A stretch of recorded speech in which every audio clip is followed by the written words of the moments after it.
trying hard to help him, insisting the election is far from over. This is, frankly, the statement that I think many of the president's critics and even some around him expected him to put out when the race was ultimately called as the direction it appeared to be heading in over the last 24 hours or so for Joe Biden. The president is resisting the results of the election, despite the fact that there has been no widespread evidence of fraud. He is insisting that he will continue moving forward with legal challenges in the courts, and he is blaming, as he has often done over the last 4 years that he's been in office, the news media for something that he simply does not like. The president, as we mentioned, is currently on his golf course. As I'm going through the rest of the statement, the president insists he's not going to rest until the American people have what he describes as an honest vote count. Again, this election process has worked exactly as expected. It took a little while. We knew it was going to take a little while. As Chuck knows, we knew it was going to take a while because of all those mail-in ballots, the ballots that in some states have been gone through. There will be recount fights likely. The Trump campaign has already threatened to do a recount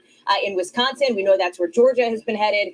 But this is President Trump, true to what we have seen from him since the campaign started for him back in 2015, 2016, defiant even in the face of the reality that this presidential race has slipped out of his fingers. It is out of his grasp. He will fight to try to get it back. He cannot. It appears the writing is on the wall. Joe Biden has the 270 electoral votes he needs. The question now, can the president actually do anything about that if he refuses to concede? Concession is not a legal requirement. There's nothing in the Constitution that says that President Trump needs to deliver a formal speech calling for unity and handing the reins of power over to Joe Biden. That is a tradition. And if there's one thing we know about this president is that he is not been traditional in the past, and he has bucked at it every turn. I will tell you that there is a fair amount of Monday morning quarterbacking going on here. There is finger pointing now, as we have seen for quite a while with this White House, finger pointing over what some critics see as a sloppy strategy. People even close to the White House concerned that this legal push was a long shot from the very beginning, wondering why there wasn't a more sort of forceful face and forceful figure heading that push, given that was where it seemed to be headed even, Monday, Tuesday, last week, as it looked like the race was going to be very close. So the factionalism is happening here. The question is what the president does next. Does he lay low for a couple days? I would frankly be surprised to see that, given the defiance of the statement now out from the Trump campaign. I will say, too, as the transition now is upon us, we have, I believe, 74, if my math is right, 75 days until Inauguration Day. President Trump is still the president.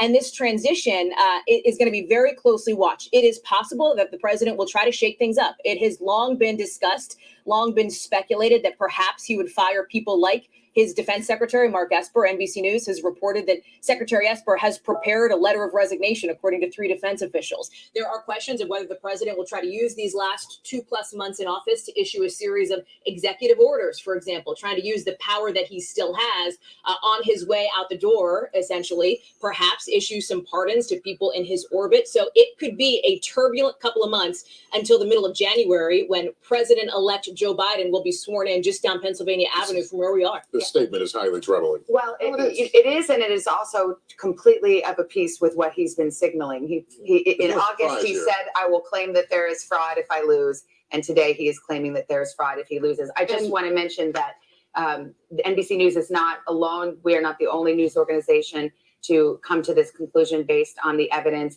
including the Associated Press and Fox News. So when the president talks about his media allies, or the Joe Biden's media allies, his media allies also have called this race. Can we just? Yo, so. Sleepy Joe has he's won, man. He's the new 46th president of these United States. And hey, listen, people called it. That's what it is. NBC, Fox News, all them, they're reporting it. To the news is going down all around. And it's a new day, boy. A new dawn, a new day.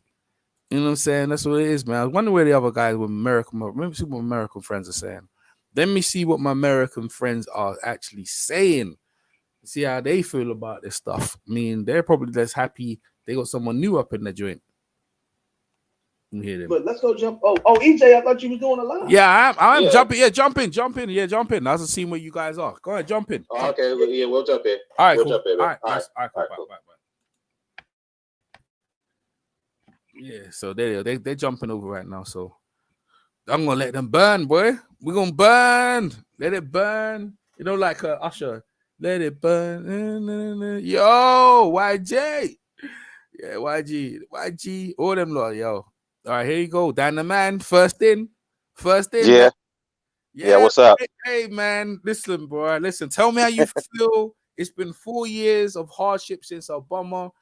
Like, talk, man. Let's talk. No, hey, it's all your time. Let's just go ahead. Take your time. Look, let me just first things foremost, I want to say congratulations to Joe Biden and I guess in this situation Kamala Harris as well, for being for their victory. Joe Biden being the first youngest, he's the youngest guy to be elected to the United States Senate back in 1972, and now he's the oldest guy to be elected president of the United States.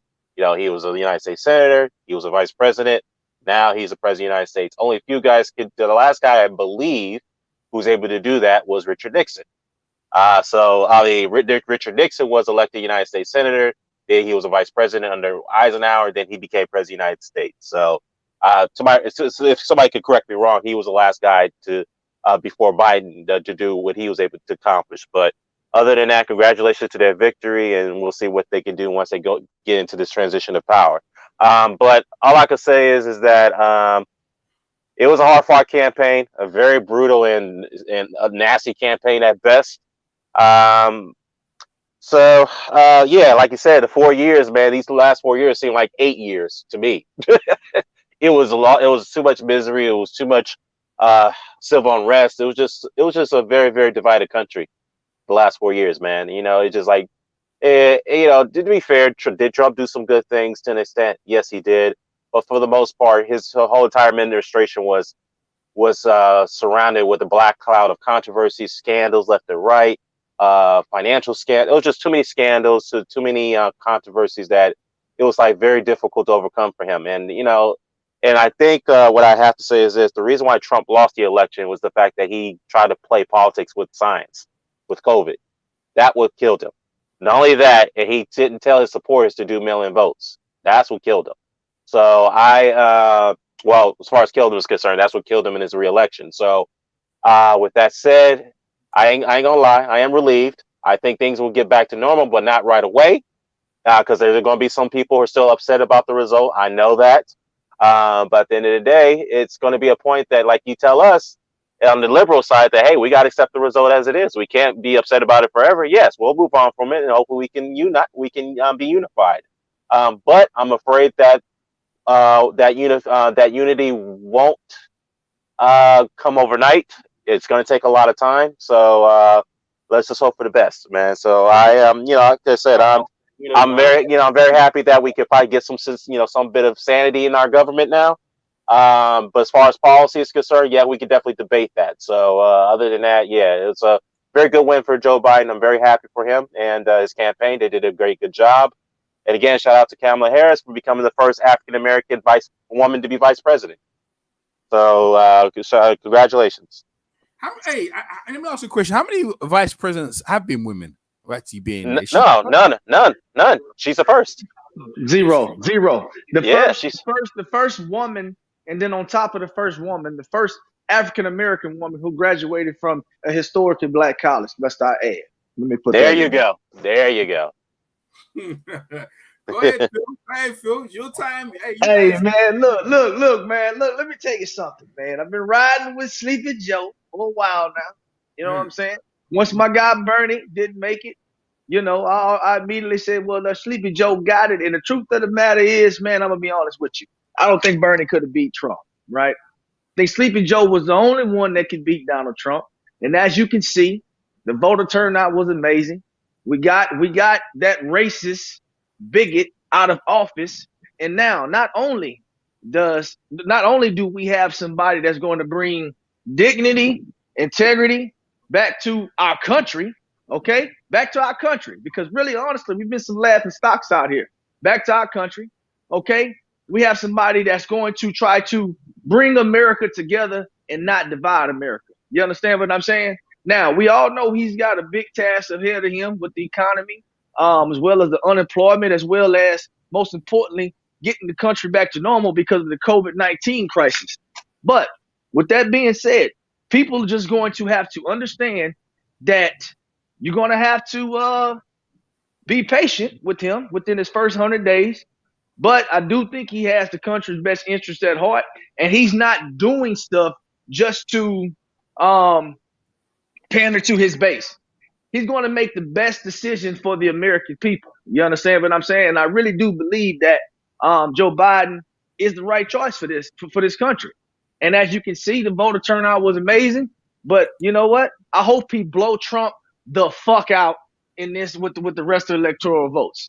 I hope he wins Nevada. I hope he wins Arizona. I hope the recount is good. He takes Atlanta. I want him to embarrass this guy. Okay? I don't want him to even think he has a chance to do anything. I want it to be a demoralizing defeat for Donald Trump because that's what he deserves for basically doing the country like he did, man. You know, the civil unrest in this country is, since I've been alive, as worse as it's ever been. Okay, and I'm in my early 30s. So with that being said, I've heard my grandmother tell stories. Okay, I heard my father tell stories. Let me tell you something, man. From what I've experienced here within the last 6 years, really, of this country has just been ridiculous, and it's all due to Donald Trump's ridiculous divisiveness about tearing this country apart, one side or other. That's just crazy. You know, he deserves everything that he gets, and I mean, at the end of the day, I want to go out and I want to smile and have a good time and rock my Sleepy Joe hat and my Sleepy Joe t-shirt. You know, just have a good old time out here in the big Texas. Yeah. You know what I'm Hey, Phil. Let me just say this though. You have nothing to worry about Arizona, Nevada, and Georgia. Pretty much, Biden's got those states. I wouldn't worry about that. He's won those states. No question there. Just gotta wait for that to be confirmed. But other than that, you're right though, man. It's just like, look, we could all disagree and agree on policy and on policies and legislation. We can all debate on that. That's one thing. But the fact is, as you mentioned, you hit the key word there: integrity, stability, and dignity. That's what's missing for the last 4 years in the White House. By that matter, in this country, because now we've become a laughing stock, and no one's has taken us seriously. We've really failed behind from the rest of the world in that regard. And so, yes, whether you like Joe Biden, whether you hate him, yeah, that's fine. That's up for debate. But the fact is, that man has been there for a long time, and he has gotten things done. Yes, whether you agree or disagree with it, but he will bring dignity back to this country. He'll bring dignity back, dignity, whereas that will be a forward leader into the international community.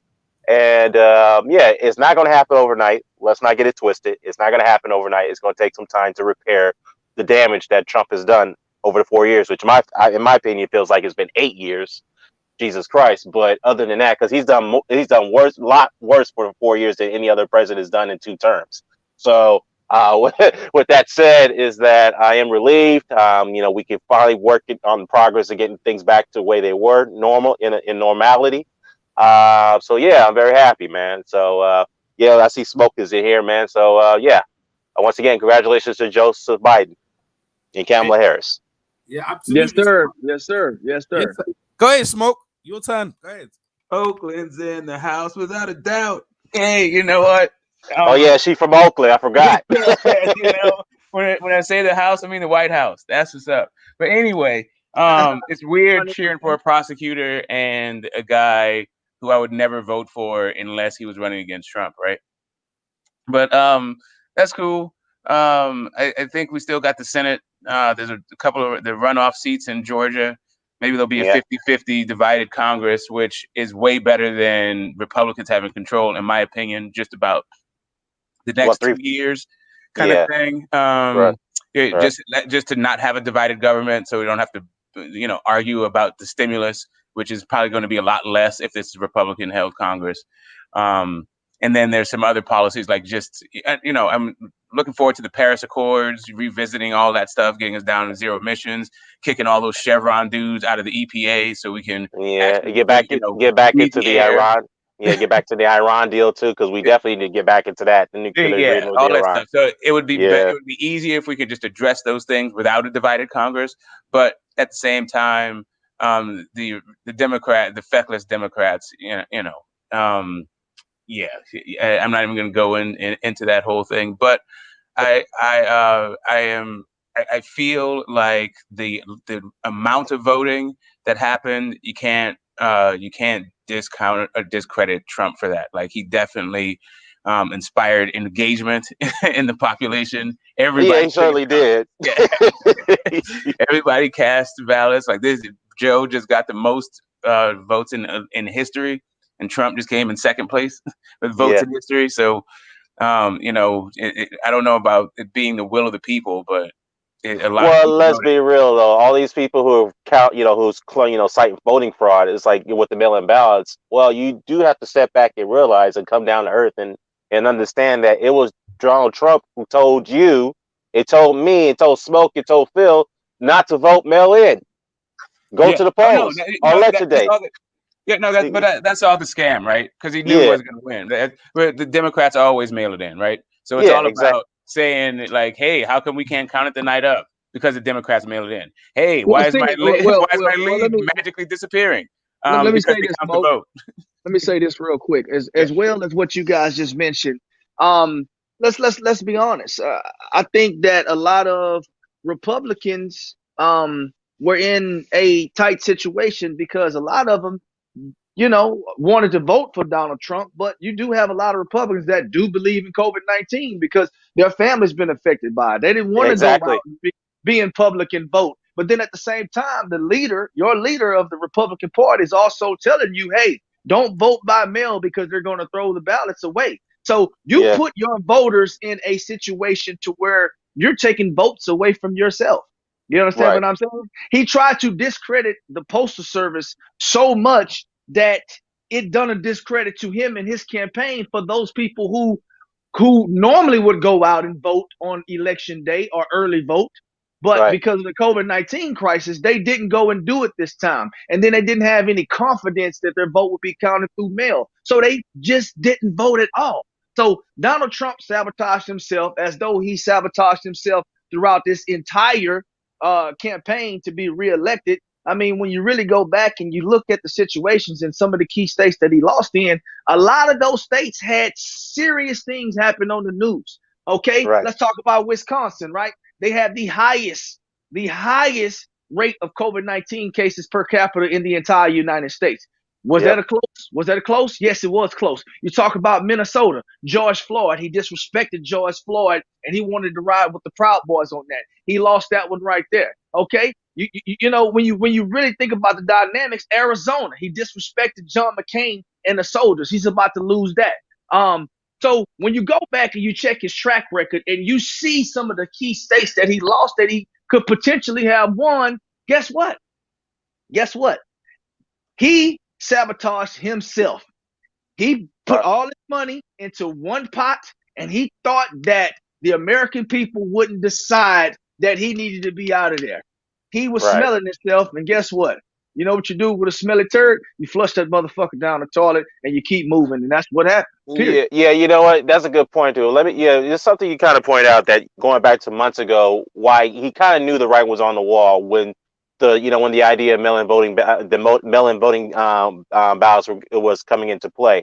This is the reason why he tried to rush that Supreme Court pick of aiding Coney Barrett because try to pack those courts with conservative judges because he knew if it came down to the fact that he was going to lose the election, he wanted the courts to overturn the mail-ins that were coming in favor of Joe Biden. That's what he was trying to do. So he was trying to take this all the way to the Supreme Court, and the Supreme Court just shot it down and said, "No, we're not going to get involved in this. They let the votes continue to count." yeah. And as soon as that ruling came down from Samuel Alito, then the writing was on the wall. Even Trump aides knew that. Yeah, you know what? Legally, we have no way of winning this. We have no viable proof of voter fraud. We can't get the courts to hand us the victory like they did in Florida in 2000. So we have no constitutional legality here to kind of stop the count from happening. We can't do it. So you cannot say one way stop the count in states that you're losing the lead in, and then continue the counts in states that you're behind, so you can catch up, like Arizona, for example, which we already knew he lost that state. I don't know why the other network's not calling it. Or let's just say Nevada for the most part. Nevada. Let's continue to count there because I'm behind. but don't continue to count when I was in the lead. So you can't have it both ways. And the courts probably looked at that and said, well, you have no validity here on your lawsuits. That's why they were all get thrown out left and right.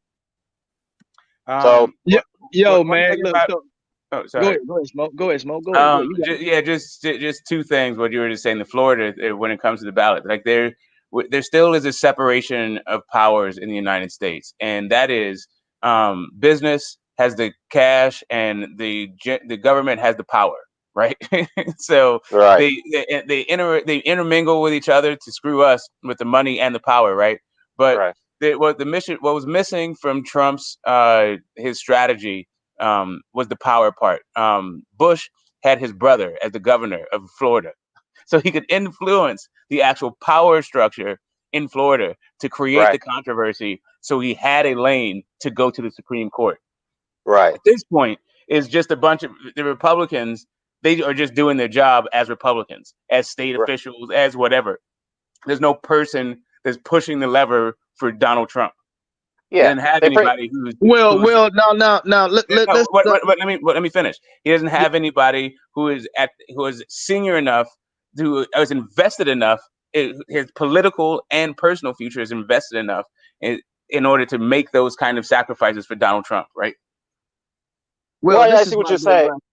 Yeah, can I say something real quick? Go ahead, Phil. Go ahead. My bad. Go ahead. No. This is my thing right here. Okay. You know, I hear you saying that, but I'm going to be honest with you, man.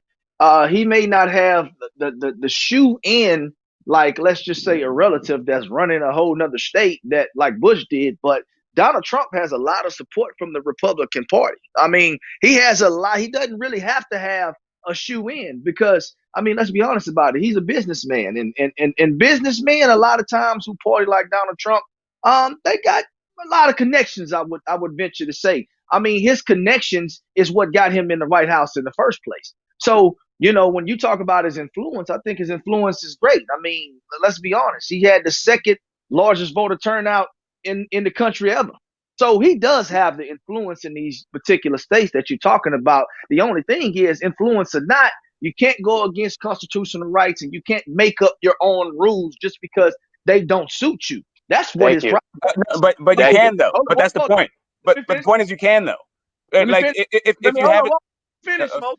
Okay, go ahead. Let me finish. You can't go against the Constitution, and you can't go against people's right to vote. Okay, the rules are set in stone. Okay, the rules are set in stone. Just because you don't like something, don't mean you can change the rules. Okay, the votes are the votes.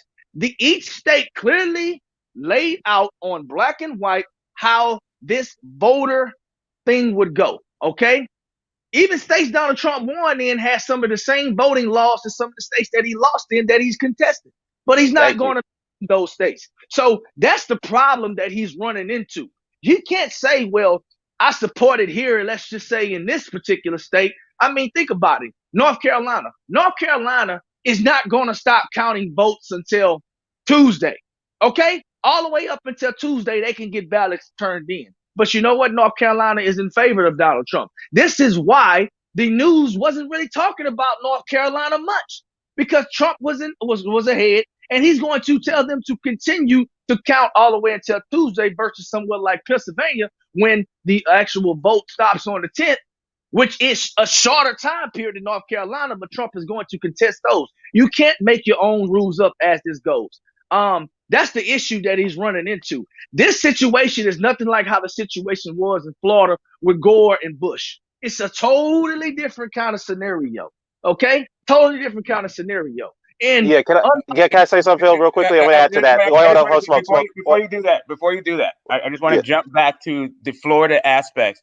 There's a difference between, first off, you can stop the vote, and they did that in Florida. They literally had sheriff counties stopping black people from voting, right? They literally stopped people from voting in Florida. And that's what I'm telling you. It is a difference between having influence and someone who is willing to sacrifice themselves, right? That is the difference. No one is stepping up to sacrifice themselves for Trump. People are willing to do stuff for Trump, but they're not going the extra mile where they're deploying police departments, bullying party bosses in order to switch votes, stop votes. Can I say something, Phil? Can I say something? Let me just say something. Let me just let me finish. Let me finish, Bill. Let me finish. I let you finish. Let me finish. You actually did. No, please don't interrupt. Let me finish my whole thought. I'm going to say one thing. I know I wanted to say one thing still, too, and you kept going. So let me keep going. I'm gonna just let you go. Then let me then. Still, Then let me then. 1 second, bro. Bush What? still You lost. 1 second. Wait, hold up, bro. Hold up. All right. Lost. Hold on. Bush still lost Florida, even with these voter. Even with this voter suppression that you're talking about. When they went back to do the votes, he still lost Florida. Period. Can I can I finish my whole thought before you try to pick apart parts of it? Okay. No. First off, Bush didn't lose Florida. That's why he became president. And not only that, they created controversy between hanging chads and dimples. There was a whole bunch of election things that happened in Florida, and they stopped the count and that's why he won. Because they stopped the count, Bush took Florida. But it was voter suppression. It was any number of state and government apparati that went into Bush winning Florida. And it went all the way to the Supreme Court. Wait, can I let me add something to that. Let me make a small correction on Florida. Florida is totally different from what we're seeing now. And let me explain, just kind of piggyback on Phil's point. What happened in Florida, in actuality, Gore won that state. And the reason why Bush was given the decision by the Supreme Court, it was because of the fact that the Supreme Court ruled that the Florida Supreme Court, who, by the way, authorized the recount, but they said they superseded their authority by allowing the recount go past the expiration date. That's what the U.S. Supreme Court argued, that you had no constitutional right to do that. You could not extend the recount beyond its expiration date. So by the time what they're saying is that since it already expired, Bush was already in the lead when the recount expiration date expired. So that's why the Supreme Court ruled in favor of Bush to give him the election. So with that said, that's totally different in this situation, because with the mail-in, you guys are just picking apart the details about the entire thing. The reason why it got to the Supreme Court in the first place was because of what happened at the state level. And then once it got to the Supreme Court, then there was there was more stacking and more about the family influence, right? Because then you got to the Bush appointees to the Supreme Court. Well, yeah. I'm not arguing the influence. I'm not arguing the influence. Before you got to the Supreme Court, but hold on. Before you got to the Supreme Court, you had to get through the federal. Had to get through Jeb Bush's Florida's politics, and that's where. Let me finish. That's where you had. The reason why there was an expiration date was because they stopped the recount, because they sent a bunch of operatives in to stop the recount, and the police did nothing because the governor told them to stand down. That's what I'm trying to tell you. And I understand that. I'm not arguing that there was no influence involved. But what I'm saying is, But what I'm saying is that the U.S. Supreme Court, they had a constitutional argument to argue that the fact that the Florida Supreme Court superseded their authority to extend the recount beyond the expiration date. That was the argument. That's not what we're seeing here with this election. So, but go ahead, Phil. Okay, so hold up. I'm listening, Phil. I'm listening. Okay, this is the deal right here. Okay, you're talking about Bush, right? Bush had its influence. Okay, first and foremost, the same thing that influence that you're talking about with Bush, where President-elect George W. Bush won Florida. Okay, guess what? The recount, you know who mandated the recount?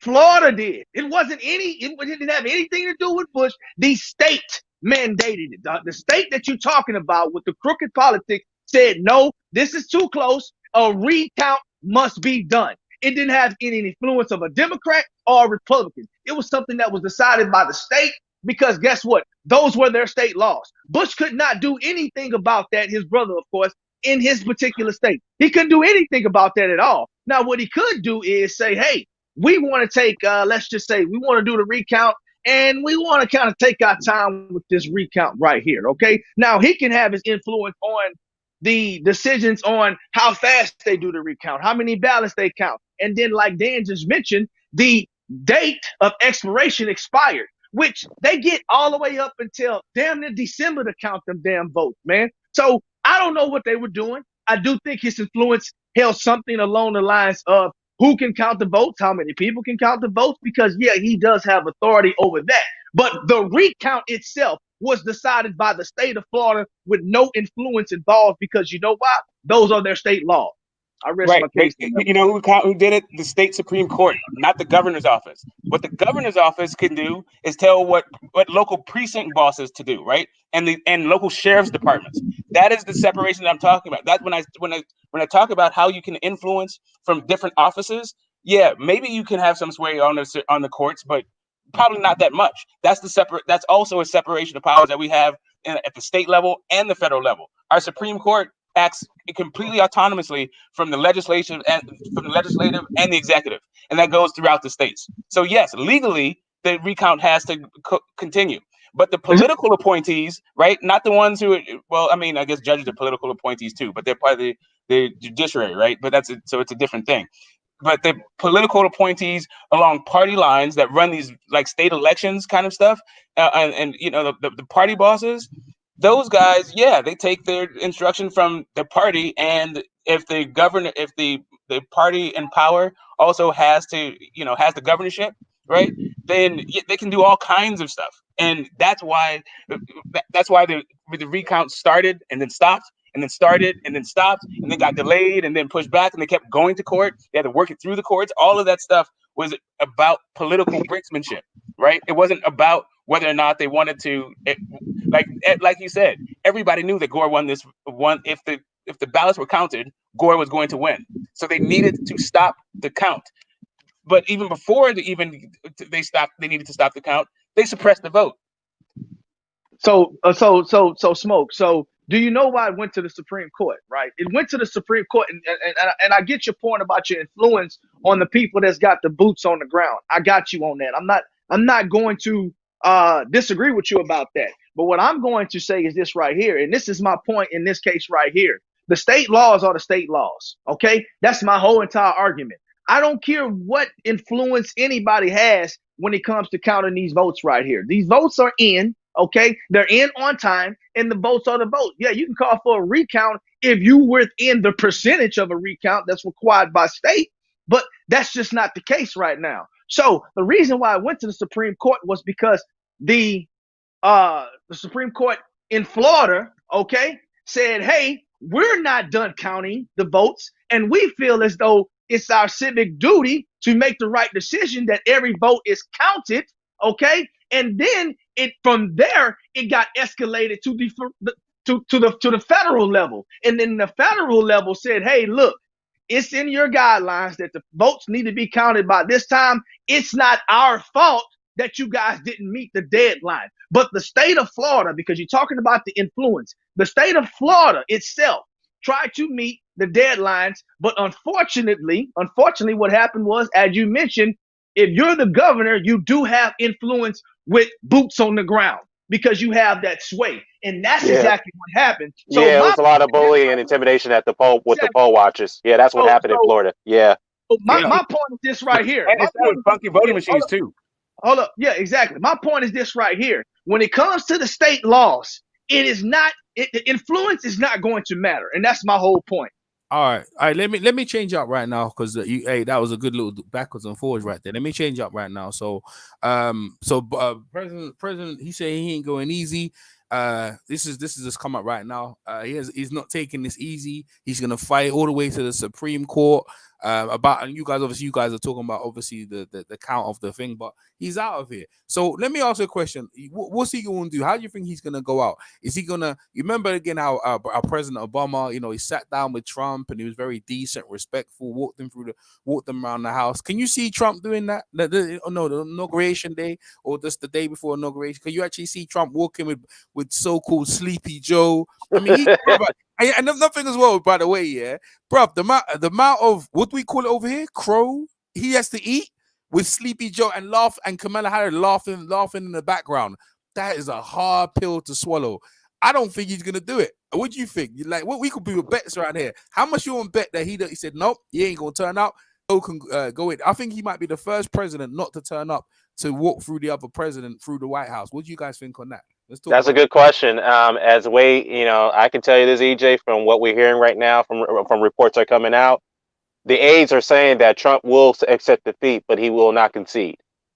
So that's the argument that's happening right now, which means that he'll accept the loss, but he's not going to concede to his opponent. He will refuse to congratulate him on his victory. So he hasn't prepared to do that. And now they're kind of like in a situation they're not prepared to transition out at this point, which is kind of perplexed to me because they thought that Trump thought he was going to win this thing. So he didn't need no exit strategy. That's what he felt. But Now that he's lost, they don't know. They can't even reason with him right now and say, hey, look, you lost. You can take this to the Supreme Court all you want to, but the Supreme Court already heard your argument on the initial lawsuit, and then they rejected it and say, look, you still got to count the votes. He sounds like General Lee, last stand. Yeah. He sounds like one of them Confederate leaders that when they lost the war, they're like, yo, we still won and we're going to still have our flags. Another thing as well he's inciting is that stand boys, stand back, stand proud. So now, is he going to let the Proud Boys off the leash now? Because the Proud Boys are ready to go now. He's trying to take the country down with him. That's what he's trying to do. And that right there is an authoritarian at best right there. When a dictator authoritarian is out of power, they're going to do what they can to take the system down with them. So that's what he's doing right now. And I'm going to just say this right now. I'm going to go out on a limb and say this. I don't think we're going to hear from Donald Trump for the next couple months. Maybe we'll hear from him here and there, but he'll be relatively quiet. I'm going to just be honest. I think that's what's going to happen. That segues right nicely into my prediction. I predict it is more likely that Donald Trump will have his Twitter account taken from him, but maybe sometime around the next election, than it is that he will actually concede in any kind of way, right? That no crow will be eaten. He didn't lose. It was stolen from him all the way until the cows come home. He's going to be un-American and unconventional and whatever the hell all the way until people just stop listening to him and the powers that be take the mic from him, from his cold, dead hands. Well, he'll probably still be alive, but you know what I mean. Wow, that's deep. That's so let me say this right here, right? So Donald Trump, he doesn't want to concede, he doesn't want to congratulate Sleepy Joe, but the good thing about this is Sleepy Joe, just a few years ago, he was all up in the White House with my man Barack Obama, so he know his way around. He don't need nobody to walk him around. Sleepy Joe is familiar with the White House, okay? So if Donald Trump, hey, if you don't want to walk me through here, if you don't want to congratulate me, that's all right. Just go ahead, get your ass up out of here, so I can go ahead. I can go ahead and warm up my own seat. I mean, like at the end of the day, a person with no dignity and no respect for their opponent, do we expect anything from Donald Trump other than what we've seen him do for the last, let's say, 12 years? Okay, I mean, for the last 6 years. Okay, so yeah, I suspect that he's going to be who he's always been. You show me who you are once, I'm gonna believe you. I'm not going to have hope for you. You understand what I'm saying? So I mean, by law, again, we're talking about the law. Laws can't be broken. Either he's gonna have to get his ass up out of there, him and his people, all of his racist motherfuckers, gonna have to get up out of there, okay? Or they gonna put him out. I mean, at the end of the day, right now, as we speak today, when Monday rolls around, the Biden administration is going to be moving into the White House, getting stuff done. They're going to get a budget to get all the stuff that they need, all the stuff that they want. They're going to get the offices together, and it's going to be, a transition period. Okay? And during this transition period, they go into the White House and get familiarized with the entire layout for the Biden administration. Okay? All right? So it don't matter if Donald Trump don't want to leave. So what? So what if he don't want to leave? You don't have to want to leave, but you best well understand that your ass got to leave. You understand what I'm saying? By law. Yeah. So, you ain't gonna go home. You gonna get the hell out of here. Yeah, exactly. You gotta go home, but you gotta get the hell up out of here. So look, I tell you what, man, that'll be the icing on the cake. That he wants to barricade himself into the White House. He doesn't want to leave. He wants to make it hard. He wants to make it difficult. It's just going to show everybody what kind of a sore loser he is, what kind of sucker he is. And this is the man that you guys believed in that was going to make this country strong, make this country dignified. But at the end of the day, he's nothing but a crybaby, man. He doesn't know how to take defeat, man. He's been fed with a silver spoon his entire life. And this is how people with silver spoons act. They throw a temper tantrum, and that's what he's going to do. But at the end of the day, I got the scrappy kid from Scranton in the White House, and we don't play that goddamn shit. Get your ass up out of here. Deuces. So, on that one, Joe Biden's campaign manager says the American government is equipped to remove trespassers from the White House. Wow. But you know what though? Let me just say something here. What I'm worried about is Trump is going to even do his job because he still has 2 months left in the office. I know we're kind of somewhat in a lame duck session, but still though, he still has a job to do. Is he Well, going to do this job? Is he well, going to I, continue to I think run he'll his country? hey, no, before we get onto that subject, 1 minute, Phil. Before we get onto that one, I like to add that I think the chief, is it Effing O'Bannon or whatever? Steve Bannon. They've Steve took him Bannon. down. Yeah, they're Steve Bannon. They've took him down off Twitter. They took him down off YouTube. They delete his channel. Now, what they've done on President Trump now on his tweets, they've blocked his tweets on Twitter.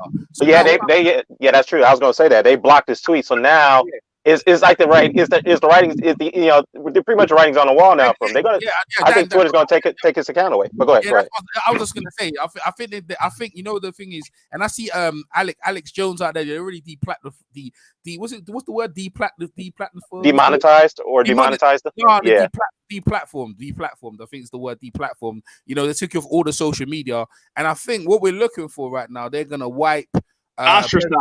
Oh no, That's what they do. it's called deplatform. It's called deplatform. Oh, I thought I was thinking Yeah, more yeah, you get kicked ostracized. off the platform, right? Yeah. The Yeah. platforms. So the platforms are YouTube, Facebook. They're gonna deplatform President Trump's talk and rhetoric because they realize that his rhetoric really could incite violence. They did that with Alex Jones, and they realized how much incite when he did about Sandy Hook. And I think with President Trump, because they're worried about the stuff that he could invoke the Proud Boys to come to cause a lot of trouble on people, and they want that kind of thing going on. So I think they're getting ready to deplatform him off the thing. Now let me ask you guys about that. This deplatform in general. Do you guys agree with that? I know sense is un-American, but do you guys agree with the deplatforming certain people of certain things if they're gonna incite violence and cause thing?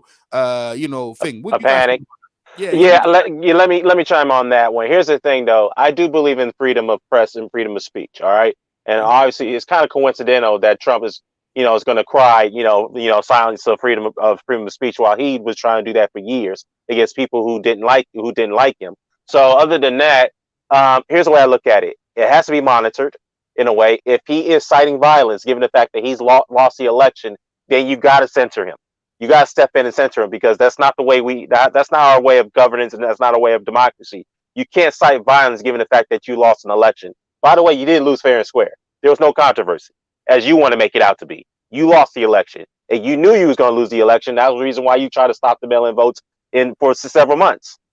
You told us exactly how it was going to happen, and then there you go. But the fact is that yeah, he needs to be silenced before he gets to that point. I hate to say that. I know I believe in freedom of speech, but freedom of speech does not entitle you as an American or individual who lives in this country to cite violence against someone else. It doesn't give you that right to do that. It gives you the right to protest and disagree with policies and stuff like that. It does do that, but it doesn't give you the right to encourage violence. No, it doesn't. So I think he needs to be silenced in that situation. Or tell lies that it's like Yeah, or censored. Yeah, he needs to be censored. I hate to say it. He has to be censored. You know full well Facebook. Yeah, you know full well Facebook and Twitter knows exactly that Trump was in bed with the Russians, right? They ain't messing with this. Like, if you want to incite violence, do so on your own platform. You don't need to do mine. Like, these are publicly traded companies. They have reporting to any number of governmental agencies that they have to check the veracity of their statements if they're going to remain in business, right? So you can't just be out there, try to incite, large scale violence and like mayhem in the system and think that it's just going to be all good through these platforms. Like, they're already in Congress. They're trying to break them up. They think they're antitrust, right? They're trying to break them up with antitrust laws. They don't need Trump. If the writing was on the wall when Fox News stopped accepting his phone calls, right?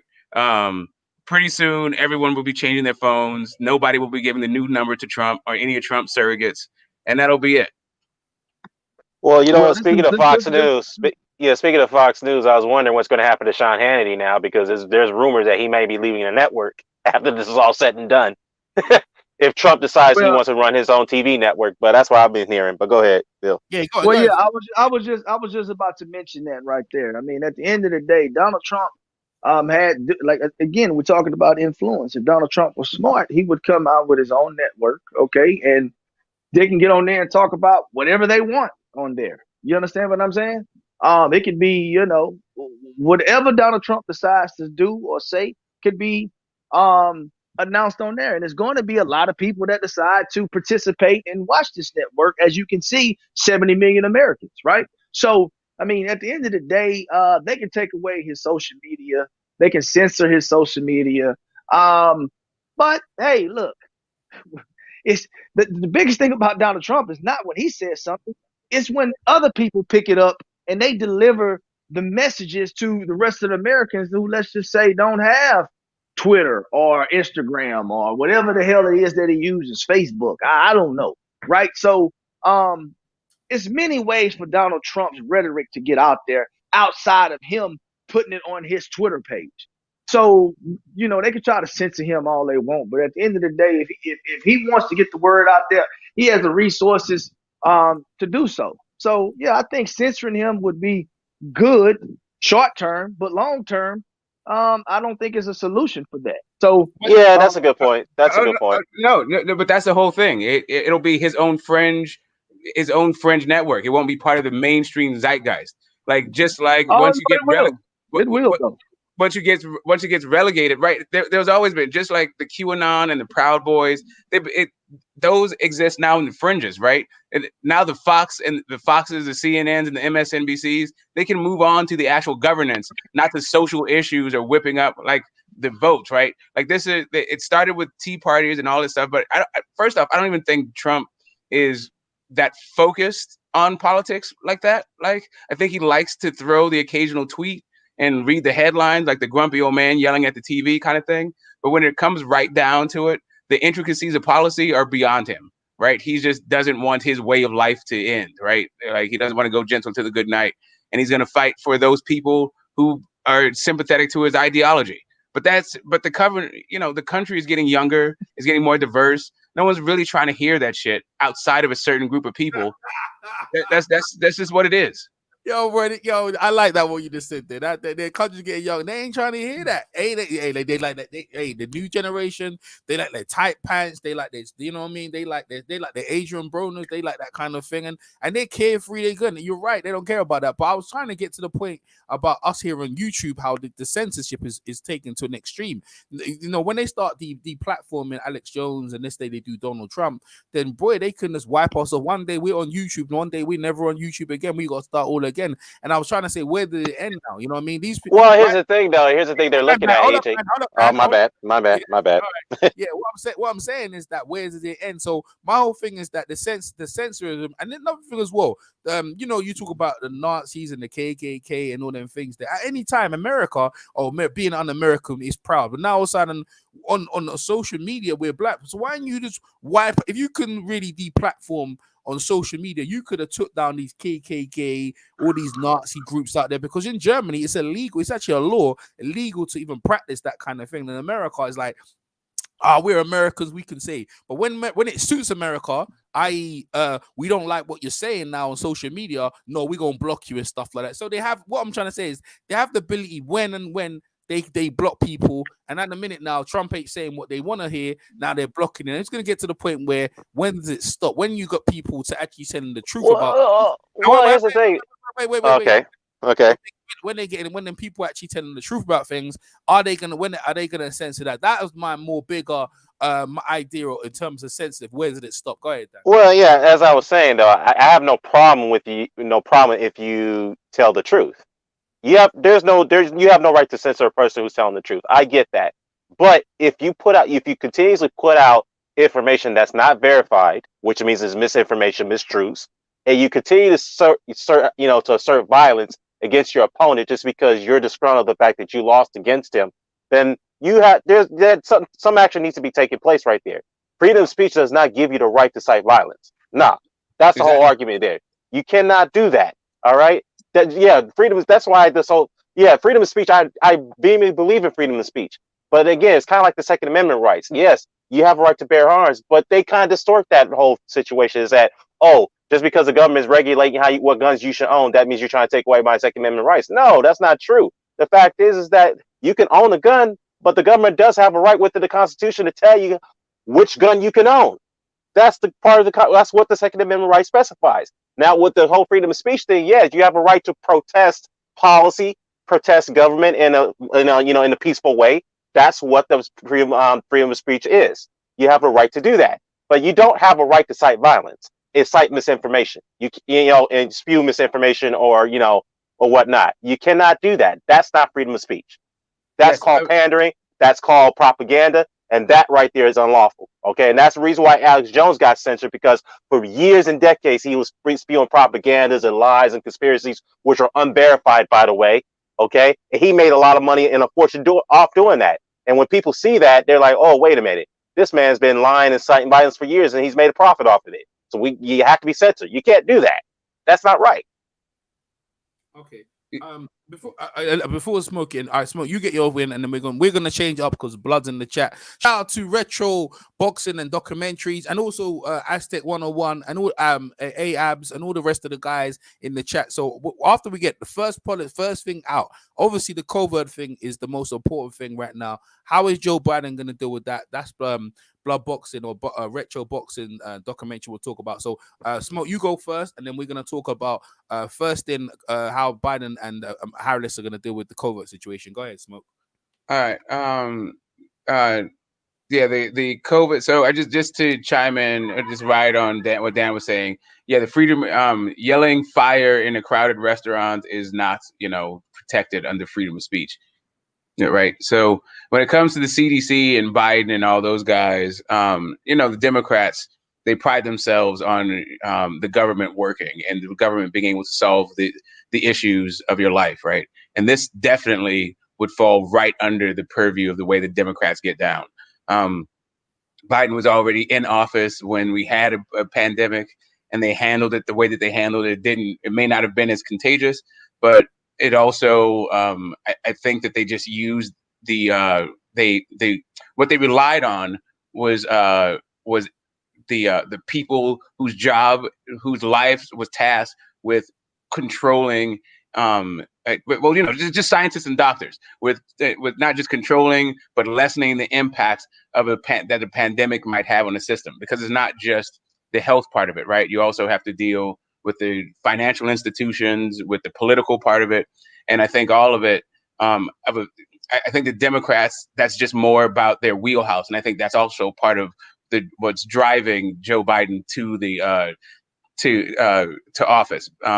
You get one guy who says, yes, let's believe in doctors of science. You have another guy who in one breath says it's a hoax. He ties it to a hoax. And then in the next breath, he says, consult your physician with injecting disinfectant in your veins. And then the next breath, we're hearing that he actually contracted COVID. And then after that, he's telling other people to contract COVID because he feels so great. Like, no, that's not at all what people need in an environment like this. I think Joe Biden is just going to do what the Democrats do, and they're going to use the powers and the apparatuses of the government to make sure that this pandemic is dealt with. But I also think there's a lot of manufactured crises that's going along with this. So yeah, I think he'll do a good job. I think he'll do a better job than Trump, because I think Trump's incompetent, really, outside of manipulating the markets.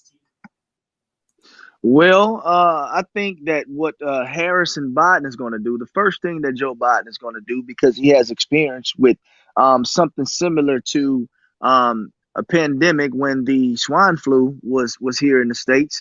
And we had the Ebola breakout. And so what President Obama and Biden did was put together a pandemic basically team, okay, where these particular individuals did research and they followed this and they tracked this and they knew how to handle this, and they had funds in order to rectify situations that occurred such as this one. So I think the first thing they're going to do is they're going to put that team back together, because one of the first things President Trump did when he got into office, he dismantled that immediately because he needed the funds to, I don't know, maybe go golf more. I have no idea what he did with the money. So that'll be the first thing they do. So we don't have any other kind of pandemic or serious sickness or outbreak within the states while Biden is in office. So I think that'll be the first thing that they do. The second thing that I think they're going to do is they're going to evaluate the cases by state, region by region, county by county, district by district, and they're going to have to make a tough decision whether they think that particular portion of the world should shut down, or they should try to do something else to rectify the massive amounts of COVID cases that we're getting. So it's going to be some places that I think is going to be unhappy with the decision that Joe Biden and Ms. Harris makes. But they have going for the betterment. Are you muting yourself, Phil? Phil, you on mute? Yeah. Everyone, Yeah, just what Phil was saying. Can you hear me now? Can you hear me now? Go ahead, Phil. Yeah. So I think they're going to do it for the betterment of whatever particular region of the country that is. We all know that it's no fast solution when it comes to the COVID-19 deal. While they try to get the COVID-19 under, because this is a two-part deal, okay? It's a two-part deal because they're going to have to get stimulus as well. So in the midst of trying to maintain this disease, they're going to also have to help the millions of Americans that are going to be without jobs, they're not going to be able to go to work, and that need to feed their kids and pay their bills. That needs to be something that they need to simultaneously attack while they try and deal with this COVID. It's going to be hard to make both sides happy. But at the end of the day, a good compromise is, hey, if we shut you guys down, we're going to give you some kind of relief to get you through this pandemic, so that you can feed your kids, that you still can maintain your bills. You're not living out on the streets. So it's going to be a two-part deal, and I think that's what they're going to focus on hard in the first 100 days. If I can just jump on that, when you were talking about a team, right? That just reminded me that there's been a Johns Hopkins study that's been going on for like the last 3 years. Bill and Melinda Gates funded the whole thing that games out pandemics, right? I think it's called Deep Winter or Dark Winter. And actually, Joe Biden mentioned it in one of the debates. He said it's going to be a dark winter or deep winter, and speaking about the COVID. And it's literally like a series you can find out, like from Johns Hopkins, that games out what happens in a pandemic that grips the entire globe, how it'll affect America, right? And it's pretty much a blueprint of what's been happening and how it's going and how it should be handled. And I think Joe Biden is going to take a page out of that playbook. And just when it comes to the stimulus part, I just want to prepare people for the idea that Christmas is canceled, right? And this may, if it doesn't lead to a depression, it'll be a serious recession, because there's that, we're gonna, like, Black Friday is going to fail, Cyber Monday, all that stuff's going to fail. And then with this fractured Congress, the stimulus isn't going to be enough. That the GDP, our GDP is 2/3 consumer spending. And with the pandemic, people don't have money to spend and they don't have things to spend it on. So that's going to be a fracture of the overall economy. And that's just nothing you can do about it. Like, there'll be some relief, like, once we know what the government's going to look like, and then they'll pass it. So that's like January, February. And then also you'll probably get a vaccine around then. So there'll be some good news then, but up until then, batten down for a really bad winter. Coach K, won't you come this way? He's in the building himself, all the way over from Atlanta. Listen, bro, ready to burn on these airways, and he gonna be relentless.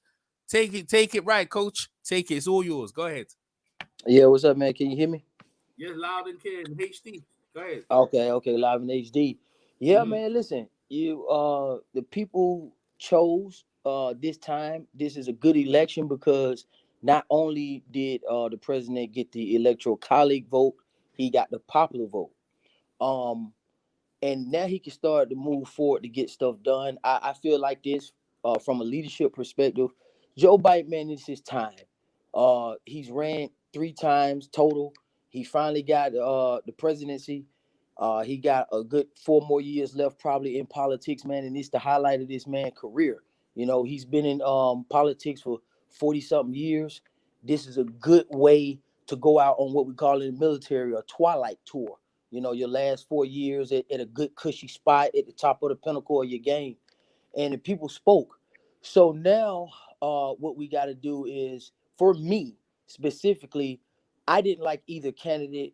Neither candidate was talking about anything tangible for me and my life and my family. That is not to oppose what anybody else think in their family or their standards or what they think. I say what I say. Neither one of them offered anything for me. Period. So I'm going to look closely at what Biden does, and I hope that the people who voted get what they wanted, or whatever they were looking for. I hope they're good. You know, maybe it's just symbolic. Maybe it was just to get Trump out. So maybe that's a step in the right direction for those people. But for me, I'm looking for them to do their job. Like an example, you know, I'm big on the school system. I want to see vocational, trades brought back into American school system. So you don't have to go to college necessarily. You can still make a decent living and get a good job coming out of high school. That way we don't have so much debt. And I'm curious to see what they're going to do for funding with the military. I'm curious to see what they're going to do with the police, law enforcement. I'm looking for police reform as well as prison reform. Kamala Harris has extensive history as a top cop. I expect her to fully go ahead and prosecute the race soldiers with responsible for the Breonna Taylor debacle. So I don't expect to see anything negative from this, because people voted for them in agreement. They seem happy, and I hope the happiness continue through the 4 years and we get some good policies that people want. But for me specifically, I'm looking for the vocational programs to be brought back into the schools. I would like to really see an amendment, and this is what I like to see. I'm not saying they're gonna do it or deliver it, because they didn't say this. That's why I didn't vote for them. But what I would like to see is an amendment to protect children. I'm definitely big on the gun rights. I'll be looking at what they do for as gun rights, and I think it's a good move, man. The Democrats came in with the ballots. You know, they Trump crashed the polls, and they goddamn hit them with the ballots. You know, that's something to be learned. You know what I'm saying? There's something to be learned for all people running for office. You got to hit the polls, and you got to make sure you bring the polls to the people. Because that's what the Democrats did. They got out in the streets. They brought tents and poles and butter biscuits and dancing and stuff like that. If you guys seen all on the internet, they had stations set up with rappers and bringing people to the polls, man, and mailing ballots out for them. So, you know, they outgrinded Trump this time. So for me, I'm just going to look back and see what happens, because I did not vote for either candidate, because neither one of them had anything to offer me and my political belief, which is a black nationalist, or specifically a nationalist. So we'll find out and see what happens, what either party does. But I got a question. I'm not sure if did they win? What the Senate look like? Is the Senate still Republican right now? Smoke, Phil. Yeah. I just got back in the house real quick. So is the Senate blue? Oh no, that's At this point, right? There's the 2 Senate seats in Georgia are in a runoff, and that's not going to be decided till January 5th. And they're saying one, right? There's conflicting reports. They're saying that those 2 seats could equal either a tie or a Republican win. Right? They're saying that the Republicans already have 248, even though it's saying that they have 47. Okay, so they basically 47. I got you. But hopefully, these we can have a situation where it's favorable for the Democrats, or even if it's No, Republican. no, Just go ahead. yeah. The Republicans have. If the Republicans win both of those seats, they will have 51. If the Okay. Democrats win both of the seats, they will have.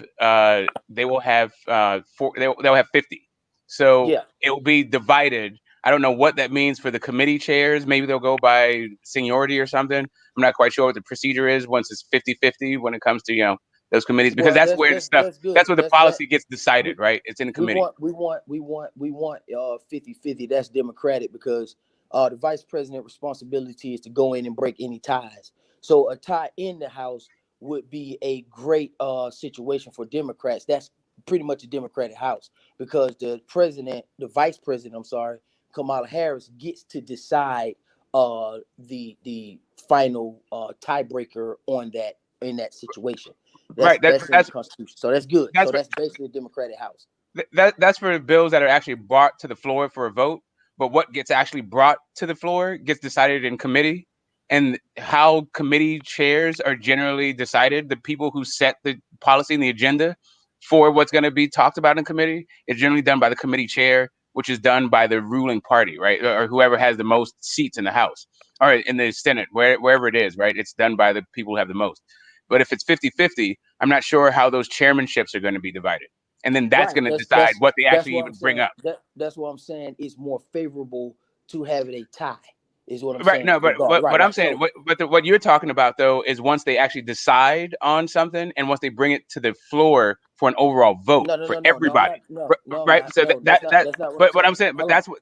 that's where Kamala Harris's tie break vote comes in.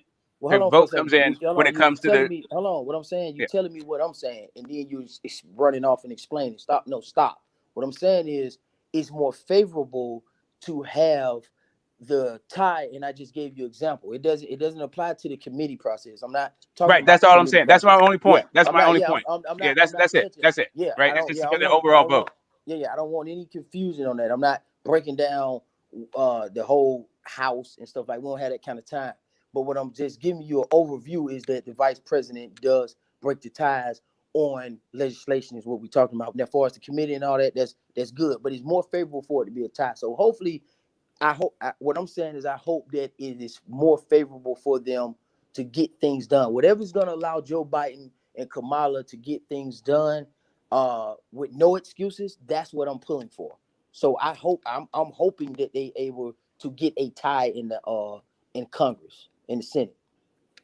Yeah, I full on agree with that. Like, yeah, whatever they bring to the floor, Kamala Harris gets to break it, and that's going to be that's going to be good for the entire nation. I think it would be better for the entire nation if there was just an outright Democratic Congress, so that way you know what's actually going to even be discussed and what's going to even be brought to the floor for a vote, for an overall vote. Yeah. All right. So we've talked about that. I think they're pushing the in. He's for one of his policies is climate change, and climate change. And I think one of the policies talking about. But we're here people of color, so we're going to talk about that. What do you think he's going to rule against some of these militia out here and some of the the killings and stuff like? Do you think are they gonna what rulings are they gonna put in place to kind of stop that kind of things? And also has he got I don't know a platinum not no platinum plan, has he got anything for minorities or whatever they call it to put in their place to give to people to make their lives better? Go ahead. To any of y'all. As far as I see, man, for me, and I'm speaking for myself now at this point because the election is over. I can't speak for the collective, right? So for me, I don't see anything right now. But again, we have to take it in steps and be patient. He just won the election. They celebrate. They're gonna go into probably their first phases of their plans. And we got Thanksgiving, we got Christmas, whatever the case may be, and we got the transfer of power with Trump himself. So that's the thing that I feel is in our direct path, the addressing of the changing of power and transferring it. But January, February, like I say, the first 90 days, we'll really get a insight on what he does, because in America, they do the first 90 days of a presidential run. They'll evaluate that and they'll give you the numbers and what pace they on. That doesn't mean that's the end all be all, but we'll get to see the tone set at the beginning. And I don't know what they're gonna do. I don't know what they do. I can only hope they do what they have been doing. Like I said, Kamala is top cop. I expect that she should be able to enforce penalties to hold these race soldiers and radical groups accountable. That's what I expect. So this is what I expect right here. Well, and this is coming from me. This is just my own personal opinions right now. I'm not going to look for a black agenda immediately. I think the COVID-19 crisis is something that needs to be addressed first and foremost, because that's something that's affecting the entire country. So I think they need to go head first in on that. Now, it's something that can be done while they are taking care of this COVID-19 crisis, which goes hand in hand, and that's put the healthcare, the Obamacare situation back into the fold. Okay, they need to take out of all the what did Trump did them fucking where he I can't think of what them damn things called right now. But basically, he was trying to dismantle Obamacare piece by piece. Okay, right now it's in the Supreme Court. He's trying to get it basically dismantled. I think Biden is going to come in and he's going to rectify that particular situation because the healthcare is going to go hand in hand with the COVID-19 crisis. That's something that he can do simultaneously to help. I think it's like 23 million Americans get their insurance back, okay, and make it affordable so they can go to the doctor. Let's be real. Everybody with COVID-19 isn't going to the doctor. That's the first thing. And a lot of these people aren't going to the doctor because they don't have health insurance. So to me, that's a more pressing thing. And to be quite honest with you, I think that's going to help the African American community as well because we're disproportionately a part of those 23 million Americans without health insurance. So that's going to be a big plus for us. I mean, outside of that, again, as Zone said, it's just kind of one of those things you're going to have to wait and see what his black agenda is. And I do think it's going to be a lot of pressure on Biden to do something for the African American community, something that stands out. And I mean something that really stands out. And I think he will do that because this is going to be, again, a part of his legacy. And I think for him to do something that stands out for the African American community is going to put him in a light that is good. It's going to put him in a light that when it's all said and done, and he wraps everything up, he retires, and let's just say he goes, somewhere I'm sure in $1 million house and just relaxed and end up passing away or moving on. I think that's going to be something that the African American community is going to talk about, as well as he does have an African American female as vice president that did graduate from a historically black college. So it's going to be a lot of pressure on him to do something for us, particularly not just minorities. And I think he will come up with something within these 4 years that is going to make some people excited, make some people happy, and it's going to have some people saying that he's not doing enough. So it's just going to be all a matter of perspective. But I think him getting in there is a good thing. And I'm happy that it's going to bring dignity back to the country. Again, man, a lot of people voted for Biden, not because of his policies, but because what he symbolizes as an American president. Okay. They just like him better. They think he's more presidential than Donald Trump is. So at the end of the day, we going to see what they going to do. And I think people need to hold him accountable for it. But people also need to be patient with the man. Yeah. So, right. So Biden's thing, right. Guys, I think hit on it. Is that it's all COVID, right? It's not really about black or white or Asian or anything else. Like COVID, it doesn't care about any of that. And we got to address that first.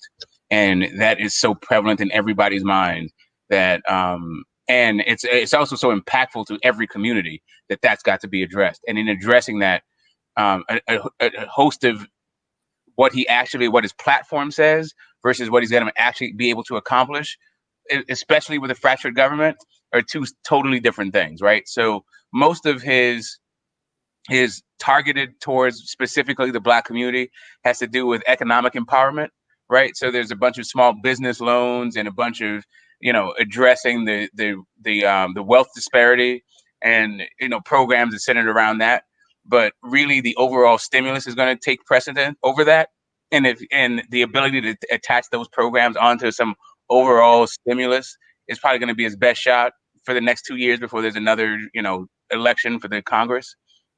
So I see that really his political capital the next 2 years is going to be really COVID dependent, and he'll be able to do some environmental things and that helps everybody too, right? That's not really specific to any economy, but when you address these things at the federal level, it actually helps all economies. But it's like a lot of the issues that confront the Black community are actually states issues and not really federal issues anyway. So, right, you got the healthcare issue, but which is a legacy play. But most of I think his platform for that addresses Black people specifically won't be able to be enacted unless he gets reelected. All right, cool, man. Hey, listen, boy, it's Oh, let me before you chop that up, let me add one more thing. Are we rotating or what? Yeah, we're rotating. Yeah, that's what. No, I just wanted to say that I believe, and this is just a rumor, that Joe Biden has a position for my guy, Mr. Bernie Sanders, on his in his cabinet. I think that'll be a wise decision, because if Black individuals, African American minorities, know anything about Bernie Sanders, he's a fair guy, and he's been fighting for our rights since the beginning of time. I think that'll be a smart move by him. Go ahead. I think I'm glad you said that, because that was going to lead me right into my point. So for me, what would be a priority is reparations, because we have the budget. I mean, we have money put into the military. The budget there is huge. Usually Democrats cut military funding, usually, and I think the money's there. And with Bernie Sanders being added to the cabinet, he's making moves with people that are in place where we don't have to wait. I can understand how COVID could be some people priority, but for me, it would be reparations, so that Black people can help this fight with COVID. Because see, now that Black people have gotten Biden in office and have supported the Democratic Party, it is actually time for us to go ahead and get that compensation from slavery, not just as a handout. It just puts us in a position now that we can carry our weight. See, we've been helping a lot of people out and not been taking care of ourselves. So we've been really operating at a minimum capacity, you know what I'm saying? Because a debt is still owed to us. We haven't got anything truly from slavery. We built the country, blood, sweat, and tears. We sacrificed a lot. Everybody knows the story. Okay, now we went first. We went first. We put Biden in office, Kamala and Harris in office, Obama in office, and the last 12 years, Blacks have sacrificed and put the Democrats first. Okay, and then we've even been patient with Obama legacy and said, okay, cool, we get it. You had other things to do. We didn't expect that from you. Okay, but now it's time to sit down and it's time to give Black people what they deserve for building this country. And the Jim Crow, not just the slavery, it's the Jim Crow, where they purposely voter suppression, lynchings, unsolved murders, rapes, just disproportionately redlining, all of that stuff. We've been robbed economically. So now it's time for them to give Black people resources in the form of money so that we can be a valuable player within the COVID. Yes, you can address COVID, but it still doesn't address the position of Black people. We'll just still be at the bottom with a cure for COVID. We'll still be at the bottom if it's a pandemic of COVID. We'll still be at the bottom if World War I break out. We'll still be at the bottom if there's peace that breaks out. See, we still got to understand, keep our eye on the prize and get out of this, for me, out of the symbolic thing. Okay, cool, we got it. Wave your flag. Go ahead and do the stanky leg tonight. Drink your fill for Hennessy. Fuck the shit out your main bitch. Whatever you need to do. But now it's time to take care of business. And that business is reparation for Black people. Period. Well, that's what's up. I mean, these are the main issues, the main thing we want to talk about. Now, going forward at this point, Phil, I'm getting feedback, Phil. 1 sec, yeah. Put yourself on mute for a second, yeah. Nice one, appreciate it. Yeah. What I'm saying is that going forward in that, we there's a whole thing about Biden and stuff like that. I'll tell you one thing I'm not gonna miss from Trump, and the name calling, bro. The Sleepy Joes, the China virus, the shithole countries, you know what I mean? Mexicans, they're coming over and raping our women. The constant name calling that a generation of young people, especially young people, grown up to feel that's cool, that name calling, and we can say this with no recourse and stuff like that. I think they was talking about the censorship when most people say stuff, you know, the political correctness.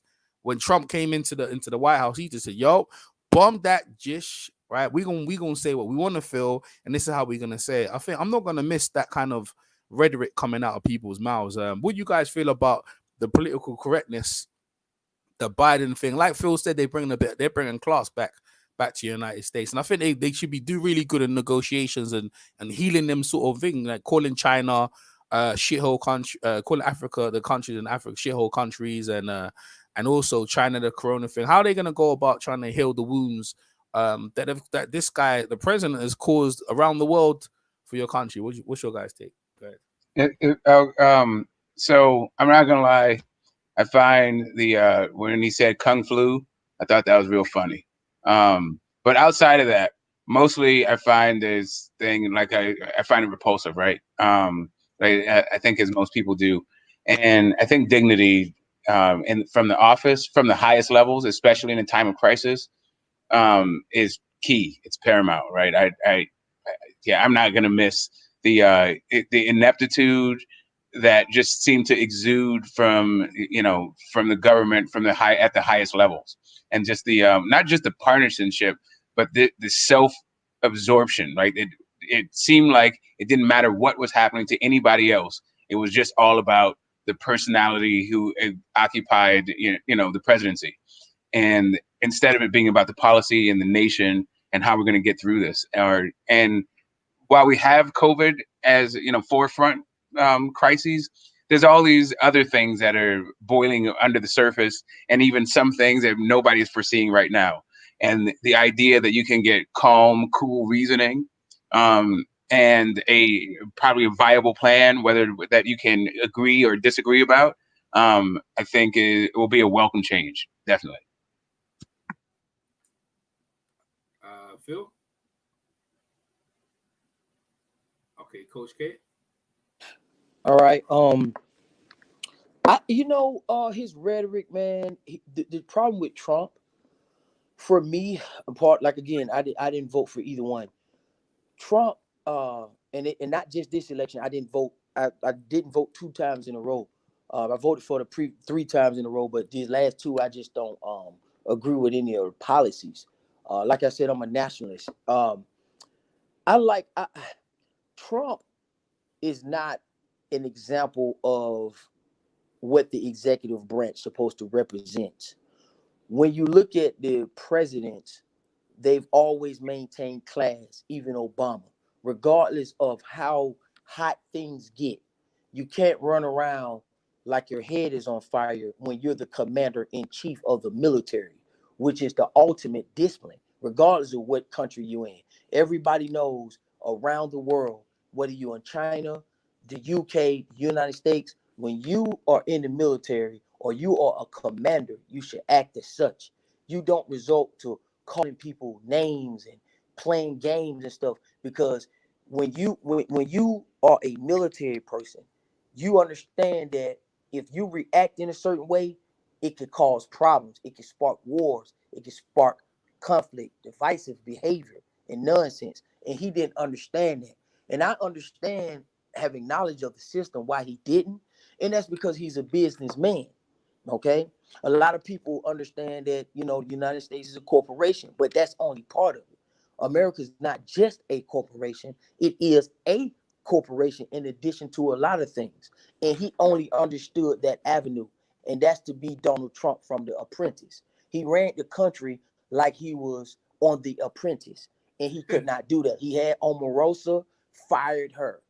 He's fired multiple people. We've seen that in his first year in office. This country is more than just a capitalistic machine, and he found that out the hard way, because this also is a place where people voices can be heard, and they will throw you out of office. And see, he didn't understand that his language, you have to guard your words when you're in a commanding position like that. And he just didn't understand it, man. Just a lack of knowledge. And I'll say this though, the lack of inaction from Joe Biden and historically and his peers led to this kind of dictatorship, this type of shark mentality to get in there, because Trump ran on anti-establishment. Now, here's the thing. He told you what it was. He said he's anti-establishment. So we should expect him to not know how to do the job because he didn't. It was obvious. He is anti-establishment, so he would do everything that is in this the opposite of being a good president with language and charisma. Now, not saying his policies weren't bad because he knows the economical system and that's what he stuck with. But outside of unifying people and stuff like that, he had no clue within unifying the public and getting the public to buy into him in his policy. So, again, like I said, he's out the equation. He's done. He can run again. So if he humble himself, study and learn from this administration, watch this administration, make your amends and your apology to people and to the public, and come back and learn, and you can run again. Okay, it's okay. You can run again. It's not over. You know what I'm saying? But if he can't control himself and show me that he can do that, that lets me know that he's not fit mentally to be the president. If you can't see that, if you can't humble yourself within these 4 years and understand what you did, because you lost all the states where you were disrespectful. You said something about the military, and that's Virginia, Washington, and California. Okay, and Hawaii, those have big military bases, and you disrespectful. You disrespected Senator McCain, okay, who's a POW. You know what I'm saying? A war hero. You lost there. You were disrespectful to Floyd and Aubrey down here in Georgia, the one in Minnesota, Wisconsin. When they put the knee on Floyd's neck and stuff like that, you were disrespectful with that. Minnesota. There you go. It was Minnesota. No, Wisconsin, Milwaukee, Wisconsin, right? It was Minnesota. Okay, Minnesota, the way he did it. Okay, yeah. So in Minnesota, he lost Minnesota, and you lost Georgia. Georgia usually red because your insensitivity to what the public is trying to say. So I mean, he did it to himself. Every state that he lost, he did something and said something disrespectful. So it is what it is. Maybe he can learn from this and try to run again, if that. Phil? Yeah, man. At the end of the day, man, Trump knew. I think Trump knew exactly what he was doing. Trump. I do think Trump is not super smart, but I do think he's smart enough to know what it is that he's saying. You understand what I'm saying? So for me, when he's saying stuff like stand by and stay back and stand down at this point, or stay down, or whatever the hell he was saying to the Proud Boys, he knows exactly what kind of verbiage he's using. Okay, he knows how to go all the way up to the line, sometimes cross it, but on certain things he doesn't completely cross the line. You understand what I'm saying? So he pandered to one kind of voter. You understand what I'm saying? And some would say he pandered to proud Americans, and some would say he pandered to racists. Some people would say he pandered and appealed to both. But at the end of the day, as you can see, is more people with like minds that think what he was doing, the way he was running the country, the way he was speaking, the way he was conducting himself in the office wasn't appropriate. And that's why Joe Biden has the lead that he has in all these different states and has the highest voter turnout of all time. But let's not forget that Donald Trump has the second highest voter turnout of all time. So Biden didn't really take voters away from Trump. He just Trump encouraged his words encourage people that was not voting, that did not like him, to come out and vote and mail those ballots in to make sure that they didn't have to deal with another 4 years of this right here. You see, he wasn't banking on millions and millions and millions of Americans voting like they did. But he did know that with this voter system where you can mail in your vote, he knew that would not play into his favor. Okay? So you mean to tell me that, the Democrats, who naturally outnumber the Republicans, everybody knows that. You mean to tell me they don't got to leave out their house to go and vote? You mean to tell me they can vote from their front, from the comfort of their home? Oh, okay. Watch this, Mr. President Trump. Watch this. He was his own undoing. Everything that he is getting right now, he absolutely 110% deserves it and some more. So, I hope he makes it difficult to exit the White House. It's gonna make him look even more ridiculous. It's gonna make him look more stupid. Okay, go ahead and make a spectacle of yourself. And as I've already mentioned, I hope Joe Biden, he's gotten Pennsylvania. I want him to blow Trump the fuck out. I want him to get every other state outside of North Carolina. Okay, because that's pretty much out of reach at this point. I want him to embarrass this dude because that's what he deserves, man. Because he thrives on embarrassing people. He thrives on fear tactics, and he thrives on intimidation. But guess what? None of that worked. Your way of running America, your way of trying to rule society is null and void. So when I talk about dignity and back into the White House, I'm talking about eliminating all those things. I'm talking about bringing people together, not separating people. Okay, a lot of people voted for Joe Biden because they just felt as though he would be the guy to bring America together. Don't know a thing about his policy. So again, as I said, Trump is his own undoing, and he deserves everything that he gets. Period. I'm never gonna vote for a racist ever. All right, before Dan jumps in, yeah, I like to do a little poem. What just came to my head. Yeah, what Donald Trump did is wake up the sleeping Joe Giant, and what he did is trumped Donald Trump. Dan, it's up to you. Go ahead, Dan. Yeah, let me say something. Just a couple of things. I'm not sure you guys have touched up on this, but Nevada called it for Biden, so now the official Joe Biden just won Nevada. So I just wanted to throw that out. The only state left is Georgia. Of course, North Carolina, we know that's going to go to Donald Trump, but it won't make a difference anyway. So I wanted to point that out.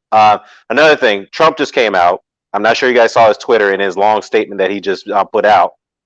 He came out and said that I won this election by a lot on Twitter.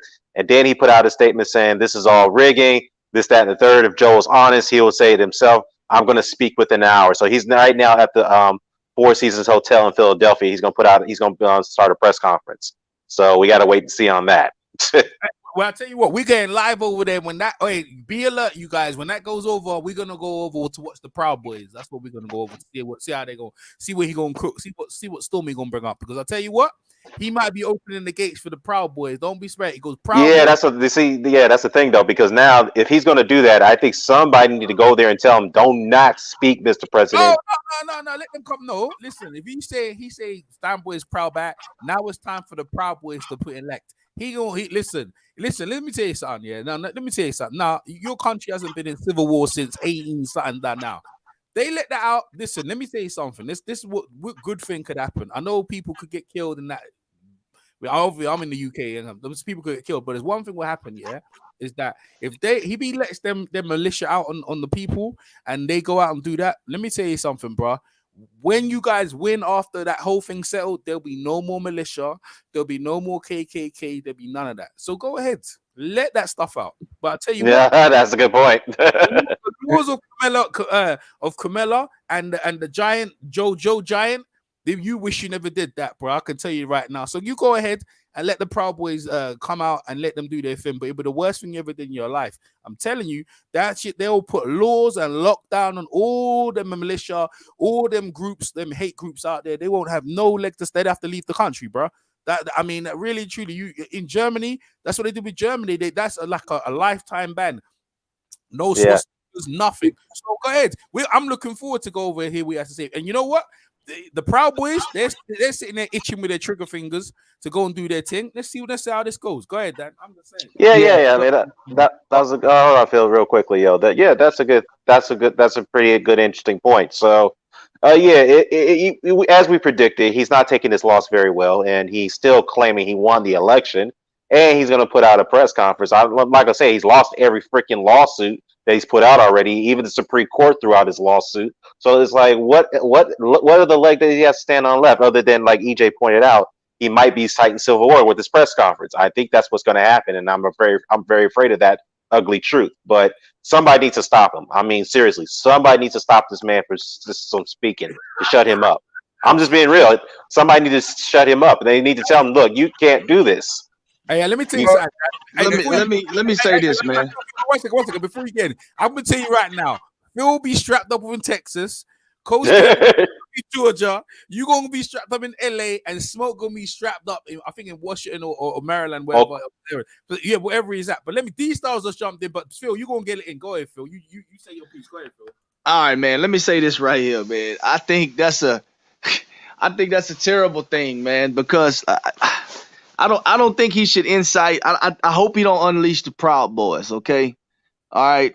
Now, and the KKK and just racists in general. I don't want things to escalate to where innocent people gets hurt, because at the end of the day, these are the people that are going to be mad at people who just went out and exercised the right to vote, man. And they picked their guy. That's all they did was go and pick their guy. Okay. These are the people that's going to get hurt, man. You know. So at the end of the day, I hope that he is responsible with his words when he goes up there. And if these guys do start to get out of control and, start doing things that's bad for the country, they say they love the country, but if they do that, that's going to absolutely be bad for the country. Then I hope they get the needle, man, because you say you believe in the Constitution, you're a proud American, but you're not letting Americans express themselves and live their constitutional rights, man. And that's just the right to vote, man. Having the right to choose which person you want to follow, which person you believe in. Okay. So I hope President Trump goes up there and he chooses his words wisely. But at the end of the day, if something like this does occur, I want people to understand that this is something that people are prepared for. And this is something that not only people on the innocent side is going to get hurt, the instigating side as well is going to get hurt. Because I mean, as EJ just mentioned, I mean, hey, I stay ready. I'm gonna just put it like that. You understand what I'm saying? So, but I'm not going out there looking for no drama, man. Although I'm gonna have on the big Sleepy Joe outfit, hat, shirt, all that. You know what I'm saying? So, I'm not gonna be looking for no plex, man. I'm just happy I backed the right horse, man. You know what I'm saying? I'm happy that I have somebody that is respectable in office, man. Somebody to represent the American people without making ourselves embarrassment across the world stage, man. So I mean, at the end of the day, man, I'm not looking for no flex, man. I'm just happy, man. I'm happy that we have somebody in office that's going to represent the people well. Okay, all right. So these stars jumped up, but these stars, I think, before you burn, because you can burn as long as you want. I'm just gonna make sure that Coach K and Smoke get out about why they said that Donald Trump, he's gonna address the media. I'm just saying, he says stand boy, stand proud. So I'm saying he might unleash the Proud Boys on the nation. I want to hear what Smoke and Coach K have to say. Smoke, right. So I am less in fear of the rise of a white planet, right? Like the idea that all of a sudden white people are disenfranchised and need to take to the streets. I'm just not buying it. Like I get it. I get that there's a segment of that demographic that feels like their voice hasn't been heard and they want to make some noise about it. But as far as it rising to the level of a civil war, yeah, I just nah. Like people am not trying to fight no war in their neighborhoods. They're just not trying to do that, especially not for the idea of some white separatist nation. Like that is again, it may be a popular fringe idea, but it's still a fringe community. And they sent that guy to the White House, but that was more about party politics. There's a lot of party politics that played a role in it, and you're starting to see the party turn away from Trump, and that movement will be further marginalized. Well, yeah, I hope so. Go ahead, Coach. Coach? Yeah, was he done? Did he complete what he was saying? Yeah, he did. Yeah, that's it. Oh, okay. All right. Okay. Yeah. I'm turning the page on. Hey, Coach, you breaking up. Coach, you're breaking up. Coach, you breaking up. What's happening with your connection, bro? Really bad? Okay, good. Yeah. Okay, all right. D Styles, coach gonna come back on that. Remember that comment, coach. D Styles, bring it out, bruh. Listen, unleash the the Tigerian dragon. Unleash the flames. Shakar. Go ahead, Chikara. There you go. And look, man, let me first say this, and I said this months ago. Okay, I said, regardless of who loses, somebody's getting roasted. Okay. But since Trump lost, I'll admit he's the one I wanted to see lose the most. You know, look, I'm no fan of Joe Biden.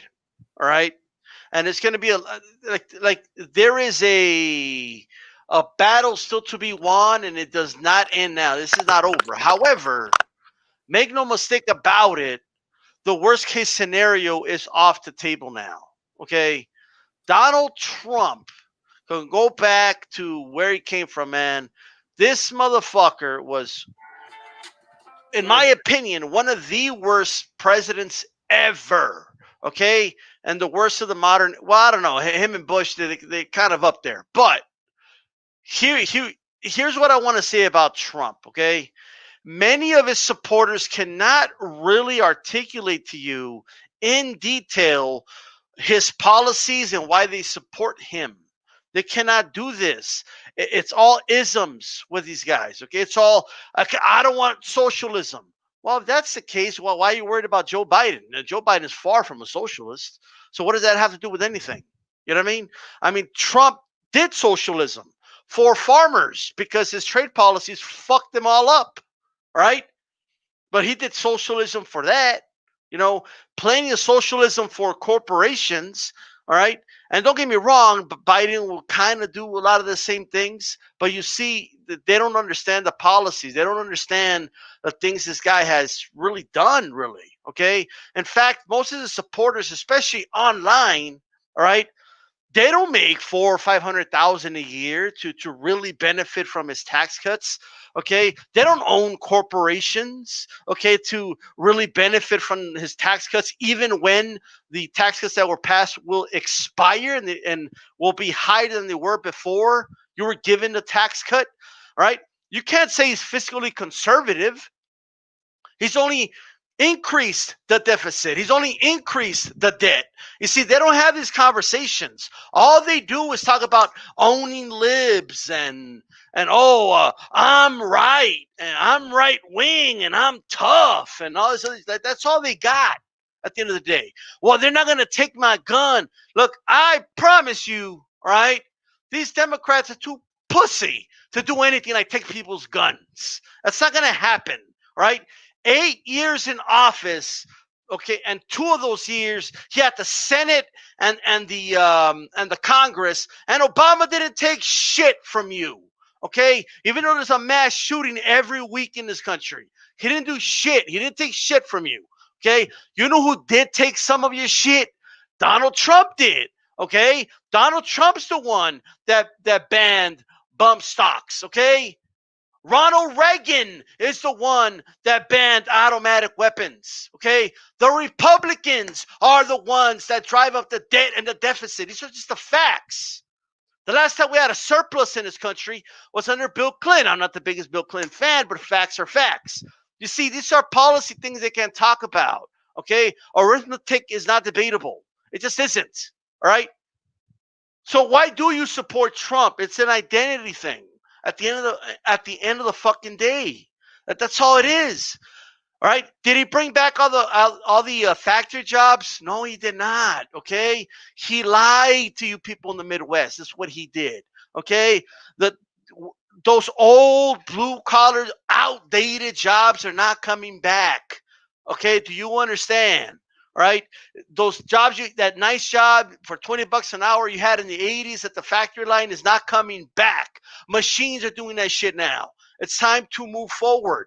All right. We need to think of the future. It's what we need to do. We need to stop subsidizing big oil. Now, obviously, Biden is not going to solve all those problems. And I know that. All right. Biden is still going to continue the foreign wars. We're still going to be bombing 10 countries and shit. But here is the main difference, okay? as bad as Obama was with foreign policy, all right, Trump was worse. You see, all the people that voted for Trump, all right, 4 years ago, because they were calling Hillary Clinton a war criminal and Obama's a war criminal. By that definition, all presidents are war criminals. But if they're all war criminals, I mean, Donald Trump was far worse. Donald Trump killed more civilians in 3 years than Obama did in 8. So by the sheer numbers, you should recognize that. Everything I despised about the establishment, and make no mistake about it, they've gotten control back. But everything I despised about them, Trump was worse than them. Okay, this is why Joe Biden's in office right now. All right, this is why he's back there. All right, a couple more things. All right, when it comes as to why Trump lost, it's pretty obvious to me, and a lot of it is kind of epic in a way. Okay, the way he treated Representative Lewis, all right, who was to many a civil rights, hero, right? The way he treated him just because he didn't support him, all right? It's kind of epic that it's that district that lost him Georgia, okay? It's kind of epic that the widow of John McCain, who, again, I'm not a fan of, John McCain never saw a war he didn't like. The dude was a war hawk, and we got to just tell the truth, even though the dude is dead. Okay. However, he was a POW. He did refuse. He could have been let go, and he refused to be let go in Vietnam when he was held hostage unless they let him go with his comrades. He refused to let him behind, and he stayed there, and he got tortured. The dude couldn't lift his arms above his shoulders. All right. And then he mistreats John McCain. Well, guess what? And the Republicans are mad at the widow. Of course he's going to campaign against your ass. Of course he's going to do that. And guess what? The senator of Arizona, you lost that fucking state. Let me tell you guys something. The idea of a Bush or McCain or Romney losing Georgia and Arizona would be laughable. Okay? Impossible for Obama to have won those states. Okay? Trump is so bad. He's so terrible. All right? That people said, you know what? I don't even like Democrats, but I'm going to vote for Joe Biden. You know what? I don't even like the establishment, but I'm going to vote for Joe Biden. This dude is so fucking bad. Okay. Yeah. I mean, this is the first president we've had in history that you can't ask you used to ask like any president, even Bush, okay, Obama, whoever, you can ask him a foreign policy question. Okay. Any type of question, they would answer it in detail for you, name the leaders involved, and tell you what they're doing, what the progress is, in very fine detail. This motherfucker, all you get is, well, we're looking at it very strongly. We're strongly looking at that, and we're working on that very strongly. That's what he says, and no, I'm not exaggerating. I am not exaggerating. That's not a parody. I wish it was, because this motherfucker doesn't know anything. He can't read, nothing. This motherfucker is terrified, okay? He's terrified because a lot of things have been found out about him. He owes money to a lot of people. There's certain loans he's got that he can't default in anymore, okay? And a lot of them are foreign banks. And they're not going to give a fuck anymore. Also, New York's on his ass, all right? So what I believe is going to happen, all right, they're going to have an intervention with Trump, and they're going to tell him, all right, look, you got to concede, and if you concede with no bullshit, we'll make sure a lot of that shit goes away. Because believe me, they can make it happen. Okay? If you want to protect you and your family and your future generations, you will concede. People do not understand how much power this man has just lost and how many enemies he made. Okay? And those Supreme Justices he elected, or not elected, but selected and got confirmed, they don't owe you anything. You do understand, you cannot fire them from the position. They don't owe you anything. That's why they've already voted against him on some cases.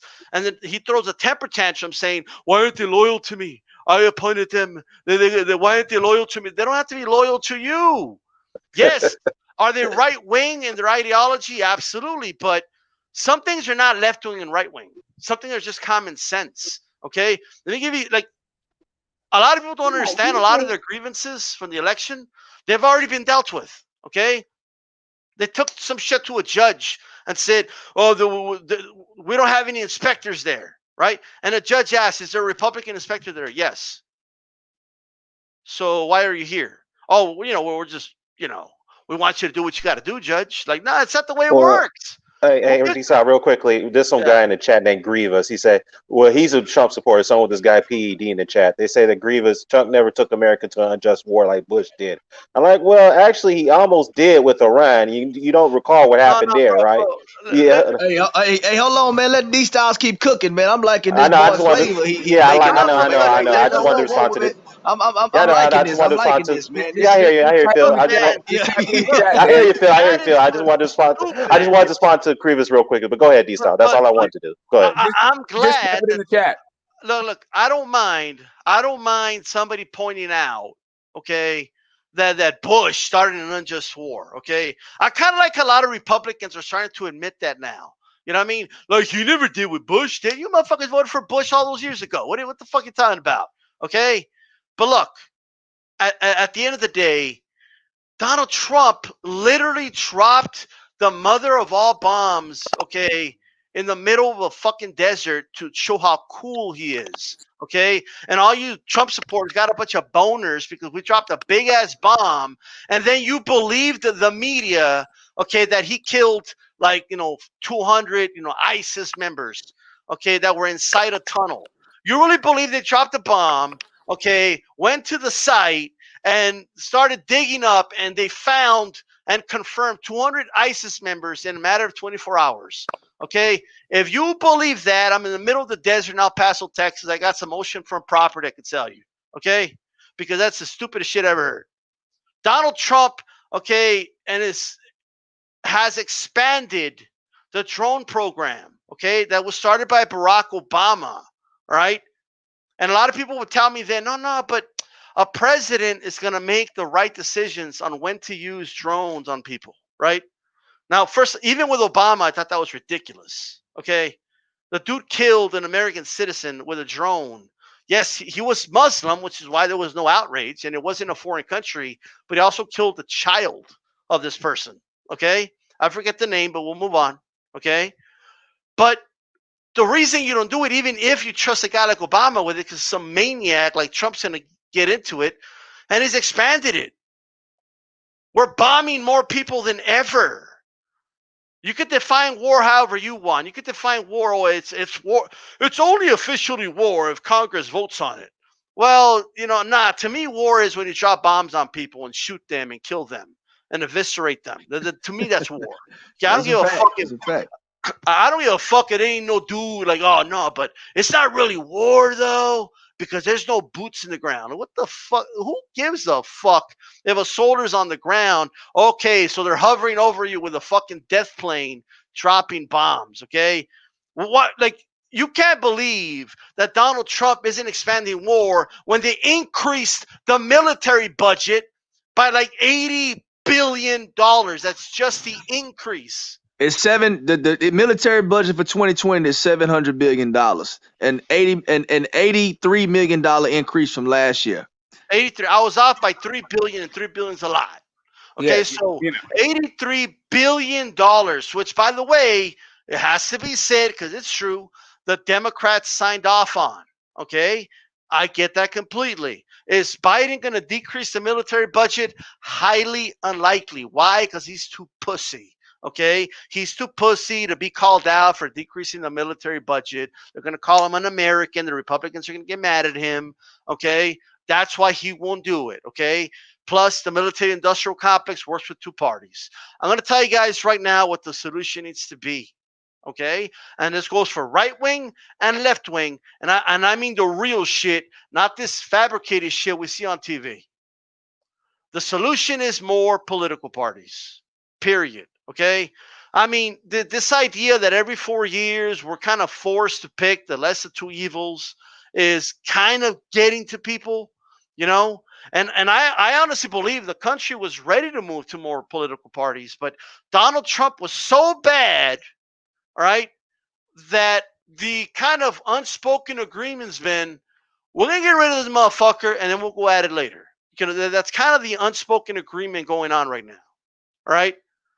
But we need to see, like, I would love to see a political party that's fiscally conservative when it comes to, you know, the economy. All right.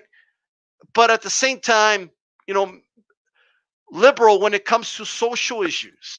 All right. Why not? And maybe vice versa. Because this idea that we have people in this country that their number one, you know, issue is abortion, right? They're so concerned about abortion. That's their number one issue because they're all for life.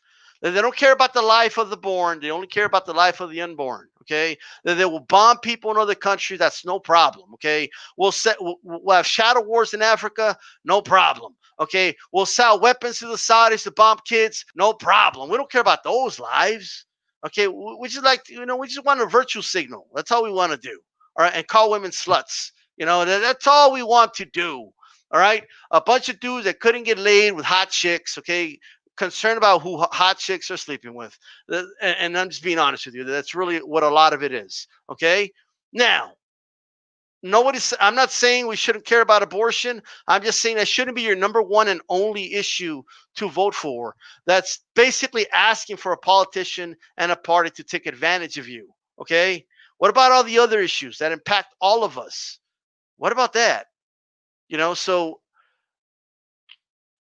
I want to say one last thing. All right. Anytime I speak about Trump, okay, there's a lot of people that just presuppose, oh, he's a Hillary supporter. You know what I mean? Oh, he's he was an Obama guy. Before Trump was elected, I was doing videos criticizing Obama about his foreign policy, okay, and his domestic shit. I mean, look, he continued to dish tax cuts when he didn't have to. He did not pass what I believe is common sense, universal health care, but for whatever reason, that's still debatable with people. You know what I mean? But okay, I get it, but he ran, you know, with the promise of giving everybody universal health care, and instead he gave us a right-wing plan that was done by the Heritage Foundation in the 90s, you know, and that's Obamacare, the Affordable Care Act, you know, so I mean, there was some good in it, you know, like the provisions of, you know, pre-existing conditions and stuff like that.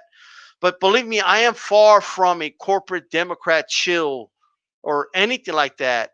And I have some issues I'm very conservative on. Some of them I'm very progressive on.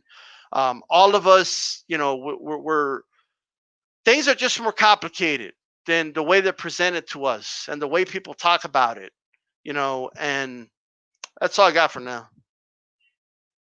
Good stuff, D-Style. Good stuff, man. Hold on, I'm talking to my Hey, wife. yo. But hey, guys, hey, I want to say something real quickly in the chat. I'm still because they're coming Hey, at I'm just getting D-Style the for mic no check. apparent weeks. Hey, Dan. Yeah, is my Dan. mic mad? Yeah, my mic bad. No, I'm trying to check mine. No. I'm checking mine. Oh no, Dan. Before you get, I ain't worried about the chat. Really, we don't have to address that. No. I want to ask them. I want to ask them real quick question though, man. They're saying that the election was fraud and it was fixed. I mean, they don't even live in the U.S., so they can't even prove it on that merit. But I would like, yeah. Hold up. I said we're not addressing the chat, so we'll just leave that alone. Yo, let me go back. Let me go back to Coach K. I go on the clip. Go back to Coach K because I asked him about the Proud Boys, stand back, stand proud. Coach K, you want to address that, and then we move on to what we want to talk about. Coach K, you want to address that? Yeah, it won't take long. Mine is simple, man. I'm turning the page on Donald Trump. People are happy. People are celebrating. Let them enjoy their time. Trump is no longer technically the president of the United States. I'm not concerned about that anymore. Obama did his thing. Reagan did his thing. Abraham Lincoln, Ulysses Grant, you name them all. They're not on the clock right now. And what I'm concerned about is figuring out what I can do personally to contribute to this new presidential seat. Okay, getting out in your communities. Now we all been on here for a while. We all know each other. Some of us been on 10 years, whatever the case may be. But for me, I've grown to a space to where, okay, now I have this president. Let me watch him and let me do what I have to do as a person within my community, and maybe I can influence some change. Maybe I can get in that position. You know, I'm not concerned about Donald Trump. We're done with that. Let's turn the page for me and my family. You know, but Obama, he did his thing. I'm turning the page on that. That's not my concern no more at this point.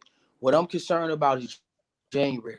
I'm concerned about those first 90 days, and whatever he do is what I'm going to be paying attention to closely while going and contributing myself to my own neighborhood and getting my own political system started within myself. So, hey, I'm good. As long as the people happy in the streets, that's what it's about. Now let's get down and talk about these policies. I'm gonna say it again. You guys know I said reparations is the most pressing matter for me because it is the original debt owed. And that's just the bottom line. You know, that's just the bottom line for me. So I don't know what they're gonna do. We gotta stand up and then see what happens. So I'm just excited to see what's gonna happen, man. I'm not concerned about Trump and Proud Boys because I know this. They're not coming to Ford to County DeKalb County. You guys seen the map. You seen all that blew up in the A-town. So we ain't worried about that. You know what I'm saying? And if there's a concern for rural areas, you know what I'm saying, out and about, then the current people who we pay, who we employ locally on a state level, federal level, then they need to be putting provisions and get cops out there in those areas and monitor that. I expect us not to have any incident. I expect this to be completely under the control. I don't expect the Proud Boys to be doing these magical lynchings and magical murders overnight because, see, now we starting off wrong all fucking ready. So again, I'm not concerned about nothing else. I'm just here for results and to contribute to help this party help other people. That's what I'm here for. I agree with Zone on that one, man. I mean, I agree. I definitely believe that reparations does need to be addressed.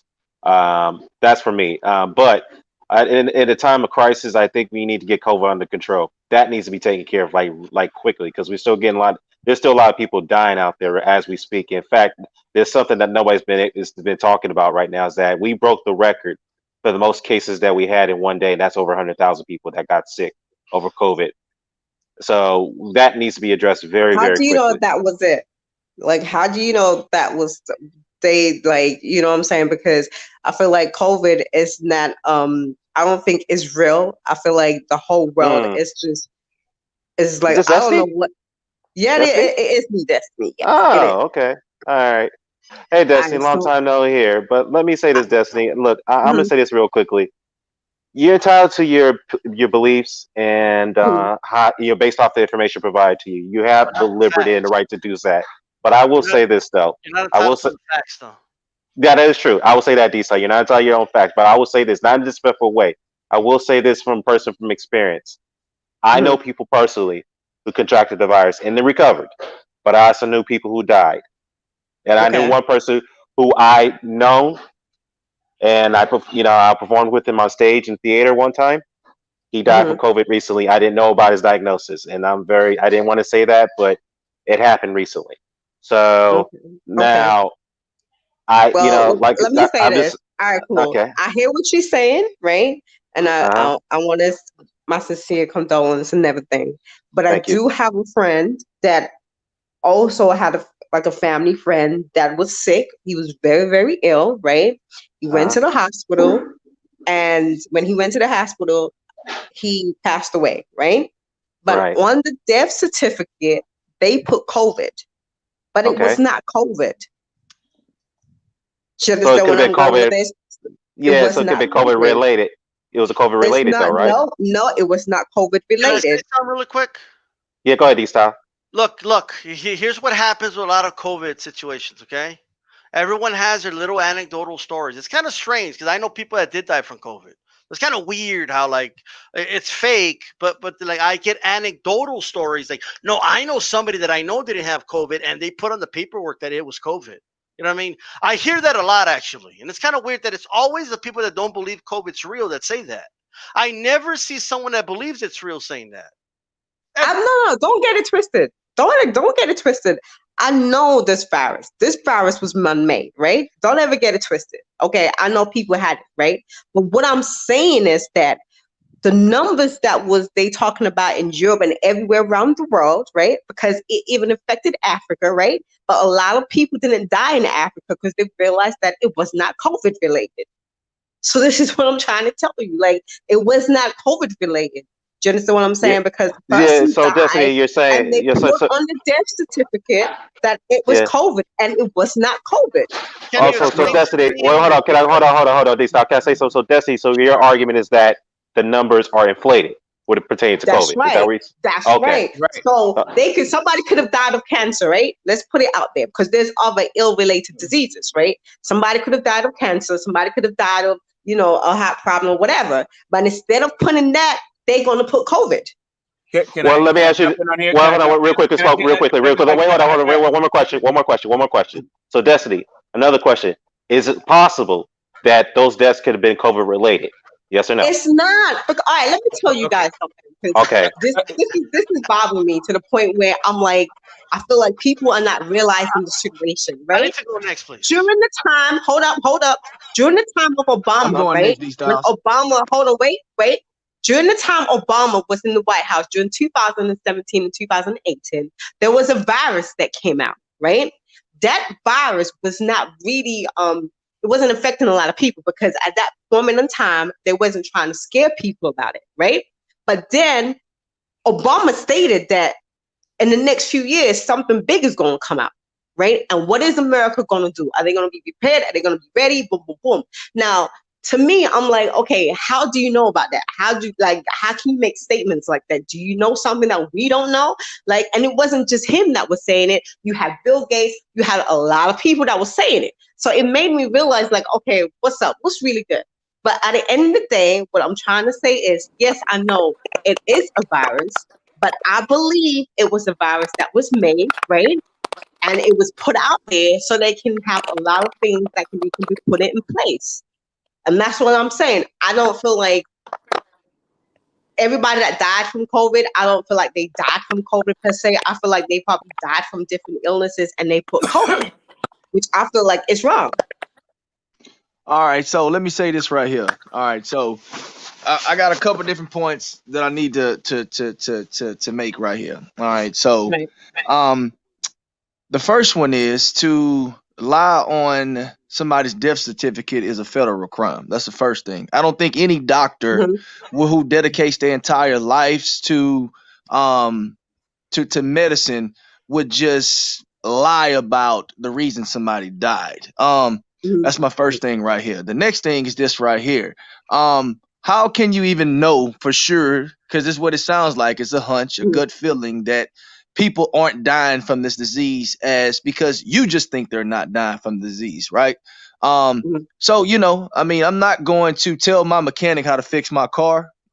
I could tell Mhm. him what's Mhm. wrong with it, but I'm not gonna tell him how to fix it, right? I get it. Only he knows Mhm. how to fix it. So, again, I feel as though you're entitled to feel whatever you want to feel, but I Mhm. mean, I'm kind of the person that I need to see proof.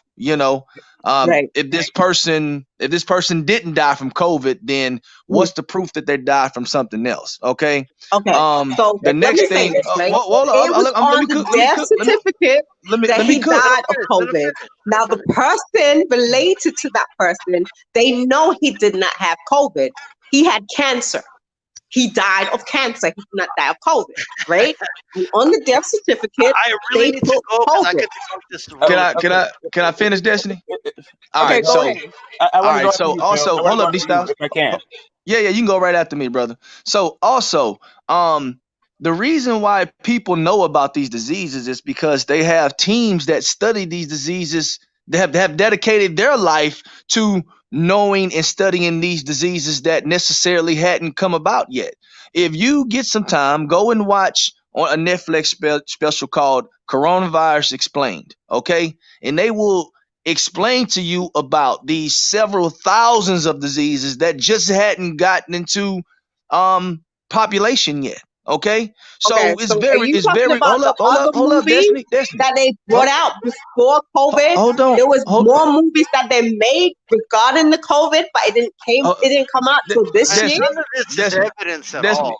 Jesus Christ. Destiny. So again, it is scientists and teams that have dedicated their entire life to studying these diseases. Okay, now what Barack Obama did and Joe Biden did was they assembled a pandemic team for situations like this because the swine flu got so out of control. So many people got it. And then we also had the Ebola outbreak. So they said, hey, you know what? We're not going to get caught with our pants down again. We're going to establish a team that dedicates nothing but time to fighting a situation that may occur in the future like this one.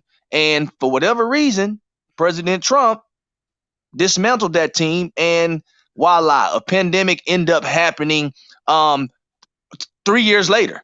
So again, a couple things I want to say.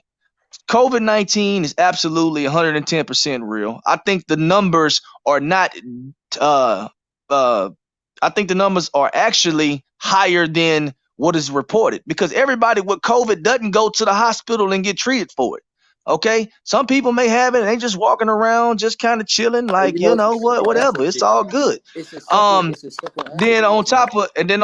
top of that, right there, at the end of the Both of day, y'all are right. whether Both of y'all people are right. think whether people think you people are dying from it or not dying from it, it is a very real thing, and it is absolutely a must that we get this virus under control Of course, worldwide. it's a That's real not going to thing. change Just like anything. Ebola, I've just been like waiting. I've been swine waiting. flu, I've been it waiting. is a Destiny, real I've been thing. waiting. I've been It's waiting. a man-made virus. I've It been is a real I've been thing. waiting. Of course, I've we been know waiting. that. Can I get in? Can I get in? I get it that people, like, regardless of whether it's man-made or naturally occurring, or like it's really a separate issue, right? It doesn't matter. That part of it doesn't matter unless you're saying that they also have a man-made cure that they're not giving us, right?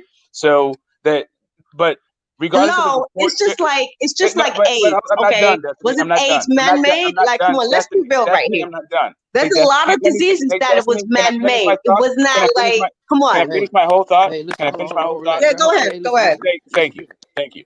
Okay, When go. it Yeah, comes let him down talk. to the reporting, right? Like, I don't know if you guys remember September 11th, but in the days after September 11th, they said that it was like 6,000 people died.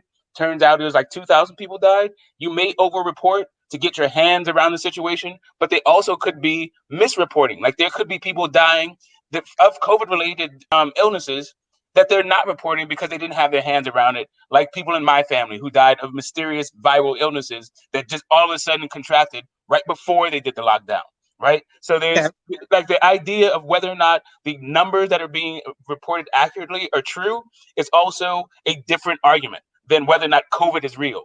And lastly, when it comes to the preparedness for a pandemic, it's the Johns Hopkins study that you guys are talking about that went on for years before COVID, that was enacted in order to deal with a worldwide pandemic that is not necessarily COVID, but actually could be way more deadlier than COVID. COVID just That's right. happens to be the pandemic that came along while the study is happening. And they're enacting the policies right now for a future pandemic for something that could be far more deadlier than COVID. Hey, listen. Can I go next? Hey, Good let point. me Good point. hold Good on point. for a second. Hold on, because we gonna Well, I've been waiting, both bro. of What do y'all. you mean? Hold on. No, what I'm finna say is both of y'all are actually right. I mean, y'all gonna talk about it as long as you want to, but I'm saying y'all can save some time if you want. It's your choice. But both of y'all are right because both possibilities are correct. But Mm-hmm. like Destiny said, her belief and what she thinks and her own experience is correct. We can't say it's a conspiracy and all the fly talk that come along with it. Okay, we get it. We know the punchlines, but she could be correct. You guys are correct as well. That's why they put the measures in place so it can reduce confusion. So they should keep the team and assemble a team for this reason. So, Destiny, I just got one question for you.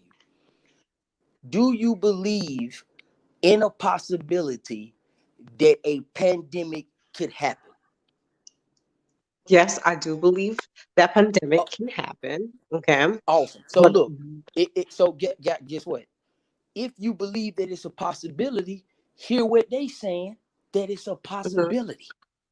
That's what they saying. Okay, I get it. I get it. That's it. 100. That's all It's it a is. possibility. I get it. I'm Okay, not so saying they're that's it. wrong. No, listen to me. I'm not saying they're wrong, right?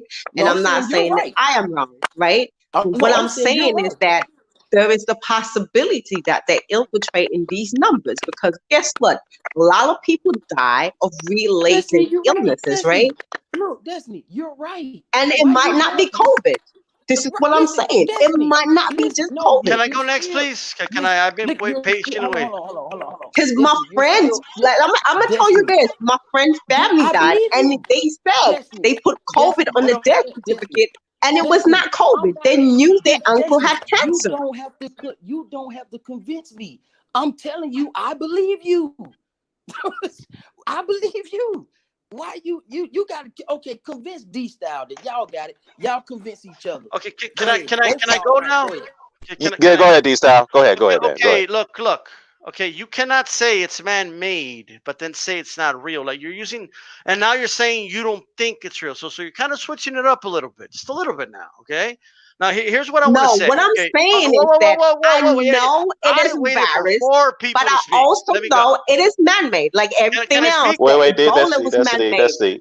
You D-Style, know, Hey, Destiny, Ebola was let Destiny, D-Style made. I don't finish. Ebola need was made you. in a I don't laboratory. need you We to all know repeat. that. It was man-made. No, We're I not get gonna you. sit here and be I'm stupid. listening to It was you. man-made. Look. You believe it was man-made. I get you. You don't have to keep repeating it. I know what you're saying. Like you know what I mean. But here's what I'm trying to tell you. Okay, just because your friend told you, okay, right? Just because your friend told you that no, he died of cancer, not COVID.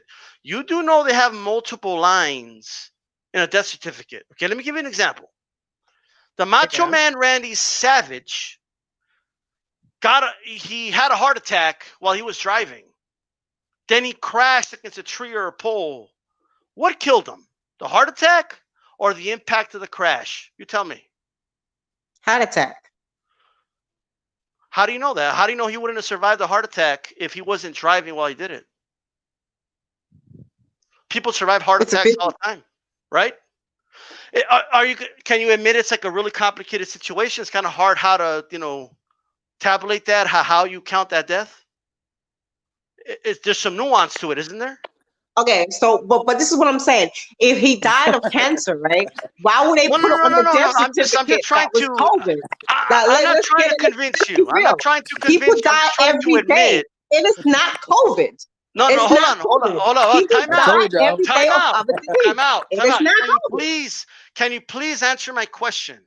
Is it not difficult to say? Some people are going to say, no, it was the impact of the crash. I believe he would have survived a heart attack if he wasn't driving while he did it. Some people are going to say, no, maybe he died before he crashed from a heart attack. None of us know. Is it not a complicated situation to say? Is it not fair to put both, like he died of a heart attack and from impact from the crash? The Okay, autopsy so is all not right, going to show what it was. if you're saying that, so why don't they put on the death certificate that it was cancer? They do. They do put multiple things. I don't know about your specific issue. Maybe this one anecdotal story, okay, maybe you're right. I'm not here to call you a liar or anything. I don't know the story, okay?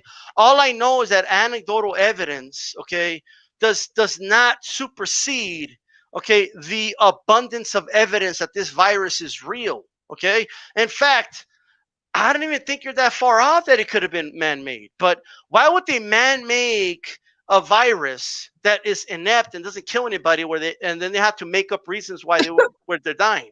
Now you got to Why think would they about make that. No, no, man-made whoa, whoa, whoa, whoa, Ebola? whoa, Come whoa, on, let's be no, real. no, no, no, no. Here's what happens. Here's what Ebola happens. kills You people. hear something that you know They do contradicts your that to point, kill and people. you're trying to Like they do filibuster. that Please to do not kill filibuster people. me. Let me That's finish what the they're point. doing. No, but Destiny, but you, while that's a Hold on, haven't you possibility, heard hold on. about Bill Gates talking about they need No, to no, no. That's where decarbonate I'm the going world? next. Like, come on, let's be Hold on, real. hold up. I seen that video from Bill Gates. Okay, No, okay.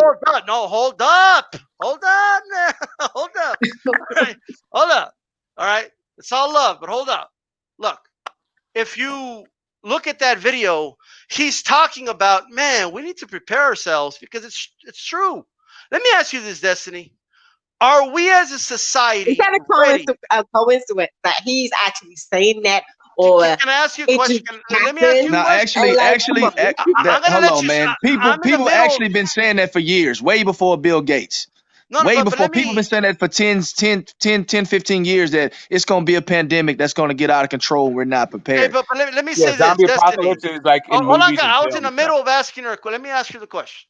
Okay, like I'm in the middle of asking you a question, and you're gonna get to answer. You don't have to interrupt me. I'm in the middle of asking you this question. all Okay. right.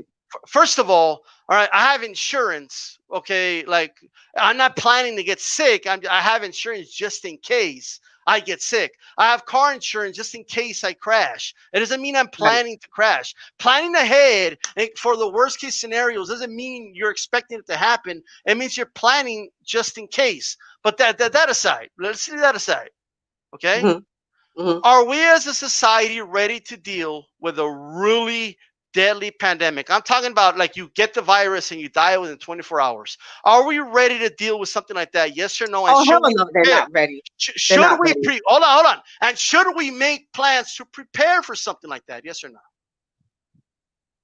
Yes. Okay, so that's all they were trying to do. They were just trying to prepare.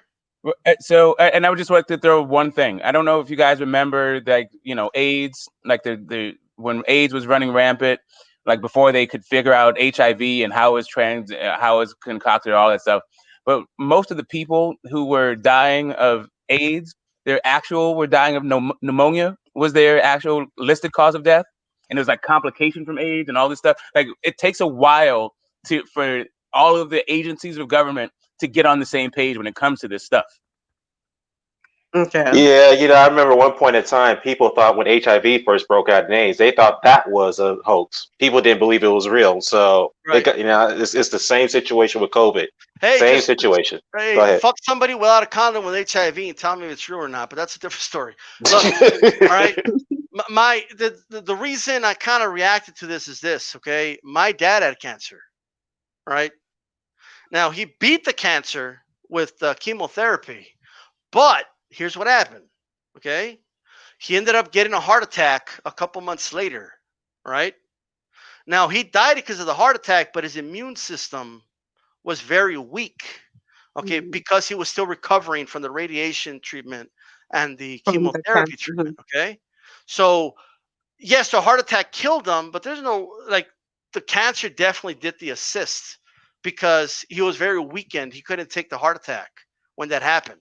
Okay, so what could happen is, I'm not saying you have to believe it, but someone that has cancer, people with pre-existing conditions, since this virus attacks the lungs and your immune system, okay, the likeliness of you dying is going to go up because it attacks your immune system. It makes you weaker. Okay, so by definition, that increases your probability of death.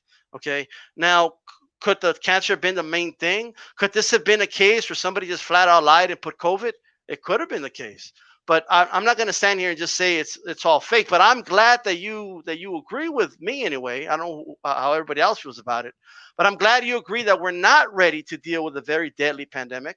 And I'm glad you admitted that we do need to make plans and have conversations about how to prepare for that, because we cannot use that for in the future in case it does happen, right? And say, oh well, look, they were planning for it, so therefore that's proof. Well, that's not the way it works. You know what I mean? So I'm glad you agree with that, though. I'm glad you're on record saying we got to prepare for more deadly viruses. Yeah, I mean, I'm just saying, man, they do autopsies on the body, man, to know what the cause of death was. And honestly, man, I work, you know what I'm saying? My wife is a medical profession. Her sister's a medical profession. Her mother was. Her cousin is. Anyway, man, it comes from a long line of medical professions. And I know what kind of dedication and, oath these people take on a daily basis. And honestly, man, I'm not saying it's not bad doctors. I'm not saying all doctors are good. I'm not saying that. But I can say these people dedicate several years of learning medicine, learning how to help people. And I just can't see them throwing it all away just to say one person died of COVID and they didn't die from COVID. I just don't see them just lying. Okay, one second. Well, let me finish, Destiny. Destiny, please. Let me finish. Australia is still in lockdown. Destiny, can I finish, please? Okay. Can I please finish, Destiny? Germany is still in lockdown, right? Destiny, can I please finish what I'm saying? Right? Before we talk about Germany, Europe is on lockdown. Jesus Christ, Destiny. Come on, Destiny. Seriously? No, for real. I'm just telling you. Okay, all right. Let me finish. I just want to finish, and then you can talk about Germany. But there's more behind it. Destiny, Destiny, I just want to. Phil's got to finish his point. Go ahead, I Phil. just want to Yeah, finish finish your my point. point, then you can talk about Germany. Man, I Okay. told y'all All I'm right, telling cool. this So girl so tonight, so man. this is my deal right here, man. Again, like I was just saying, I just find it difficult to believe that a medical profession, okay, would throw their entire career away just to lie about one death certificate. Okay. Um, and my thing is this right here. Your story may very well be true. I can't say whether your story is true or not, but I only can speak from my experiences, right? So my thing is this right here. How anybody know if they got COVID until they go get tested for COVID? I mean, I can't walk into a room and point out everybody in the room that has COVID. If we can do that, then we would have this disease under control by now. So for me, it's just kind of hard for me to believe that, you know, somebody, just a random person knows if they have COVID, if they don't, and then they go in there, they got cancer, they die, and then they lie. I mean, look, that very well would have been the case. But I just don't see somebody who, passing up on a $500,000-600,000 a year job just to say somebody died from COVID and it may not be true. Like I don't see that. And then on top of getting a great compensation for helping people, you've dedicated your life to it, man. You've taken an oath. Like it doesn't make sense to me. But I mean, I got you. Your experience is your experience. But I don't want to discredit the people out there that's out here fighting this shit every single day, including my wife, including her sister, including other family members that I have, and think that it's just that they're just out here lying about this shit. People out here risking their lives, and people are dying. Medical professionals are dying every day from COVID-19, trying to help people that don't believe in it. I just think it's ridiculous. I would just like to throw in, so in my family this week, actually, a little personal story. I had family members that were diagnosed with COVID and recovered, and they've since been tested, and they are no longer positive. Yeah, That's there you good, go. man. That's good. That's That's good. really good, man. That's good news. I'm glad they're safe, man. I'm All glad right. they're safe. See now, Destiny's here. Destiny, what do you think about Biden and Harris being in the White House, and Trump is going to be got a speech coming up, and I was saying that he might tell the Stan boys to let the Proud Boys off the leash. What do you think about that, Destiny? I don't think he would do that, but I know Trump is racist. We all know he's racist, right? But for him to do that, I don't think he's gonna do that. What I do know is that Biden he's been in politics for 47 years, right? During those times, he passed the bill. Okay. Now, that bill came out, and a lot of Black people, a lot of minority people got locked up. Okay. When he was doing his presidency run, they asked him about it, and he described and said, look, at that time, he knew what he did was wrong, boom, boom, boom, boom, whatever. To me, I'm not saying I prefer Trump, but to me, Trump gives you what you want to get. He's racist, he's letting you know who he is, and that's what it is, right? And I prefer somebody like that than me not knowing what I'm getting. See, that's who I prefer. Okay. I'm not saying whatever he done in the past or whatever during the 4 years, it was all good and all that, because I know it wasn't, right? But I'm gonna put it this like this. This virus is bringing a lot of fear among a lot of people. Okay. People are not living their lives. I'm not saying people need to not live their lives, people not to do this, whatever, but it's bringing a lot of fear into people, right? People are not living no more. People are not going out. People are not doing a lot of stuff, right? And to me, it's like, I'm not saying it's bad, but I feel like when you do that, then you just gonna make people believe that, okay, it's all good to just stay in the house and not do nothing. And to me, that's crazy. So yes, there's ways about this virus that we can do, and whatever the situation is. But if you're telling people that they can't fly out, they can't go to school, their kids can't go to, it's a whole lot. It's just a whole Listen, lot. can I ask you a question? And you I got said a there should question. be. I got a question too, Dan. No, that's cool. That's cool. But let me ask you. So definitely, you're saying that given this whole situation, there should be no lockdowns. Period. Correct. While we're in the middle of a fire pandemic, right? No, I'm not saying, listen to me, I'm not saying there shouldn't be a lockdown, but also I'm not saying that if you put the whole country on lockdown, there's going to be problems. Well, right? how do you navigate the problem given the fact we're in the middle of a pandemic? How do we navigate that? Okay, okay. We need to do something better than this. What would be that solution? What would be that solution? Okay. I'm in United Kingdom right now, and we under Mhm. lockdown. People out here are going crazy. Okay. People don't understand that what people's mental health. Like, it's like me and you could be fine. Somebody else cannot be confined into the four walls of a house. Yeah. Do you I hear understand what you. I'm talking about? I So hear you. to me, I feel like there should be other ways where we can implement something like for people. Like, I don't know, the lockdown situation is going to be good. Okay. One second, Destiny. Can everyone mute? So I got a question. No, that's fine, Phil. Can everyone mute while Destiny's talking, and then whoever talks, mute, and I'll mute because I'm getting some feedback and I don't know where it's coming from. Destiny. Well, it's not for me, but go ahead. I didn't say it was from anyone. It said everyone just mute while Destiny's talking, and when you want to talk, just unmute yourself. That's fine. Cool. Okay. Go and continue, Destiny. Go ahead. Okay, so this is what I'm saying, that you cannot put that pressure on people, whereas yes, they have to be confined into a house and don't go to work, don't do this, especially when you know that a lot of people are vulnerable. We got children, we got elderly people, we got old folks. There's a lot of stuff going on. You know what I'm saying? And not a lot of people can be like confined to a house, like, and say, okay, I can't do this. I can't. It's not going to work. People want to socialize. People want to meet their family. Right this minute in United Kingdom, they're telling people not to go and see their family members. You don't understand that maybe some people, they get by talking to their mom or going seeing their kinfolks or going to say hi or that kind of stuff. So I'm not feeling this right here. I'm not feeling it at all, because in South America they're good. In Africa they're good. In the Caribbean they're good. So what's the problem? Like, I just want to know what's the problem.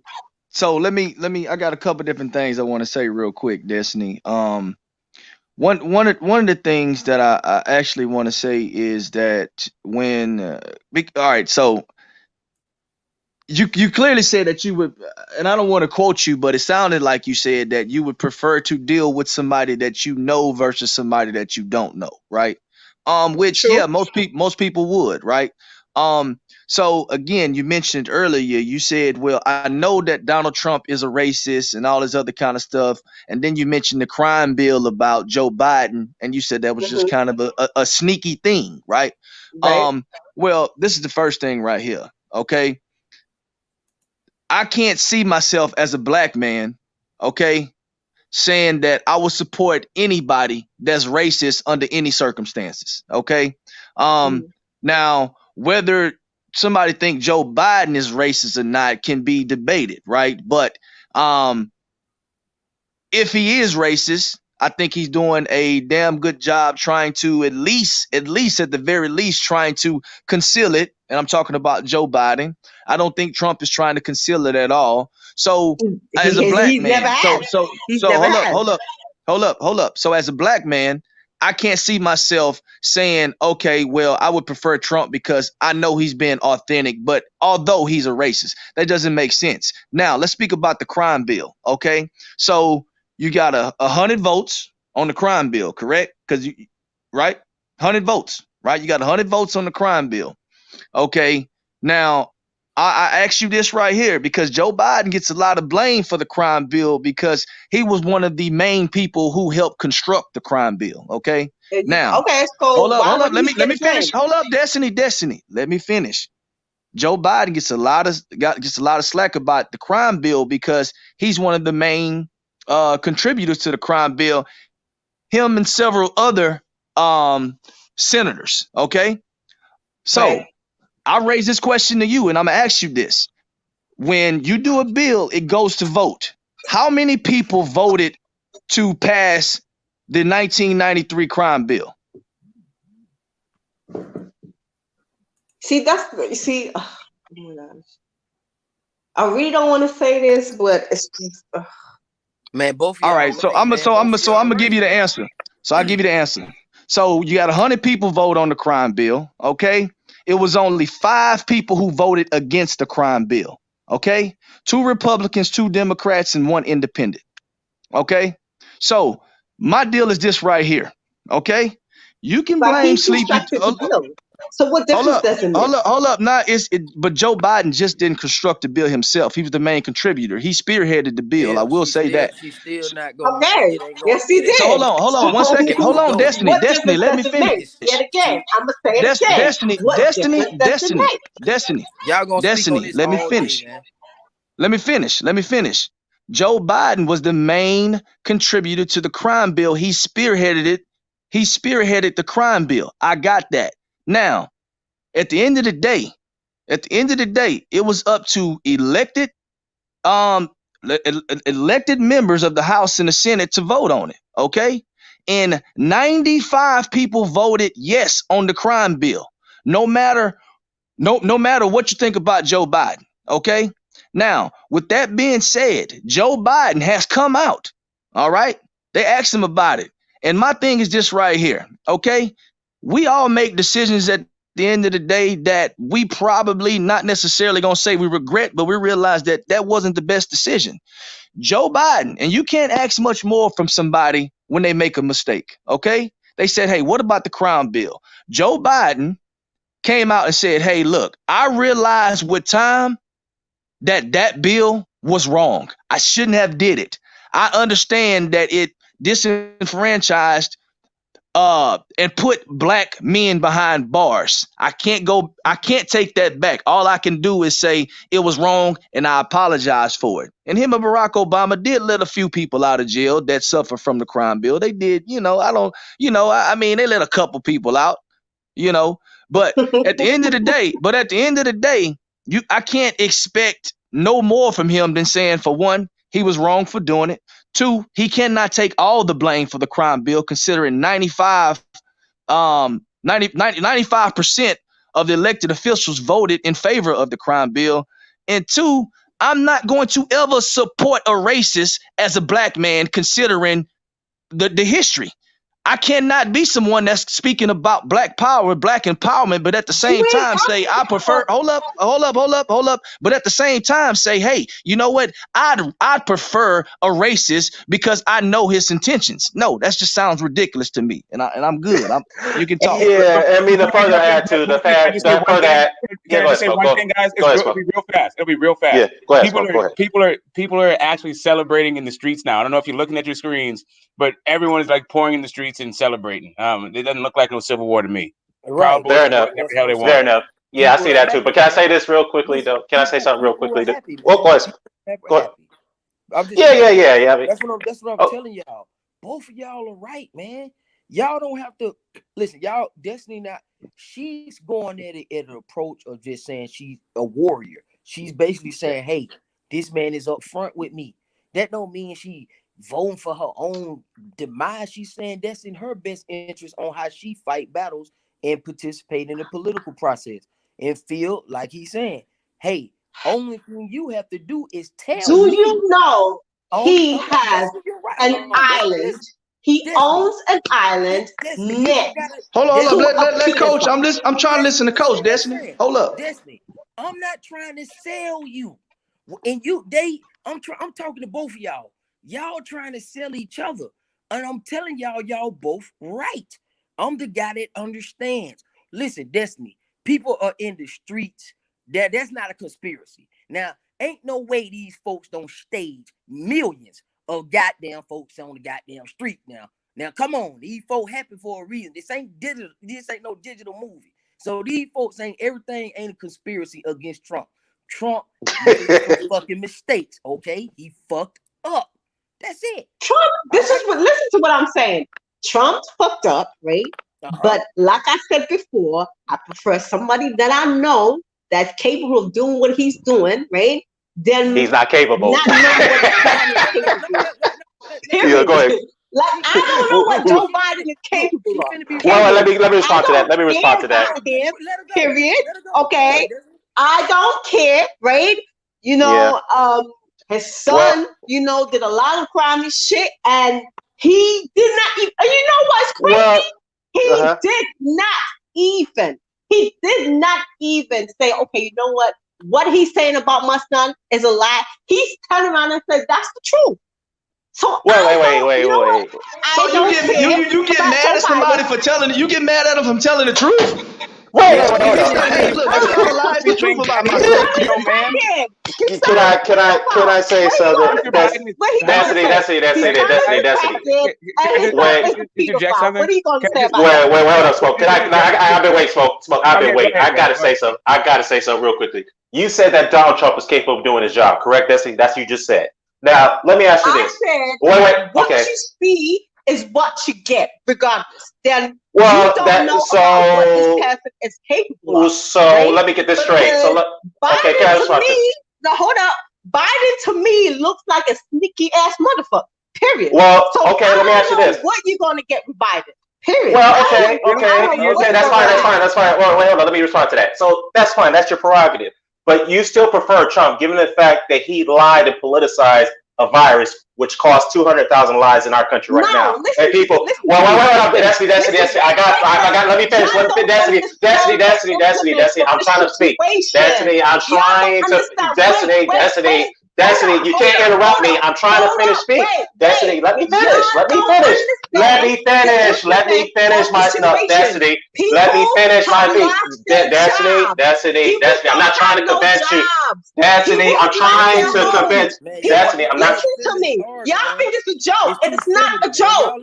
People lost their livelihood. People have lost their homes. Wait, hold up. Because they continue to want to shut down a country. Hey, EJ, can you stop muting my...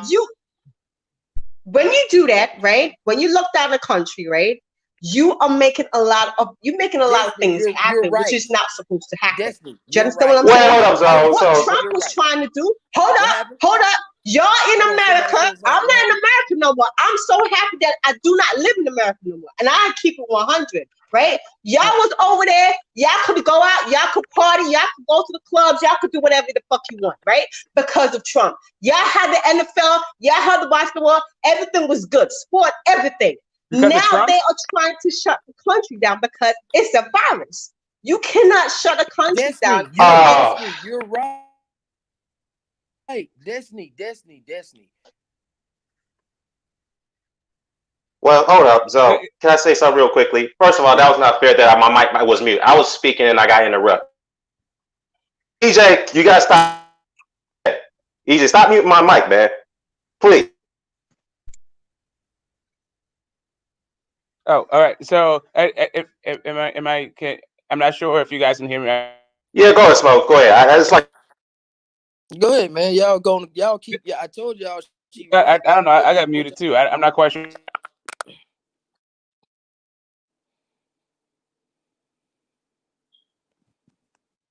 Can I go or no?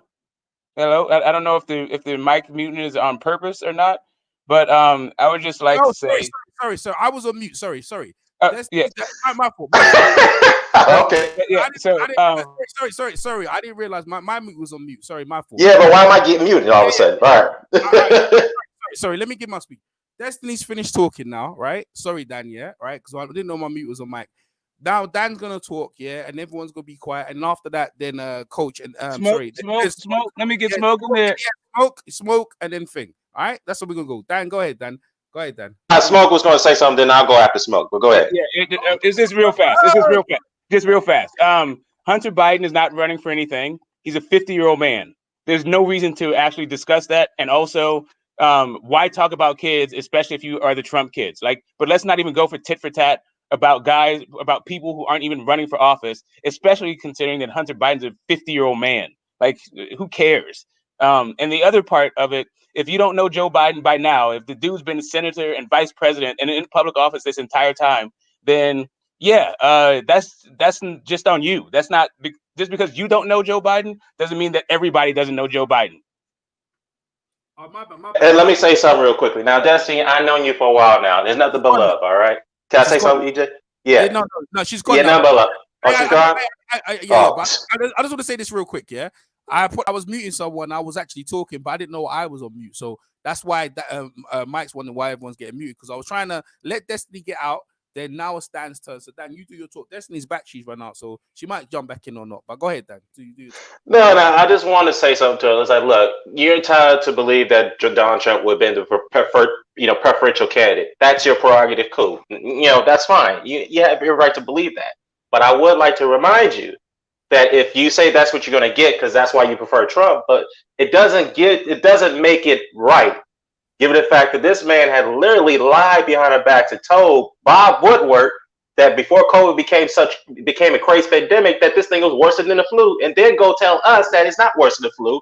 Then have private meetings with shareholders and investors, including rich senators, and one of them Democrat, and tell them that, hey, this is going to hit us hard, and then persuade them to dump their shares in their stocks, and then tell the American people and their constituents that everything's going to be fine, and then buy up stocks with health companies to rich off the pandemic. That's not right, and that's not cool. So I got a problem with that. So again, you're in liberty. Everything you say about Joe Biden, that is valid points. I'm not arguing against that. But the problem is that you can't say that Trump is what you can get. Doesn't give him the right to lie behind our backs about the situation for what it is. That's all I got to say. All right. Go ahead. Just one other thing. One other thing, real fast. Just follow up on Phil's point. It wasn't just the other senators that voted for it. There's 100 votes in the Senate. There's far more votes in the House, right? So a lot of people voted for it, not just in the Senate. All right.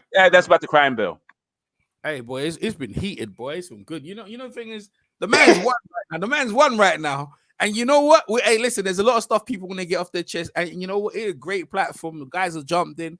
Absolutely. It's been good. Hey, Coach, you want to say anything? Because Coach is, I ain't gonna lie, Coach is the reason between the team. Yeah, that's the thing. I want to say something. So, man, I got to give you props, man, for being the voice of reason, man. Shout out to you. Oh, yeah, appreciate that. But that's what the coach does, man. The coach brings the team together. Go ahead, Coach. Bring the team together. Go ahead. Yeah, so I'm trying to, and when I don't want to sound like I'm about to repeat what she's saying. I just want you to understand that you get to embody your belief. So Dan, you are right, because you lived it. Nobody can contest that. Anybody that tries to do that, that's ridiculous. That's being a know-it-all. That's having a ego. So you are correct in your existence. The same thing with Destiny. And the way she come to her conclusion is she's basically saying, hey, you know what? This guy is upfront with me. He's keeping it 100. Now I can prepare an attack or whatever the case may be. I can defend myself. Mm-hmm. She's basically saying that person is giving her a proper fight. You see what I'm saying? She don't respect the dirty fight. Now, you're saying, and what Phil said, a great point. He said, well, that's all I need to know. He's telling me who he is, so I'm making a choice to say, no, I'm not finna deal with you. That's highly reasonable, because Phil is saying that's what he does, and that's how he responds to that type of situation. Both responses are correct. In the way you divide up what needs to be done is by getting stuff, because the whole purpose of the governmental process that we pay for is for them to do stuff for us and solve our problems. So regardless of how you feel, that's why we always say, what are the policies? And people always try to brush past that, and everybody's kind of cute and saying fly things about policies, but that's what you judging on. That's why I keep saying reparations, because that's the one thing. And I'm not even saying it because of the money or its tangibles. I'm saying it because it'd be such a move in the right direction that's out of the norm. I know I can feel that. I agree. The whole United States would feel that move. It would be undeniable, that move. You know what I'm saying? Not even about the money. It's just to show the respect that white people acknowledge, hey, we built this country off of you guys. We've taken this from you guys. Let's get this back to you guys. That's what I'm saying. It's not just the money, is symbolic of a new agreement. This is like it will be like a new pact. The reparations thing is like us finally coming together to think of ideas and say, man, wow, we came up with a plan that we both like. That's so you need both perspectives in what I'm saying. I'm saying y'all are right. If you want to get the answers, watch their actions, watch their policies. You got to watch what they do. Because look, Biden is going to take the office in January, and it ain't going to be no excuses. We not going, it can't be no excuses, man. Right. We can't talk about Trump and his tweets and, he's funny. We're going to come off that high in about 4 fucking months. In June and July, let's just make sure everybody made the right choices and everybody's going to be comfortable with their choice through thick or thin. So let's find out. That's what I'm saying. And I agree with that. And you say everything is 100% correct. I cannot even argue against that. Everything you said was actually factually correct. And the thing is too is that the reparations part, I think that would be the right move in the right direction, because that would be a historical apology, as you want to call it, that the crimes that's been committed against us as African Americans will go back to like 700 years now, as you want to say. Right. So that is definitely needed. I know years ago they introduced legislation that apologized for slavery. To me, yeah, okay, but where's the reparation part of that apology? Where's that? Now, wouldn't that be the biggest deal, Dan? Let me ask you a question, and I know you're a good thinker. And anybody else, the rest of you guys, answer this: what could possibly be a bigger deal than blacks and whites in America to go ahead and squash their differences? That'd be a huge deal. What bill, or just anything, if you come up with a cure for AIDS or cancer or something, of course. But what bigger deal on a social level would be so symbolic, bigger than that moment right now? That's a very good question. I think it does get to me. I know it's like one of these qualifying questions. It goes back to the social economic equality, as you want to call it. And whenever you do a job application or you do you fill out a job application, the number one EEU question, the equal employment opportunity question that comes up, self-identity. Are you African American? Are you Hispanic? This, that, and the third. I know it gives you the option to say you self-decline, but I think they need to get rid of that, in my view, because to me, it's just my personal opinion. I think that question is to kind of pretty much target and monitor how many African Americans apply for that position opposed to whites and this, that, and the third. That way it gives these hiring managers the flexibility to decide who they want to hire. To me, that's kind of like somewhat kind of, deter or trying to pretty much curtail many African Americans getting positions that they should be qualified, that they qualify for. You see what I'm saying?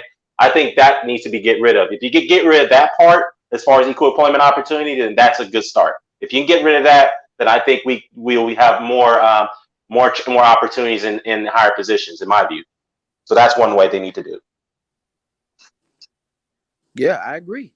And I agree. And that's why I keep saying that.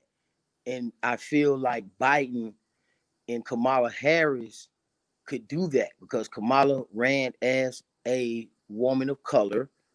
And now she's a lot of people hate it, and it was like, oh, she's not truly, African American. She's Indian and she's Jamaican from the mulatto class, that class system in Jamaica that they have, so okay, we got it.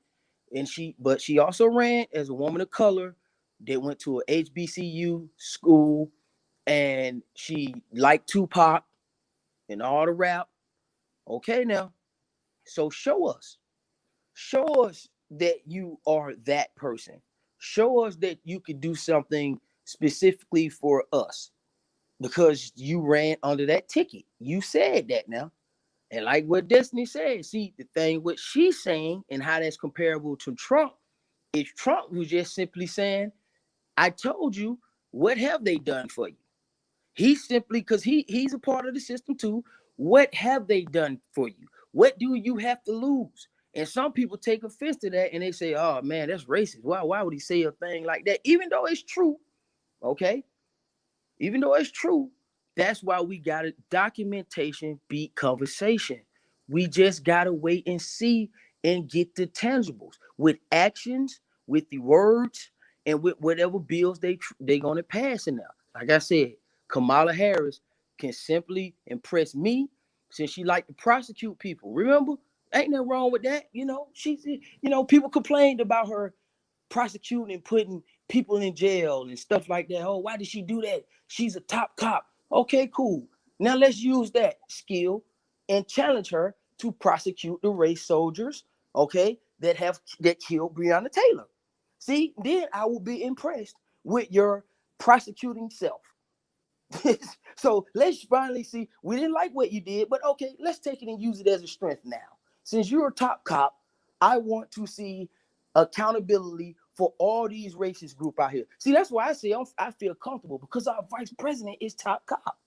You see what I'm saying? See, it's more than one way to skin a cat. See, why you can't tell me you feel nervous about the Trump supporters because remember, you got the top cop. Surely she's gonna keep you safe, right? That's what we voted her in to do. So let's find out. See what I'm saying? See, that's how you get to the bullshit.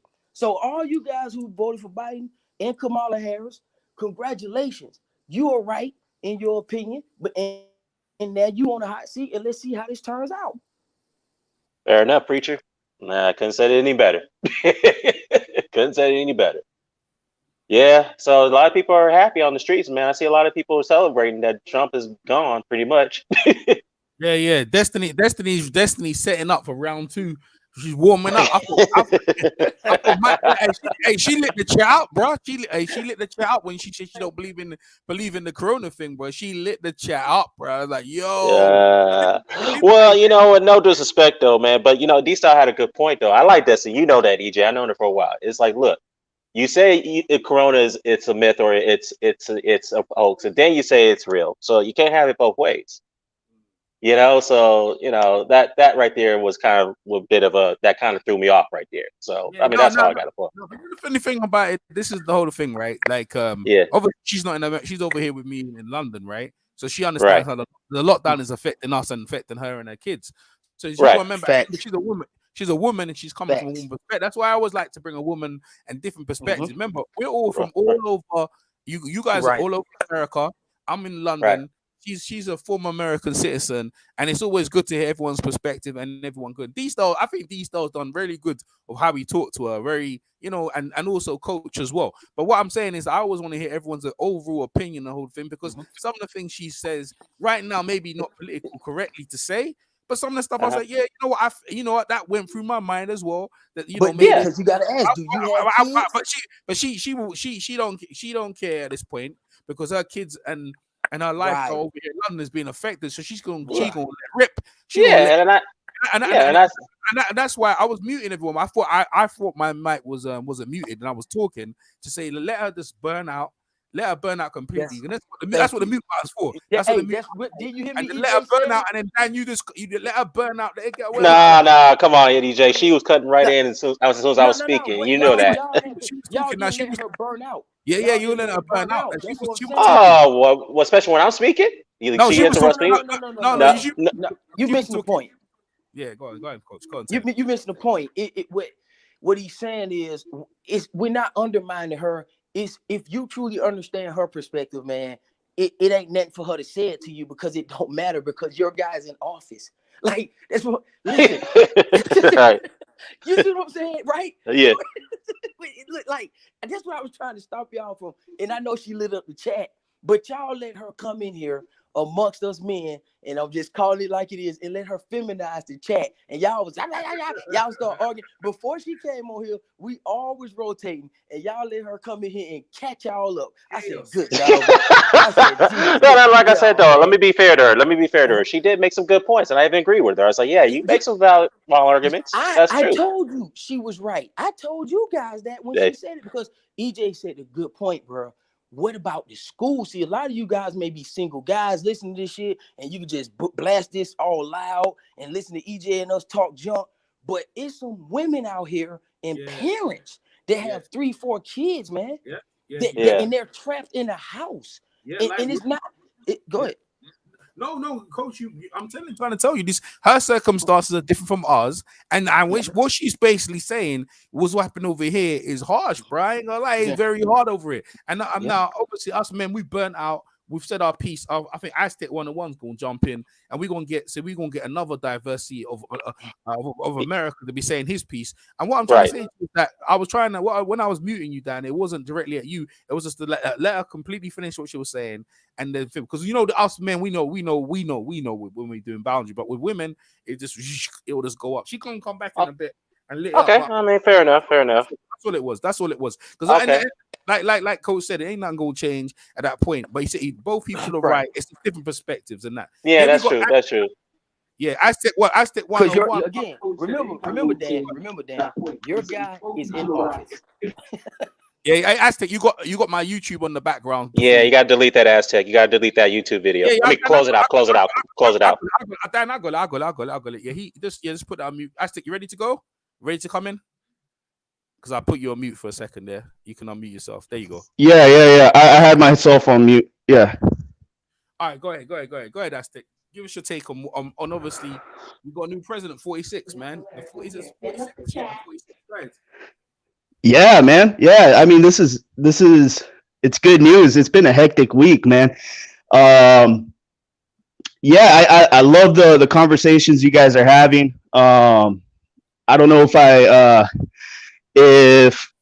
I completely agree with Destiny, but I do think that there's skepticism that can be healthy, and just as far as Biden goes, Biden wasn't the guy that I wanted to win. I was actually really supporting Andrew Yang, and he really didn't make it through to the last round. So I hate the fact that we have to vote on the least evil of the two choices, but that's the situation and the predicament we're in, and a lot of that had to do because we didn't have a voter turnout in the last election. So I think this is a good time to pick everything back up, focus on what we need to focus, take a look at other parties that may be offering us better incentives for our vote, and we keep it moving from there. Right now, everyone is excited. I mean, I'm happy that Trump is out of office. I mean, we still got a few more months with him in office. I'm expecting that there's not going to be a stimulus check. He's probably going to say F you to the rest of America and not sign any bills. He's probably going to stay in the golf course, but that's fine. Once January rolls through, then we can start pushing the pressure on the Democratic Party and forcing them to complete the promises they made. I agree with Aztec on that one because I have a bad feeling that Trump has still got 2 months left in office, and he's not going to do anything. He's going to just spend his time on a golf course, as you say.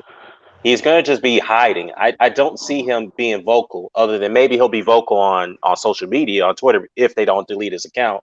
But other than that, that's the only thing we're going to get from Trump at this point. He's going to just be more likely he's going to be vocal on social media, and that's it.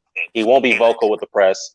Yeah, we won't be hearing from him as far as speaking to us as an audience at this point. As Aztec pointed out, he's going to be like, I don't give a fuck at this point. You guys, the American people didn't want to bring me back into office, and I'm just going to stick into them. Let them suffer.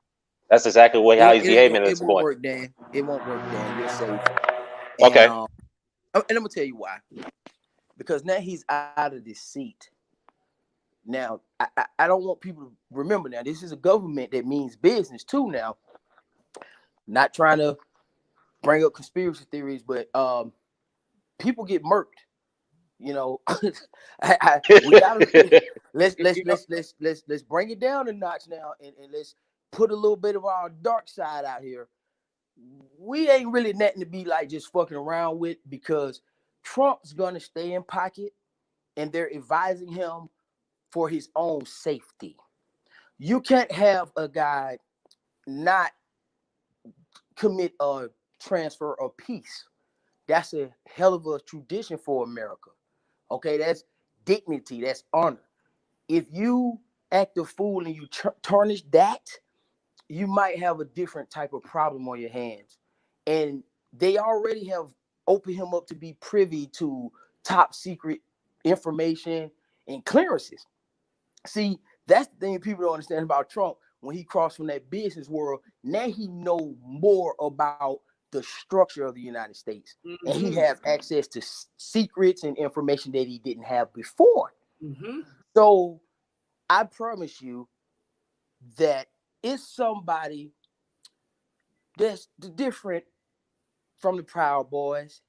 He may come from a minority background, and he may be a person that's in the service, and his services may be to neutralize those type of threats. So I'm trying to tell you, he's going to transfer the powers. Trust me.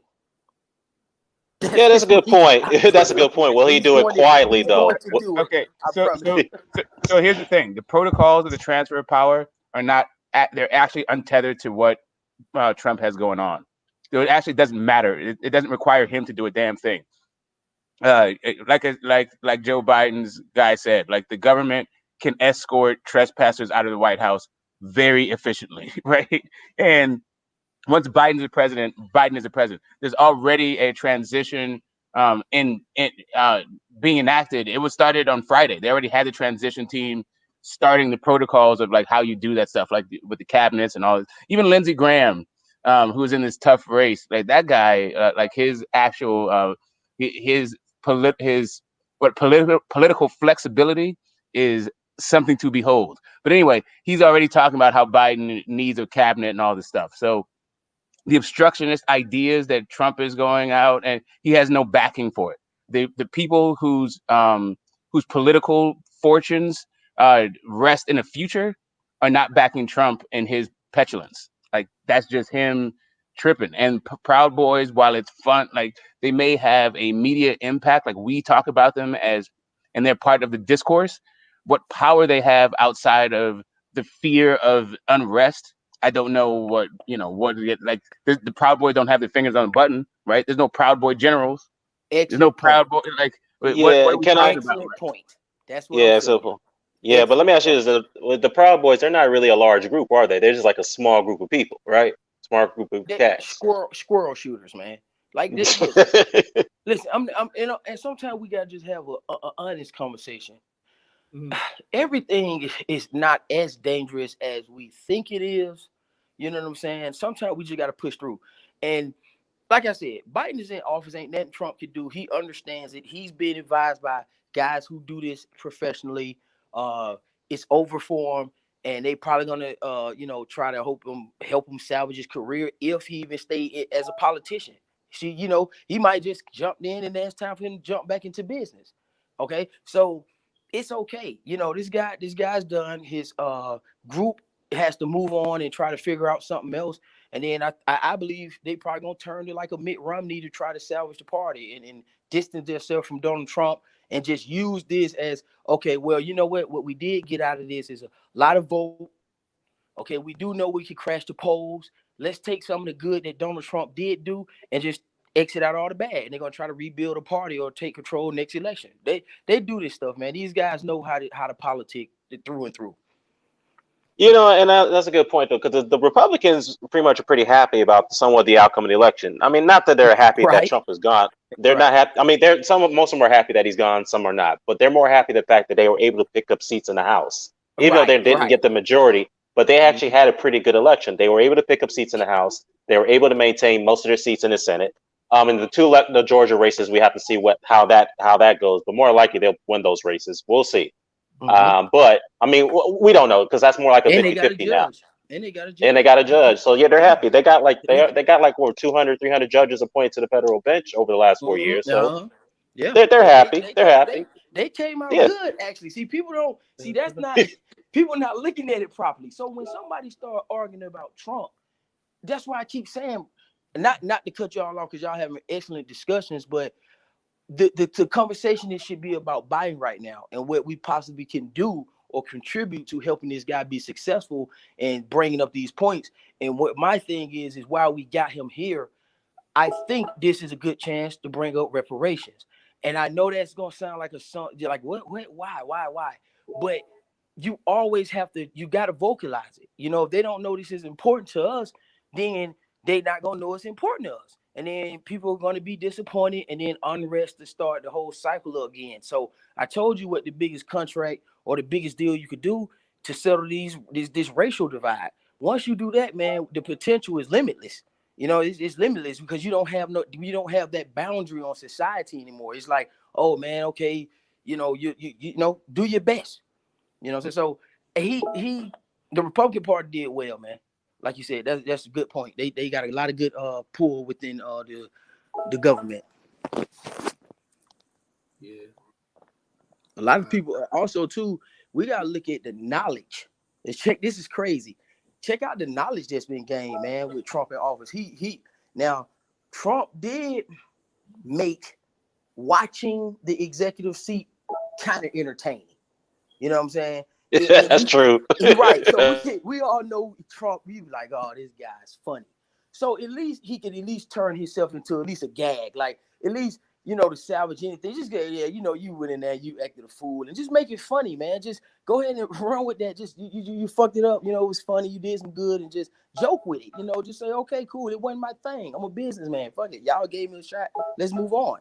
So that's just it, man. It's over. And let's get ready to focus on these policies, man, with these Democrats while we got our ears. And we shouldn't be kicking back because EJ said a good point one time. He said, hey, man, you guys got Obama. And, you know, we just sat back and kicked our feet up. Okay, now let's not make the same mistake twice now. Okay, because now we do have to do stuff. See, one thing about Democrats now, when the Republicans are not in your way, talking trash, now you guys can't just be stimulated by blaming the Republicans. Now Democratic people have to get up and put in that work. Well, you know what, Zone? Let me just say this though. That would be a good point only if the Democrats can get somehow, some way get control of that Senate. Now, if they get control of the Senate, then yeah, you have a point here. But here's the thing though. If the Republicans hold on to the Senate based off the outcome of the Georgia Senate elections, then we might run into a little bit of a problem of gridlock. But I'm still a little confident that Joe Biden, he does have relationships with some Republicans as his time as a senator. He may be able to pull some strings. Yeah. I think he could. I think he should be able to do it. I mean, but think about what we just said. This may be we thinking about how Donald Trump politic. I don't think the Republicans that are going in right now, like you said, I don't think they're totally attached to Trump. I think that they're demonstrating that they're saving their party and that they're going to cooperate because they need to maintain a good reputation too. Because you don't want it to get you got to tread lightly when you're not in the majority. Because if you make a couple of wrong moves and y'all lose 5 to 10 seats extra, that's your party not it could be 70-30, your party not looking good. So you're gonna have to cooperate this year. And see, that's why I keep saying everybody's listening. The Republicans are listening for reparations, black people, white people, gay people, straight people, young, old. This is a time to really push forward and ask for it, man, and get up and do the fucking work. I agree. Hey, by the way, real quickly though, I know I said before you all got on here that Trump was supposed to be speaking. It turns out he's at a golf course right now golfing. I knew it. I called it. They said that like 2 hours ago. They said They said he's gonna do. They said he's gonna do wherever he is. He's gonna do a speech where. Well, it doesn't matter what he says at this point anyway. It's just trying to fuel. It doesn't really matter like that. Like you know what Coach said right there. It doesn't matter what he says in a minute. He's lost the election, and when you like Mitt Romney and all them other guys, you got another one bites the dust. That's what you got to do, bro. Well, at least Mitt Romney had the decency. At least Mitt Romney and those others had the decency to say, you know what, my opponent won the election. Let's give him congratulations. Let's unify behind him. Look, if I can just interject right quick. If I can just interject, I don't know if you guys have heard or have noticed, but a lot of people overseas are really sympathetic to Trump, right? They are Trump leaning. Why do you think that is? I can tell. Well, I'm overseas. I can tell you right now. I can see certain things. Look, certain things you got to understand is that they like. Remember again, we live in, especially in the UK over here. I say quite liberal. We live in a quite liberal city. America's big brother. It's entertainment, bro. The reason why there's something sympathetic is like, yo, you know the thing about when we think about Americans, especially from the UK, even though I've interacted with you guys, not like personally, but online. You know the thing what most people think of America is they think like Yahoo, Cowboys going down the go west, shooting up the place. So when they sit there and vicariously in their life, they live through Trump, like, oh, I'd love to do that in my work, but they wouldn't do that in their real lives. So that's what you're living through. You're living through people who actually look at Trump and say, yeah, we support you, but they wouldn't go out their way and like pull their hats on. In the UK, there ain't no people walking around with their Trump hats on saying, "Oh, keep America great," because it doesn't make no sense over here. So the support is usually more to do with like nostalgia of what America used to be. That's what Trump's trying to say. Make America great. So that's what that's what it is. There's a lot of nostalgia when you think about Trump and how America used to be. We're gonna kick ass, we're gonna be like John Wayne and all that all that stuff. They don't like the so-called new world order of the political correctness. You can't say this, you can't say that because you're offending people, which really and truly, some things are quite offensive, and you got the kids growing up with that kind of mentality, which is what we didn't have to deal with. When someone says something, oh, you give them side eye, you might beat them up or this whole thing. So that's really where a lot of that is coming from. But really and truly, anything outside America, it doesn't affect America. America is its own thing. And like you said, Texas is its own state. You got your own flags in your own states and all the governors and stuff like that. And what do you call it? 50 states and stuff like that. So I wouldn't be concerned so much about what goes out. Yeah. Hey, EJ, I know you. Yeah. I wouldn't be so concerned about what goes out from other people outside America, but I do understand that when you're looking outwards, you're like, yo, why are they back in this studio? This dude is the dirt of the earth. But that's how people may look on it. I know that from where I'm coming from, that's how they look at it. Go ahead. Yeah, let me say something real quickly. EJ, I know you don't want us to address the chat, but I gotta respond to this little comment here. King Buchu in the chat says, no reparation, America is broke. That's one of the dumbest comments I've ever heard, but that's all I gotta say. Right. Just so you know, right? The federal, the central banks that back slavery, the insurance companies that did it, they still are, and they aren't broke, and they are still in operations today. Yeah, can I also add something?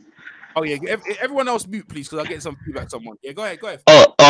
Yeah, it's Aztec. No, I was just gonna say that getting reparations will be a process. So I don't see why starting now is a bad idea. Even if we are broke, the conversation still has to get started. And I think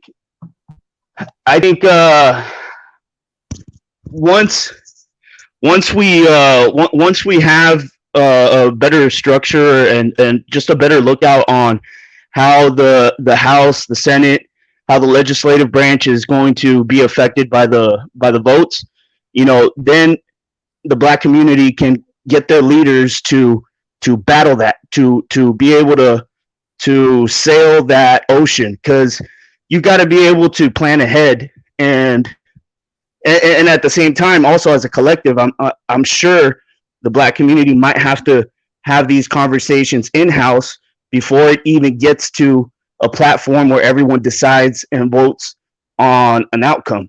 So, it's a process that has to start now. It should have started a long time ago, but it has to start now. I agree. I definitely agree with that. Let me speak on something real quick. So, for anybody who thinks America is broke, man, you're losing your mind. Okay. Now, let me say this right here. Okay, like prime example, right? The stimulus package that dropped the first time, right? That we couldn't get an extension on, right? Okay. I don't know if you have any idea how much money they issued out to Americans during that stimulus package. Now, must I add that we could cut the military budget by $100 billion, still have a $600 billion military budget, okay? And that's immediately. And when I say immediately, I mean an instantaneous $100 billion, okay? So when people talk about America's broke and all this other kind of stuff, if you're gonna come to the table, you're gonna sit your ass down at the table and you're gonna talk. Come to the table knowing what you're talking about. You dig what I'm saying? I don't mind having a conversation with somebody that's educated about something, or even if you're not educated about something, come to the table willing to learn about something, but don't make claims about shit that you don't know about. You understand what I'm saying? And guess what? They're probably going to pass another stimulus package. So, I mean, it may not be as much money as we need it to be, but they will pass another stimulus package because they just have to. You understand what I'm saying? I guess we passed a stimulus package giving free money out to motherfuckers because we broke. I mean, you got to really think about what it is you're saying before you make a baseless claim like that. And Yeah. as far as reparations go, yeah, I mean, I think it is I think they can come up. They're very smart and intelligent people that deal with money all day, every day. That's what they do for a living. They can formulate something to come up with different ways of giving reparations to blacks. It doesn't necessarily have to be in a cash form, you know. I mean, it could be all kinds of different things that they can do for African Americans exclusively, right? So that may not even cost them no money. They may say, well, hell, shit, we just not gonna, y'all motherfuckers ain't gotta pay taxes for however many years. I'm down with that. I don't know who else down with that. Taxes whooping my ass. So There you go. See, look, and what you doing? You see how you talking through the problem? That's the conversation we should be having while we have the attention, man. No, That's it what I'm should saying. include Go ahead. capital though. It has to include capital. yeah, Yeah, but that's how. it's Go a ahead. lot of That's one of the biggest it's a things lot of that's needed. hold Is up, real just quick. it's A lot of capital. hold up, It's yo, Yeah, hold but up, real quick. that's what cash Coach K. flow. That's what Coach saying. We're talking through the It's a problem. lot of different ways that See, they- we can start the process for reparations, man. Like it's a lot of different ways. Period. That's all I'm saying. Wait, hold on. King Bucho, you're Canadian, and yet you're saying that we don't deserve reparations. What? Man, you What? can't listen. You can't. That's right. Okay, right. Oh my God, dude. All right. Somebody from Canada. Clearly, come on, man. That's clearly a waste of time. So, the conversation, like, see, now that's where, like, I appreciate if you voted for Biden. Like, Phil give me a perspective because again, I didn't like either one. But talking to him about the good that he sees in Biden, okay, you gotta listen. And now, okay, well, how about this? Let's use that energy to think about what it is that we can utilize. Because, like I said, we let Obama do his thing. We didn't criticize him, we let him hold his thing. Let's not make the same mistake again. Let's go ahead, since we got the person in office that we want here. Let's pull our powers and let's do something. Like, let's work on some shit. Let's research our own claims. Let's get it talking. Let's go. You know what I'm Yeah, saying? yeah. Can I say Hold something on. real quickly? Oh, go ahead, Phil. Go ahead. Even more important though, C-Zone, you know, me and you, you know, we talk all the time. You know, we had these conversations and you know, we agree on a lot of stuff. But see, this the thing right here. Even even with me and you having these conversations, right? I'm still, although I'm more so in favor of Biden than you are, I'm still gonna hold him to the same account that you gonna hold him to. You see what I'm saying? So I can't only be in favor of him, I have to also be in favor of him. And if he's not doing what he say he's gonna do, I need to hold him. I need to hold him accountable. I can't let my my my my love or my favorite for Biden cloud what the bigger issue at hand is. I'm in favor of him because I have faith that he's going to do what he says he's going to do. If he doesn't, then I'm gonna hold him accountable for that. That's the conversation. You can't just have them. You got to hold the other party accountable if they're not doing what they say they're supposed to do, and that's the realness about it. Yeah, yeah. I gotta say one thing too about the reparations. This is not about sour grapes, all right. There's some people are gonna make it out for this way.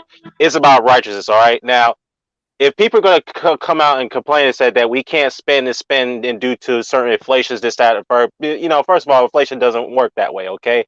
The Republicans have no problem spending money when they're in power. They don't talk about deficits, all right? But when the Democrats are in power, then it's all about deficits, it's all about controlled spending. So you can't have it both ways. What I'm saying is this. If you say the country is in debt and they can't spend money, we're broke, this, that, and the third, okay, you're entitled to that opinion. But the fact is that you can explain to me how the Native Americans are still getting reparations after all these years, which they deserve, because they were massacred just like we were. If they're entitled to that, then we are entitled to that too, as African Americans. Okay, there's no excuse that if the country is so broke, then how are the government still able to pay out reparations to them if the country's so broke? That's Hey, all I Dan, gotta say. Yeah. let me ask you a question, Dan. And you Yeah. got this Canadian talking about America is broke. Hey, let me tell you this, Mr. Canadian guy. I don't have nothing against Canada, but America never be broke as long as we controlling all the trade routes up to you motherfuckers. So let's just get that understood. You understand what I'm saying? So let's just cut the bullshit. Y'all literally depend on us. If our economy collapse, your economy collapses. So stop with the bullshit. It's not just that, right? It is literally multi governments, multi agencies. If you take about One second, Smoke. If someone's got the background, someone's got stuff in the background, the TV in the background, whoever it is, please. Which one? Who's who's got the TV in the background? You it's Smoke? Aztec. It's Aztec. He turned it off. So Okay. anyway, like I was saying, the central banks is where it is. It's not about going into United States bank accounts, right? It's actually the central bank's responsibility to, just like the Vatican has a bank, right? Just like the Vatican had a role in colonizing. And can you stop with the just yeah? Hey Aztec, put yourself there. You go. Just like the Vatican had a hand, and just like the Vatican had a hand in the transatlantic slave trade, AMC 24. right?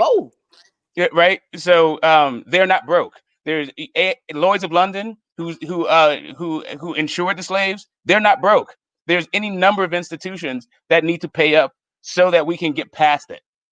Like they were talking about social justice, we can't move forward until you address the actual ills. Boy, Aztec at AMC 24 and Theater 6 on y'all boys. Yeah, Real, man. yeah. And here's the thing. Some people are saying that we're asking, we asking for reparations as a handout. No, I don't consider it as a handout.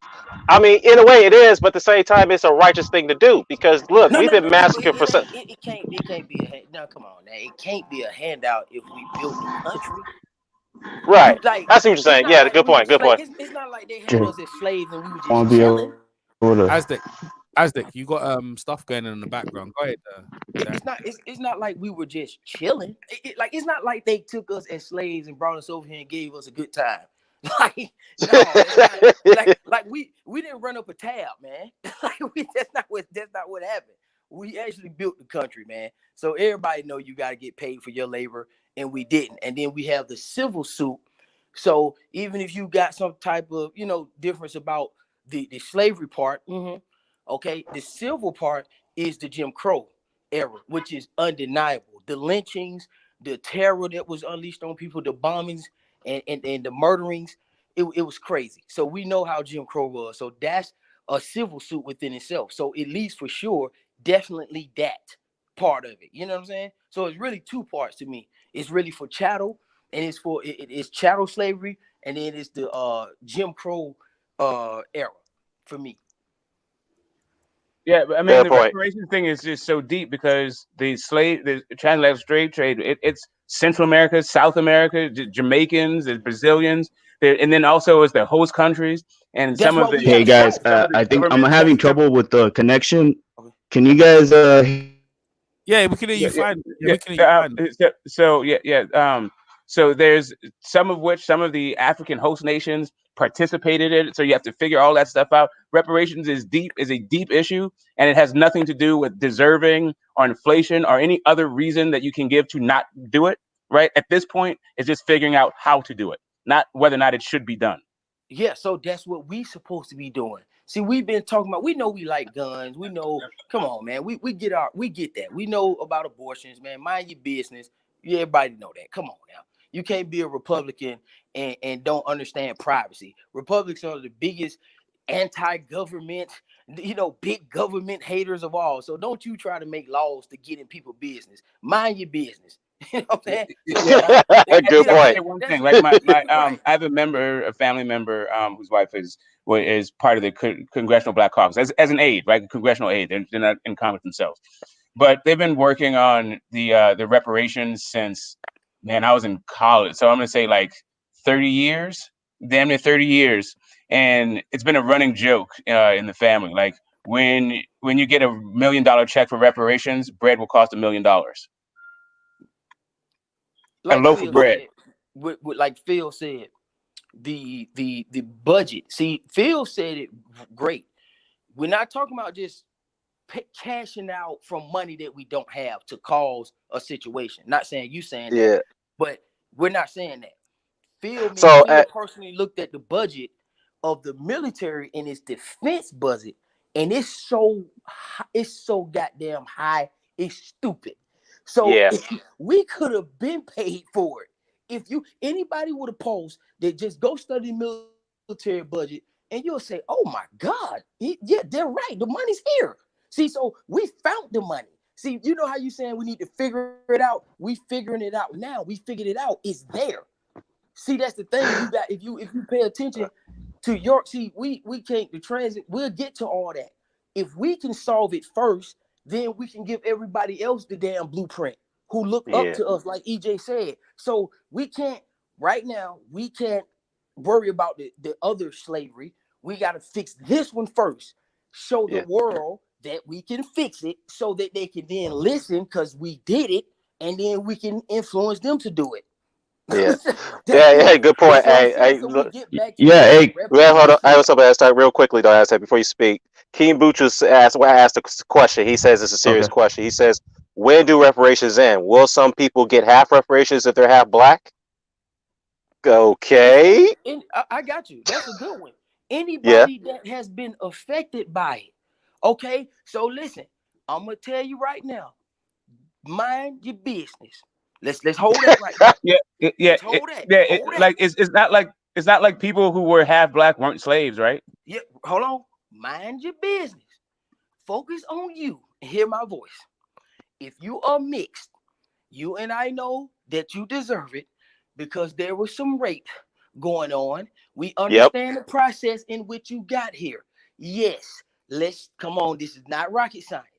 If you not mixed, mind your business. I'm not talking to you right now. Okay, that's how you would get it.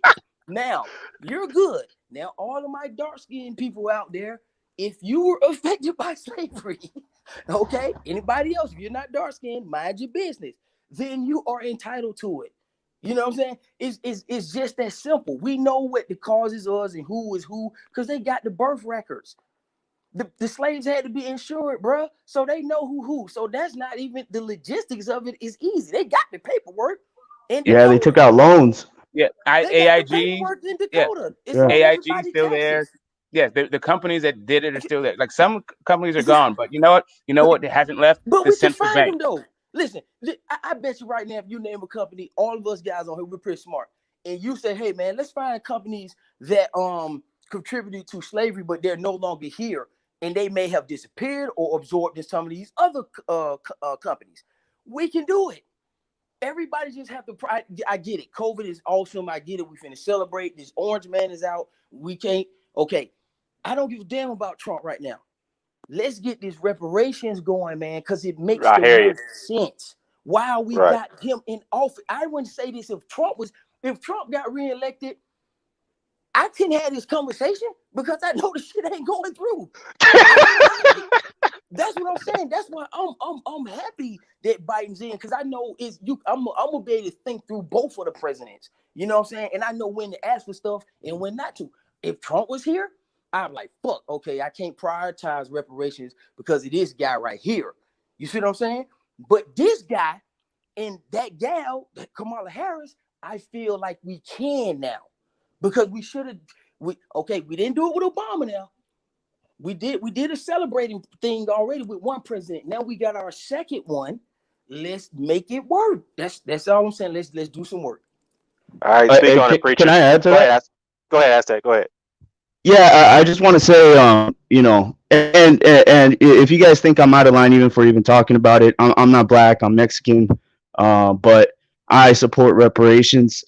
It's all good. I It's all think, good, man. Yeah. Go ahead, man. It's all good. and just to debunk that whole "we're broke" thing, I mean, we're talking about reparations for about 13% of the population. It's doable. We can do that. It's not a sense of if we can do it, it's just how they're going to do it.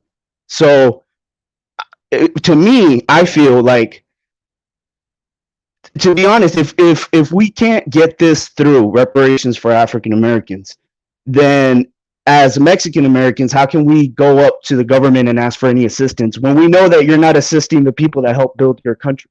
So I feel like it's got to start at step one, And hopefully you guys get a better deal than the Native Americans, because the Native Americans they didn't get anything.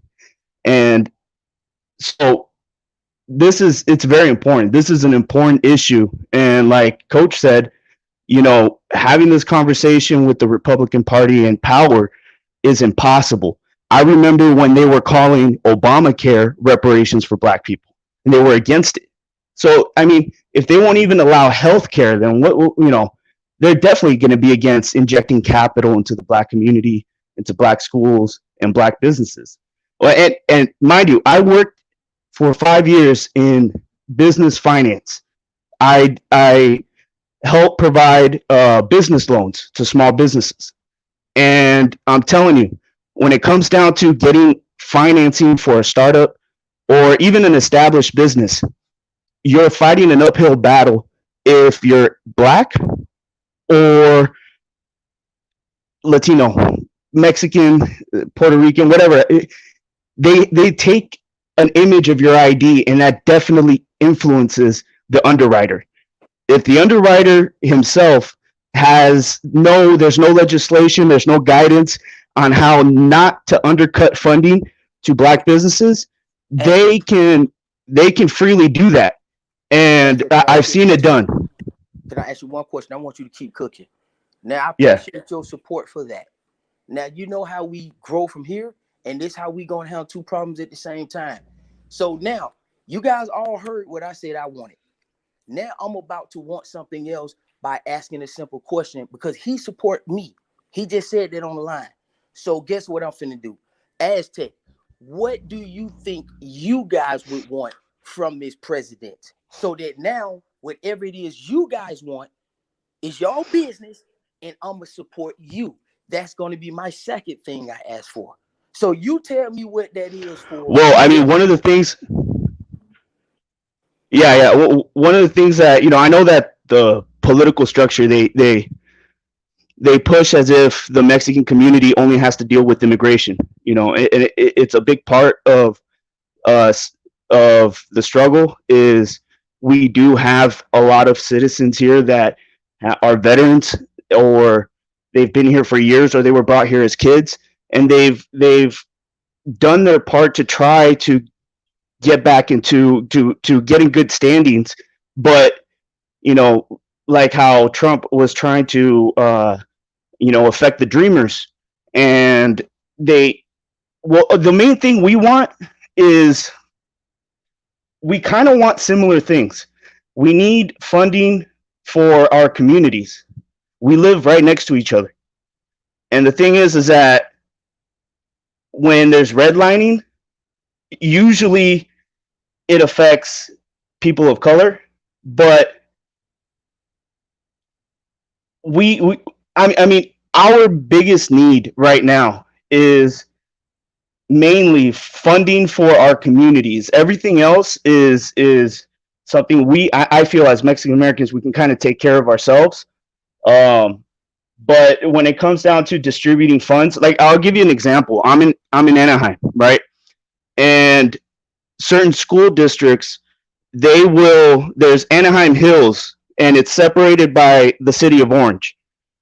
Anaheim Hills is connected to Anaheim in every sense of the word. It is Anaheim, but their school district is part of Orange.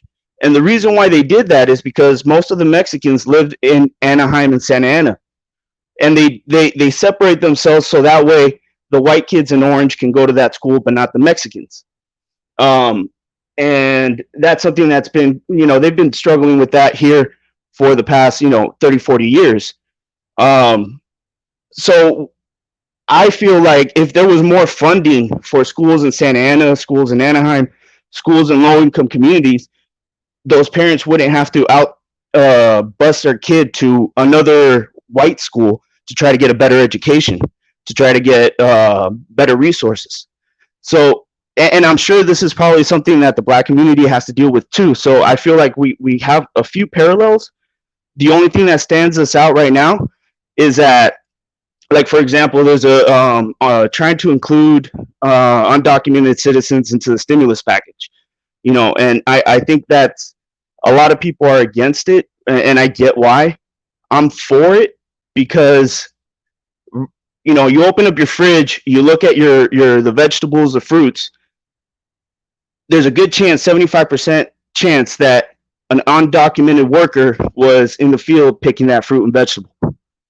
And during this pandemic, they have zero resources. And right now, they're being treated like dogs, right? Because if you don't want to come into work because you're scared to get sick, or even if you are sick, you're cut, you're fired. There's no, oh, well, take 2 weeks off and we'll pay you. And the problem is that, yeah, maybe they are illegal, but their children are American citizens. So you have American citizens living in a dual world where they're in a household that, it's being, So Aztec, what you want? yeah, What do you see? And not to cut you off, you can keep going. But see, yeah. instead of somebody saying to a bunch of black folks, you don't deserve this and deserve that, worry about what your community wants. See how it's like, as you talking about yourself, it's not as easy as y'all don't deserve reparations. See how you thinking? See, so you supposed to go back with people that look. Well, no, it's a little bit different. I feel a responsibility to have to explain the what we need and then why, because Listen, but check it out. what we go through isn't really main news. It's not Right. really spoken about. That's what So if I'm long-winded, it's probably a little bit because, yeah, I mean, I am put on the spot, but no, you're not long-winded. What I'm saying is, you could keep going, but for people who are listening, this is what they should be doing. They shouldn't be worried about hating on somebody else and what they not getting or should get. Focus on your own problems, because this is a conversation that you should have with your people as well as us, because we need to know what to support you with. right. And here's the biggest problem, like, I see with the Mexican community, is that Mexican American community, is that we don't have these conversations as often as the Black community does. So, we need to get our stuff together. It blows my mind. I mean, I remember when I was with my girl, she went to it was a school it was in college, and they were discussing, Obama. This was when Obama was running for president for the first time, and they had, the African American Student Council show up, and then they had the Mexican American Student Council. And it blew my mind how the numbers varied, because the African American Student Council, everyone was there. There were probably like 150 kids. And the Mexican American Student Council, and mind you, this is in California, so population-wise, we outnumber African Americans in this area. But there were only like 25 Mexican Americans, and it was embarrassing a little bit to see how we didn't work together. So, you're going to have, if you ever talk to a Mexican American on what we need, you might find that we're not as polished at speaking about what we need, because we don't have that conversation regularly. Does that make sense? Absolutely. Yeah, I'm listening. I'm learning. Yes. So it's also a little bit of a cultural difference. We there's a lot of pride that we take sometimes in what, I got it. Social security card, don't need it. Birth certificate, don't need it. I'll find a way. I'll go work. I'll make money. But then when it comes down to teaching your kid, well, how do you get involved in politics so that way you do get what you need, so that way the next generation doesn't have to deal with the issues you did? We lack that. We lack that, and we don't really have. We had a history of starting this Chicano revolution, where you would have Mexican Americans, separate themselves from the Latino and Hispanic identity, and embracing Chicano identity, and that kind of faded away. It faded away throughout the 70s and 80s. I mean, in the 60s, it was strong. But guess where they took a lot of the inspiration from? Was the Black Panther movement, the organization in the Black Panther movement, which is what influenced the Brown Berets. So I feel like as in 2020, as a Mexican American now, we're also kind of hoping and rooting that you guys can make something happen because, like you said, there are other cultures that are looking up to you as far as you guys have way more African Americans. There's more African Americans in government than there are Mexican Americans. There's you guys are getting things done. There's more leaders. There's more community leaders, and that's something that we need to, as a people, we need to recap because we have the ability of doing this. This was done in Mexico. We like to Mexican Americans like to bring up Pancho Villa and Emiliano Zapata, which are revolutionaries. We like to bring these names up, but when it comes to practicing, we don't practice what's necessary to get together as a collective and then ask for demands. It's almost strange when you ask me, what do you guys want? Guess what? Out of 30 years being alive, there really hasn't been. I haven't been asked that. When it comes down to politics, it's something that we as a people we're a little bit behind on that, but also we don't believe we're very skeptical as a people that we can get anything done, and a lot of it has to do with the way that we see America is neglecting their responsibility on paying their debt to African Americans, because it's just one of those things where if they can't pay that original debt that they owe, then who are we to come out and ask for our rights? Ask, hey, can you legitimize my son so that way he can go to school and get a driver's license and participate and pay taxes? Something so simple that we all get just because we fell out of a uterus behind the borders. All of a sudden, we kind of take that for granted.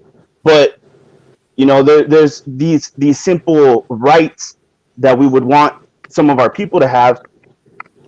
We don't feel right even asking for it when we look at what they're doing to the African American community. Yeah, does that make sense? Yeah, that's that's deep. That's deep. Yeah, that's now, hey, that's I'm gonna say that's this last real. thing. I'm gonna say Yeah. this last thing, EJ. The fact Hey, that he's hey, Coach K, before you get my man Franz in, he just jumped in. Franz, you Okay. don't mind muting yourself for a second, because I know you this is the first time coming in. Let Coach K and my man Estek 101 finish that, and then I'll jump in. So I'm gonna mute you a sec because I'm getting feedback and Coach finish. Go ahead, Coach. all right, real quick, and you got it, EJ. Yeah. That's special when you can see the Aztec. Now, so everybody who's black or are they listening to that and they hear what he's saying that it's important for us to get reparations because it also helps them. So again, I'm telling you, it comes back to this. That's the thing that we have to solve first. That's all I'm saying. But it's good to hear that somebody else recognizes that as well too. And that's what we got to get everybody to understand. They may not agree with it. They might not be a number one priority based on their circumstances, but at least they understand it now. That's what I'm saying. 100%. Franz, my man, from the no, what's the hangout I got over there? Franz, unmute yourself. Can I unmute you? Oh yeah, I can unmute your mic. There you go. Franz, how you doing, right? Yeah, I'm here. Can y'all hear me? Yeah, I can hear you. It's Franz, isn't it? That's your name, right? Franz? Yeah, that's my name. Yeah. It's German, but I'm not German. I'm Mexican. Okay. Give us your take on Biden. Seems like Biden's won the House. You and Smoke are going backwards and forwards. I don't expect you to go backwards or here. Give us your take on what you think about him being a president and what you expect to get from him in regards to your community. Because Aztec has said that a version of obviously Latino community. What do you expect to get from him? Well, first of all, I don't agree with Aztec because Pancho Villa was not a revolutionary. He was a thug. Emiliano Zapata, in regards to him, he was for the people. As we know, Pancho Villa raped and pillaged women, and people who disagreed with him were automatically cut off. They were liquidated. So that's a false sense and a notion that just doesn't correspond with the Mexican community. We're not like that. And I know because my uncle fought on Pancho Villa's side, so we have a rich history. So that's not correct. But as in regards to Biden, I don't believe he won. I think the election was rigged, as I told Smoke. But like I said, I'm a fair and balanced person. I want this to go to court, and if Biden is, if he's actually not, if he's actually, how do you say it, not guilty of any of the things that they're accusing him of, then I'll accept him as a president. And anything that goes from there, I'm a fair person. But if he's not, of course, I want him taken out of the race and have our president put in there, which I feel is Donald Trump.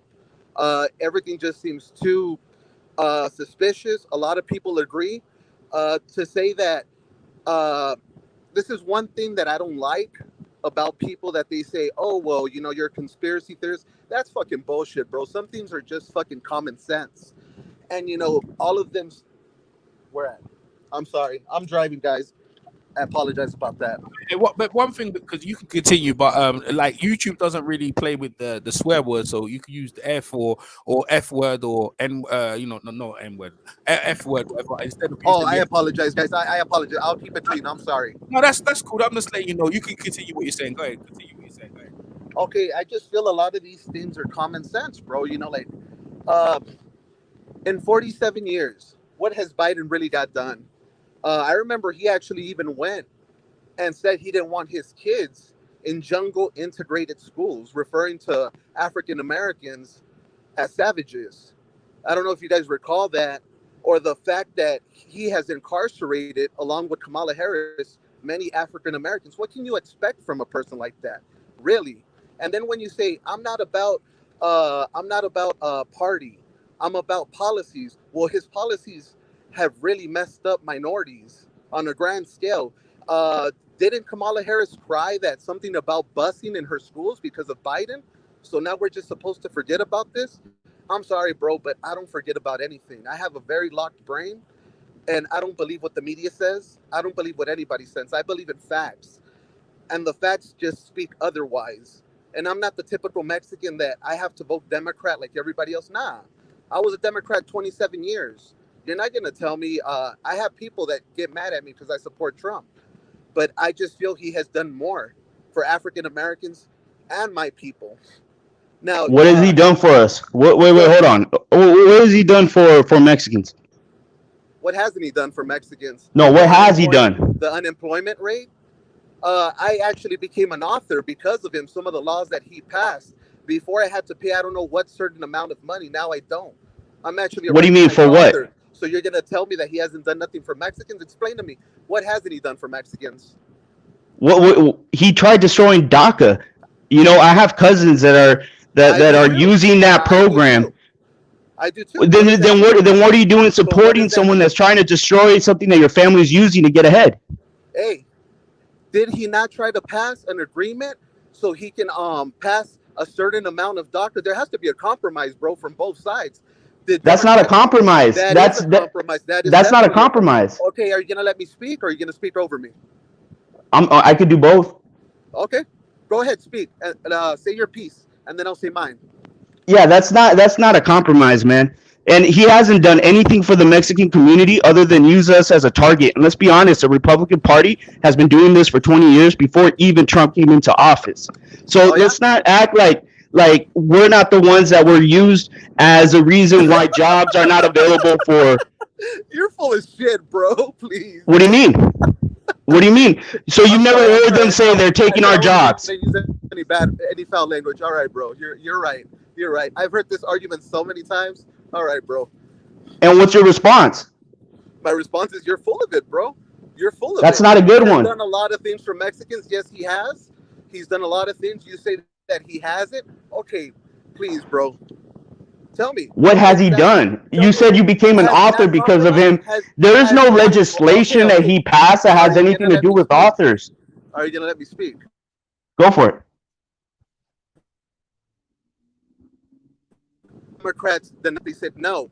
He was going to let a certain amount. And Pelosi and what's his name? I forgot that dude's name. That's along with Pelosi. They actually said no. They denied it. There was going to be a certain percentage. There has to be a compromise, bro. That's the way life is. You can't agree with everything, but there has to be a certain compromise down the middle. Why do we have to be all the way. compromise on DACA though? You can't allow DACA 100% when that's cutting off African Americans' rights, other minorities too, bro.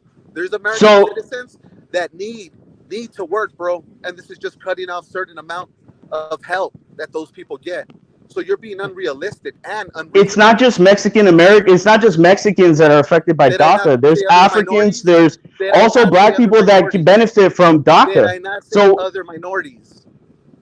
I know, but what is the why should we have to compromise on DACA? All it is just an ability to pay off any taxes. You're showing that you've been in this country and abiding by the laws. I mean, what compromise?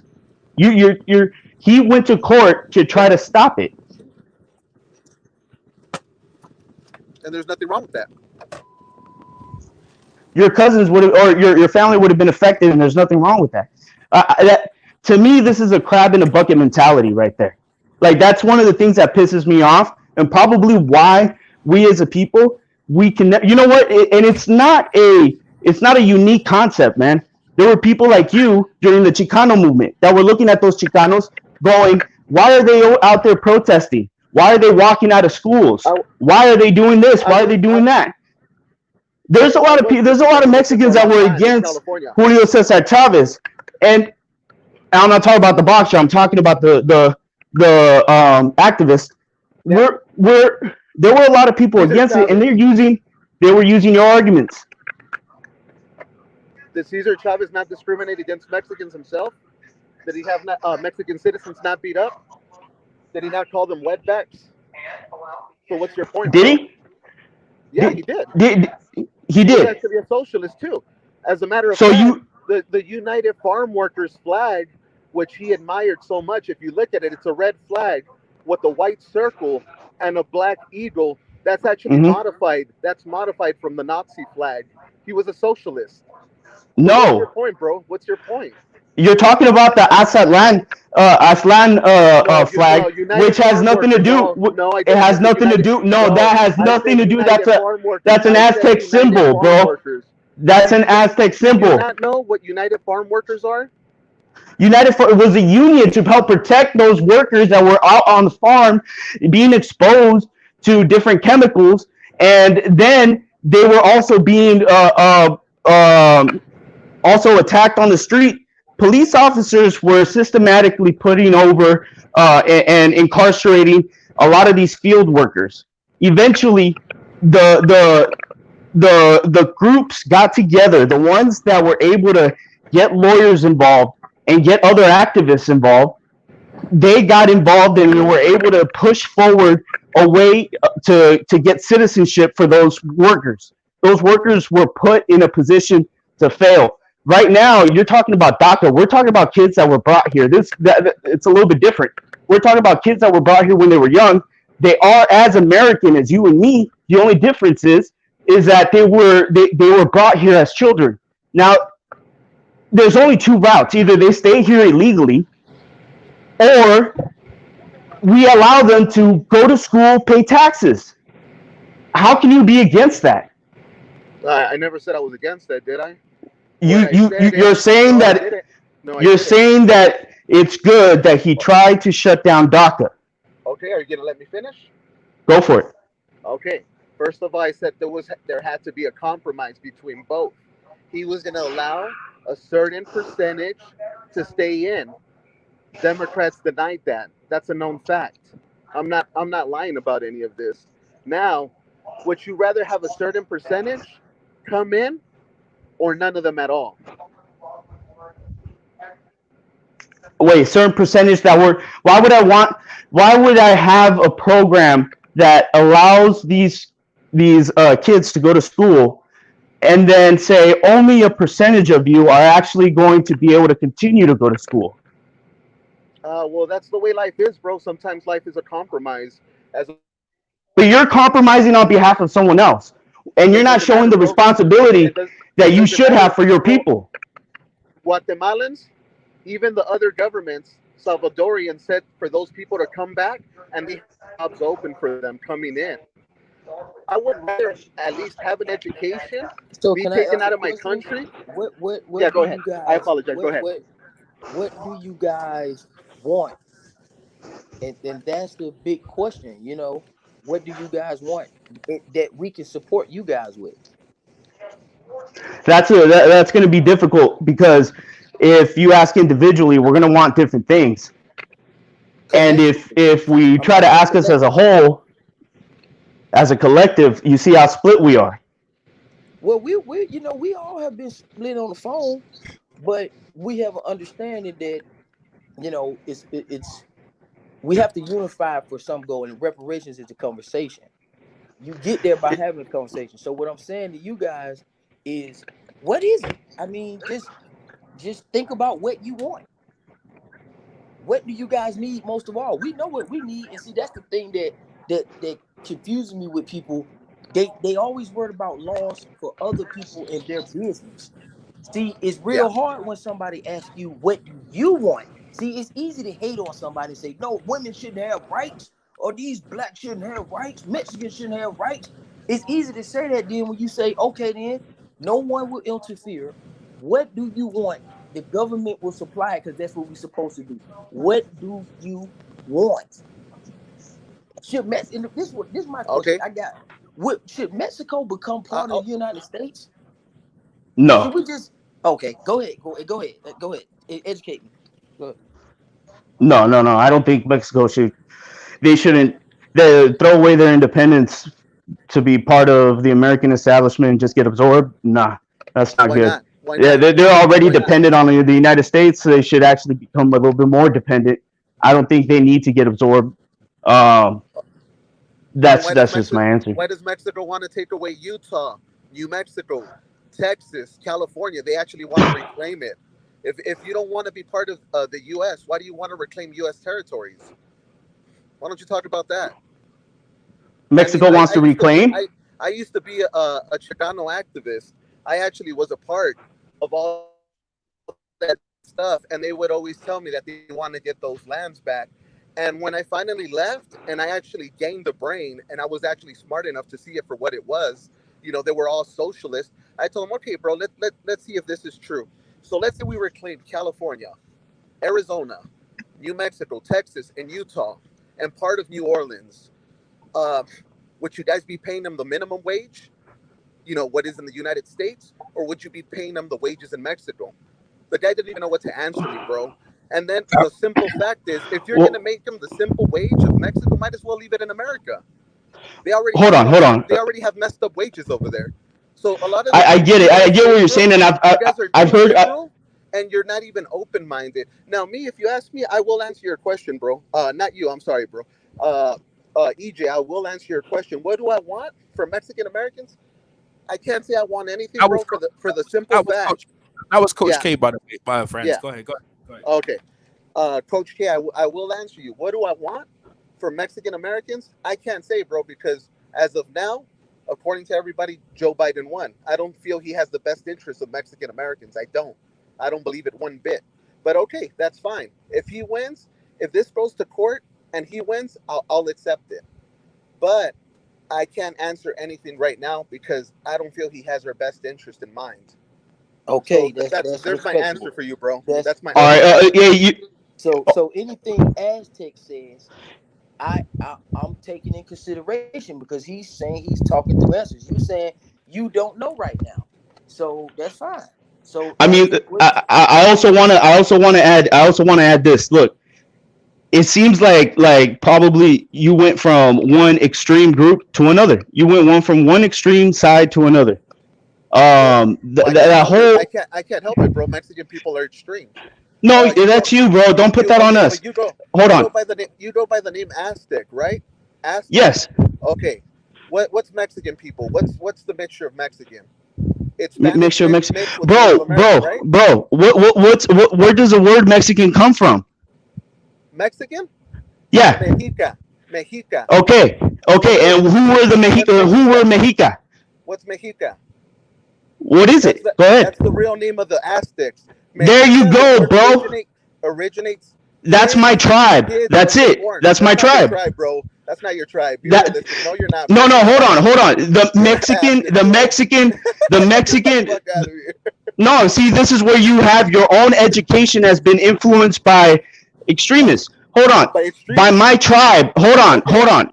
Hold by on. extremists. Genetically Okay. speaking, I am more closer to Huachil than I am to Aztec. But because we are under one flag and it's a union of tribes, that is our new tribe. Anyone from it doesn't matter where you're from. If you're from Oaxaca, you're Mexican. So these different tribes that exist in Mexico, Okay, what part of we are Mexico? we are What all part of under the Mexico does same your family union, hail the from? one nation, which is Mexican. So hold on. So you want to say we're split? Okay. So what did they mix with? They mixed with the Spaniards. Go ahead. So I want you to continue your thought because I want to see where you're going. I'd like to say just one thing, just before we get too deep in it. First off, California was independent before it joined the United States, so I'm not sure what Mexico was coming back to California for.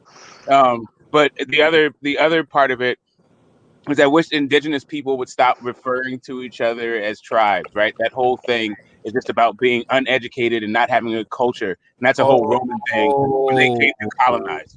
hold up, stop right Wait, now. what do you mean? Okay. Yeah. Smoke, right now. Listen, let me tell you something, yeah. I'm being very educated on you guys. Everyone mute themselves. I'm getting educated, and everyone they listen, educate. You guys are doing a tremendous job of putting your points across. Now, that's what we're not gonna do is tell people who they're not and who they are. Now, let me tell you something. They've broken down, and I didn't know this. That Mexico was full of tribes. Obviously, in Africa, they're full of tribes. In Nigeria, they got what tribes: the Igbo, the Hausa, the Yoruba. They have that in Nigeria, but they're all called Nigerian. But in Nigeria, they're not unified. You know why? Because when the colonizers took over, hey, Aztec, put yourself on mute 1 second, please. Go ahead. Sorry, man. Sorry. When the colonizer came, the European and whoever came over to take over Africa, they put all them tribes as one group and called them Nigeria.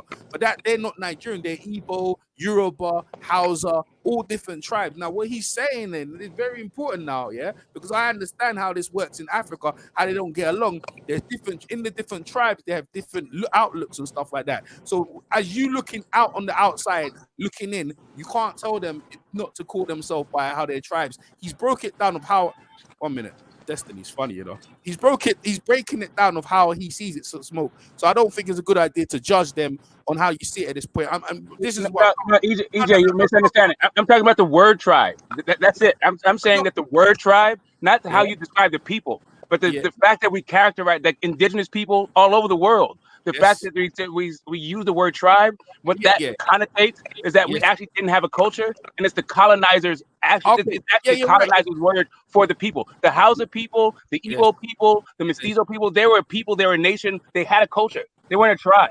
No, fine. Well, can I just clarify a little bit on that on why I use the word tribe? No. Um, 1 second, because I didn't finish what I'm saying. It don't see okay. the picture. They're using we speak English, right? So we're speaking English. We're speaking the word of the so-called colonizer. So we're gonna speak the language. Now, to me, it makes sense what he's saying. Now, whether we disagree with the word tribe, that's another topic and thing. So I understand what he's saying. A group, Yeah, it say can be another called group. blue. You saying it can Yeah, be called exactly. But he anything? gon- he Right? gonna call Got you. it Got he you. gonna call it what it is, and I'm not gonna and I understand what you're saying, Smoke, in terms of they called it that and it should be. But I'm cool, right, with understanding that now. I'm being educated now in how Mexico is divided on both. I Yeah. mean, this is both Latino thing. I never knew Yeah, this, I'm right? getting the same. Yeah, they Yeah, I'm getting educated. So what's it? at this point, And let Tech these doing a guys, good job. They doing a good let these job. guys, get to the point they want to get to, and try and get understanding on from Yeah, both. man. I'm also getting educated. I'm all ears. Yeah, That I know was you are. I my know only you are. two things. I'm out. Okay. I get Um, educated. Yeah, one minute, get educated. For everyone listening, you guys are doing a tremendous job of educating us, and obviously the bigger picture on how the Biden administration is going to affect obviously your home country and also Latino Americans. But you guys continue. I think you was continue with France. Go ahead. I'll just mute. Sorry. Yeah, Uh, you was breaking down your tribes because I'm curious about that. Keep saying that. Go ahead. okay. Now, basically, what I was gonna say is, I was asking Aztec. He says he has Aztec. To me, that's unrealistic. The Aztecs died off long ago. They were decimated by disease and a bunch of things. If anything, there's some they didn't Mayans die left off. over. But Aztecs, be realistic, bro. That's not even true. I laughed at my dad when he told me he had Aztec blood. It's not true. You might have indigenous in you, but it's definitely not Aztec. And I'm pretty positive, and anybody can confirm this, you don't speak Nahuatl, which is the Aztec language. So be We realistic, do bro. speak. You Hold on, might be a hold on. revolutionary. Can we You touch might be a that? Can we go? revolutionary, but Because you're being you're saying a lot unrealistic. of things. Can we just You're break being down the delusional, section by bro. section? So on the first point, you said we don't speak Nawa. Yes, we do. This Speak is it. how Speak it. we Tell use many tell words in Nawa. what do Tamale, you mean? elote, chocolate, That's aguacate. Spanish. No, Aguacate that's is not. Spanish. Coyote, that's And Nawa. Nahual is aguacal. It's not aguacate.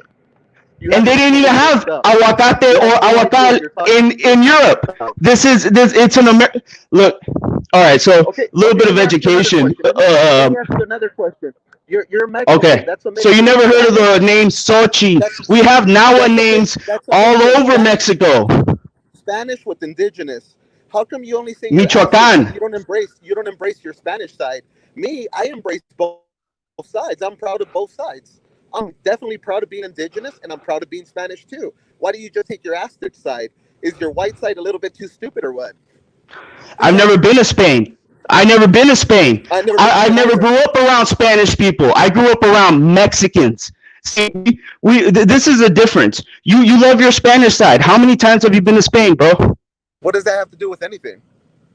What do you mean with There's a lot of the? African American people that love Africa. They've never been there. What's your point? Yeah, but you're. I'm talking about you. Like, I'm what do you talking love about you. about Spain? And I'm talking about you. What do you know about your Spanish side? I am Were they? I'm a mixture of both. I can't deny one and accept the other. That would be stupid. That's ignorant. Yeah, but as a mestizo, how do you figure that I am? Ignorant. Does that Hold not on, make you ignorant? hold on. As a mestizo, how do you See, I figure embrace that even You finally I'm said not you were, acknowledging you that are I'm mixed? correct. You're a mestizo. You're not Aztec. Yeah. So what makes you think I don't acknowledge Do you even know that what I'm Mexican mixed? is? I'm a mixed Mexican is very, very indigenous simple. person in the Mexico is very Americas. simple. It's a mixture. Mexican, same thing. It's a mix, bro. But You're not Mexican and Aztec. mixed are two different You're words, bro. mixed. Right? But just to clarify, How old are you? How old we are you? do right now in we do, I'm 30. How old are you? Oh yeah, I'm 35. Yeah, no wonder you're younger, bro. You need a lot to grow still. Go ahead, keep on going. You're from California, right? Okay, all right. No, hold on, because I feel like you've grown in the wrong direction when you're willing to laugh at your dad when he's explaining to you who he is. So even from your roots, you're doubtful. So that's more of an internal issue with you.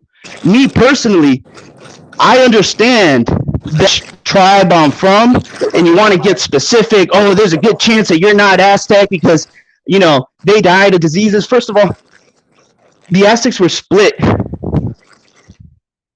Yeah, there's a lot of noise. I don't know if. Hello? Hey guys, I have bad reception, so if I cut off for a little bit, please. Yeah, I apologize. Yo, is he Aztec, keep going. yeah. all right? Hey, All right. So go ahead. All so check this out. Go ahead. To say that we don't speak Nawa, to say that we don't speak our original language, I think it's a false claim. That's like telling African Americans that they can't say they're African because they don't speak their native language. We have our roots. We have our motherland. The only difference is we're standing on it rather than being taken away. So I can acknowledge that, yeah, I am mixed. I am mixed, but I've never been to Spain. I'm not Spanish. I'm not Latino. This is just the language I speak. I'm sure Coach doesn't consider himself English because he speaks English. So I, in my opinion, I feel like you're reaching for straws, bro. You want to be proud of your Spanish side, but it seems like you're leaning more to trying to laugh at those that are trying to embrace their indigenous side. And that's a problem because it's always been an issue of trying to keep our culture, and we've been very successful at holding on to the culture we have. We've been able to keep our tribal name, or at least a form of it. We've been able to keep our indigenous food. Our music has influenced Spanish music.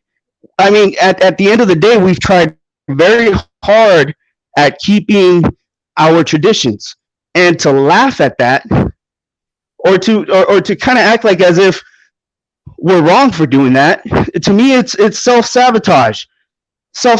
I mean, what's going to end up happening is what happens to a lot of Mexican Americans, third generation, fourth generation. All of a sudden they forget who they are, and I don't think that's healthy. And that's a lot of the reason why our communities are split. I think he said his connection broke up, but that was a fired debate. Coach K started that. Like, big up to Coach K getting out of what Latino people want from obviously the new president Harris and Biden. And listen, Aztec, bro, I ain't gonna lie to you, bro. That was a real. I'm gonna chop that up. I'm gonna swear, I'm gonna chop you up. If my man, hope my man comes back, Franz comes back, because I tell you what, yeah, that I ain't never heard that kind of conversation before in my life. I'm telling you, man, that is a whole heap of stuff to unpack. That's a whole heap to unpack. I'm still trying to get my mind around it. Like how really what happened in obviously in your community, and let's say you use the word Mexican in there, that you have different tribes in there, and then you guys are coexisting, that most people wouldn't even know how much similarities that in the so-called the Africans in the tribes they have, that you have the same thing. Now the Europeans, they don't really have tribes. The words they usually word, I mean, that's the words they put on indigenous people. I Smoke good, what Smoke said, I agree. They call them clans, and in Scotland you have the McGregor clan, you have the all kinds of clans in the Highlands. Because remember again, most of the Americans and them, that they came from Scotland, Ireland, and England, right? So that's what they used to call them, the clans, the thingy clans and the stuff like that. And that's why, and in America they call them the clans as well, and then the Kuke, you know what I'm saying? So that's really the word. But I ain't gonna lie, that's a lot of stuff to unpack. And the guys listening, yeah, big up, man, big up to you guys talking. I hope my man Franz comes back, if his communication come back, because the two of you right there, that was real heartfelt and passionate, bro. And I feel we feel it, bro. We feel it. I'm telling you, I felt that. Yeah, man. I'm not surprised that it's look, it's kind of our fault too as a people. Like I said before, we don't have these conversations out in the open. So, some people, looking outside, they go, wait, really? These are the issues that you guys are going through. But one of the biggest issue is identity. We do have an identity issue. So many influences, outside influences, mixtures of cultures. It makes it difficult. Makes it difficult when you're, if you want to compare a part of Africa to, a part of America, you could say that Mexico is, about 100 years past what South Africa is going through. So it's a recovery of an apartheid. It's a recovery of, I'm using the word tribal because to me, it doesn't have a negative impact, but I could see your point, but to me, it doesn't. I'm very proud of it. So as far as, you guys are suffering in silence and not really it's like you guys are saying, we're not going to complain about, we're going to deal with it, and we're going to internalize in our own groups, and we're going to sort it out. But obviously at some point people try and sort these things out. Like if you got groups, right, different tribal groups, and you're labeled as Mexico, okay, you're labeled as Mexicano, and some people not embracing the Spanish, and he embraces Spanish, and you embrace the Aztec. Yo, that's all good. Yo, we should be all good with that. But it seems like that naturally there's backwards and forwards, man. I mean, I'm telling you and that's what happened.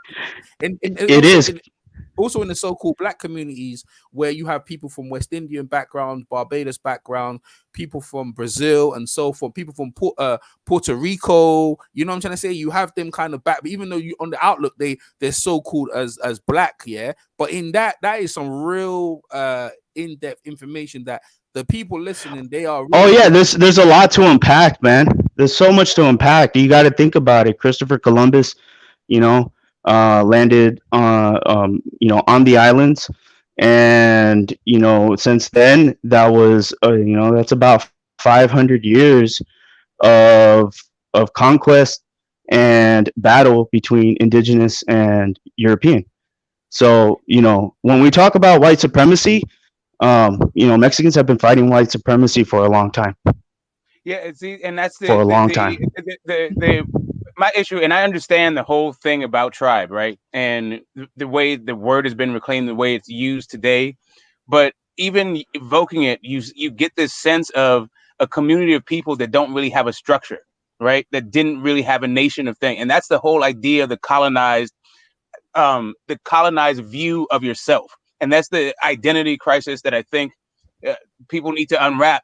Is even some of the words that we use to identify ourselves as, that we may think is positive, actually has a negative background that you can't get around if you actually evoke it. Right? It's hard to think of Aztecs as a nation if you start thinking of them as a tribe.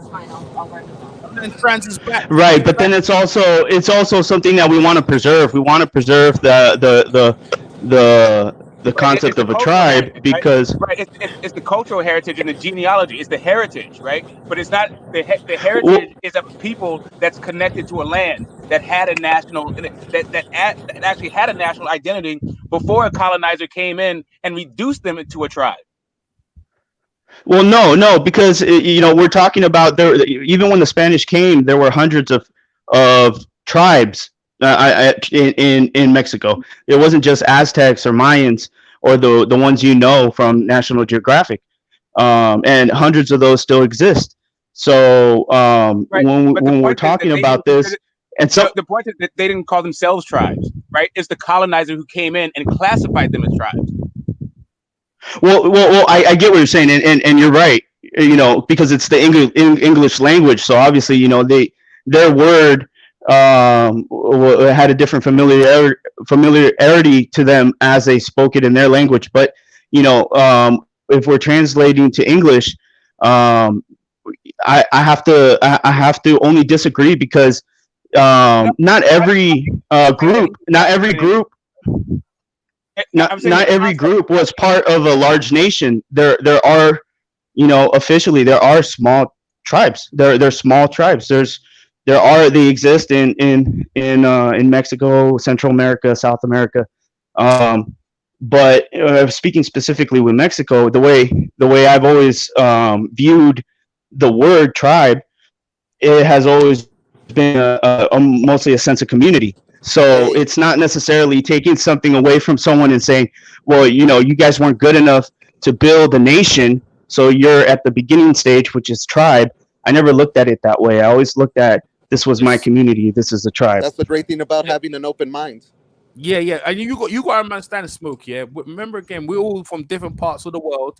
You're over there, even though you might be in America. These are different parts of thing. And I also me from the UK, and exactly what he said. I don't, as using the words tribes, I don't really get a thing, but I understand what you're saying. My man, Yeah, yeah, friends is yeah, back. Yeah. So Yeah, yeah, I'm back. so and yeah, I'm not offended at all. I'm just saying, as indigenous people, I wish that we would stop doing it. I'm also like part Native American, right? So yes, there's a national identity that goes along with that gets reduced to being described as a tribe. To me, it's a reduction, right? And it's a reduction on purpose in order to lessen, right? So that we actually take on even the view of a colonizer. But anyway, I'm gonna jump out. That's a semantic question, really, right? yeah. So let's get back to cooking. Okay, yeah. Hey, Franz. So you guys will continue. Right. You broke up. Uh, Go ahead. Which one of you started first? Aztec Franz. Go ahead. You saw it. it was me, Aztec. I think he got his point across. I got cut off because of the signal. But what I was gonna ask, I'm actually, like I said, I'm part Spanish, part indigenous. I just consider myself Mexican. Nothing more, nothing less. Nor do I think I'm superior or better to anyone else. Now, my question to you, Aztec, you're very proud of being indigenous. So, how do you feel about the Apaches? Since I'm indigenous, I can admit this, and it doesn't hurt my feelings in any way. But the Cherokee Nation was actually known and very notorious for owning black slaves. How do you feel about red masters? Well, yeah. I mean, what other tribes did, that's something that they will have to, they'll have to definitely account Why do for you keep that. re- why do you keep referring Uh, to them as tribes? They're not a tribe. They're a civilized people. Well, I mean, you want to call them a nation, but you know, we can go into the semantics again, but like I'm trying to explain that I don't view that word as a negative, so I'm gonna continue to use it. Just it's so just to get back to my point. How do I feel about it? I mean, that was definitely wrong. But what does that have to do with me? I'm talking about because you act very high and mighty about indigenous people, yet our own people were enslaving our own people in the Americas for thousands of years, even before the white man stepped on land. Well, let's cut that out. No, there's no cutting out, bro. This is no, no, free no, talk. no, no. Don't try to censor me. No. Don't try to censor me. I Don't let you ever try to speak. censor Let me. me speak.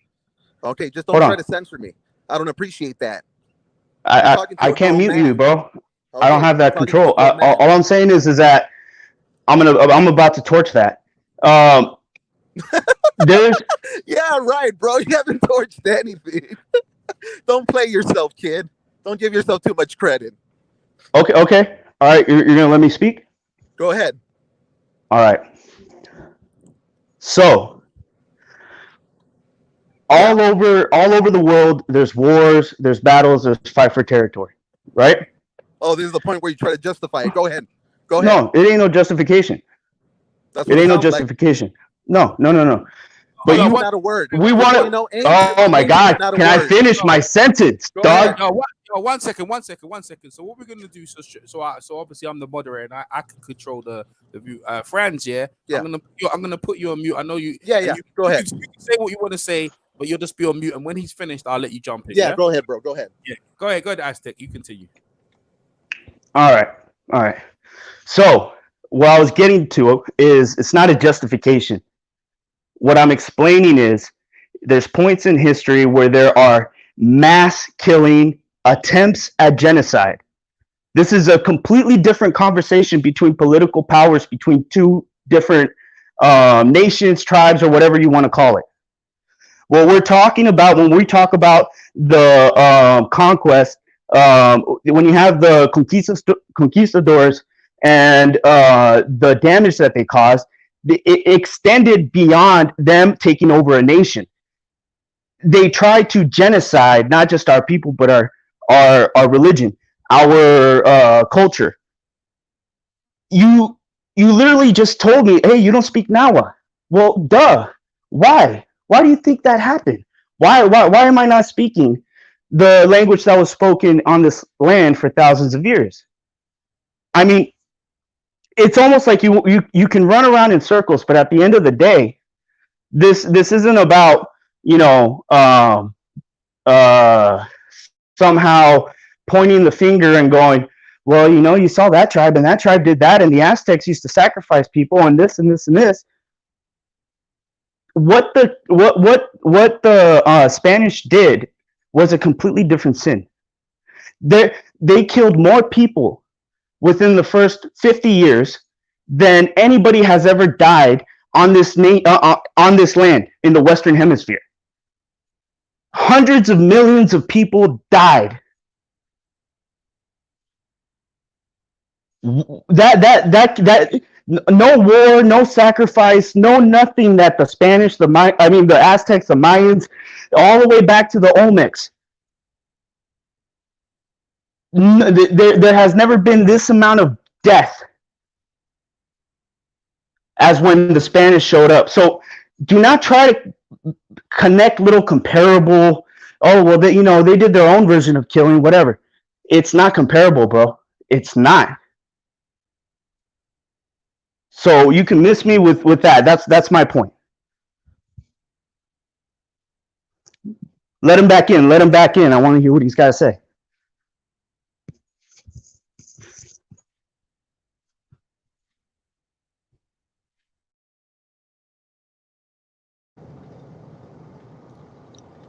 The host. Can you hear me? Yeah, go ahead. Okay. Nah. Another. Well, like I was saying earlier, everything what you said, you just gave me the runaround. Uh, Back then, they didn't have records like we do now, so you can't actually compare back then to now. Now, if we get to that point, yes, there was atrocities committed by Native Americans here. If we go back in time, it might have been in the millions, bro. So to say it wasn't is you're being very disingenuous. And to say that we didn't practice certain things that we had in common in America that we had in other parts of Europe, like slavery, we had it here. The Aztecs practiced slavery, bro. The people that they did not commit what's it called, human sacrifice, they owned them as slaves. So what you're saying makes no sense at all. And you're trying to justify it by saying, oh, well, white people did this. Okay, yeah, they did, bro. But let's take into accountability everyone, from white to black to Mexican, anyone, bro. I'm a person, I'm just and I'm fair. I don't run around. I don't play these semantics the way you're saying I am. I don't. I'm too grown for that. So please, don't try to be disingenuous. Don't try to lie. Don't try to say that I'm trying to turn this up for this and that. Nah, that's not the case, bro. I've never been that way. I give everyone their fair shot. Okay. That's my All right. piece. No more, no less. Okay. Now, the only thing I want to add to that is just saying that, we can talk about, historical facts, what happened between tribes, what was done with the soldiers when they were caught. We can do that. We can have that discussion. But the problem that I have here is that there's an intent hidden behind the facts that you're saying. And that's what I'm There's a trying what? to There's a what behind? Come again. I'm sorry, I didn't hear that. intent, Okay. And what is intent. that? And what is And that intent? and it seems like the intent is trying to distract and say, well, let's not talk about what the Europeans did because we were doing this over here. And I feel like that's we're running in circles now. Nah, no, we're not. You're running in circles. I'm not. I know exactly what I'm Well, what talking do you? about. But where did this come up? Because I'm trying to see, when did I say that there weren't, sacrifices or deaths at the hands of the Aztecs? When you're saying how can I say that it didn't happen? I never said it didn't happen, but I'm trying to see, what does that have to do with the conquest and then the effects of that conquest, the things that we have to deal with now. Because guess what? We don't have to deal with the sacrifices that were made. We have to deal with the Spanish and the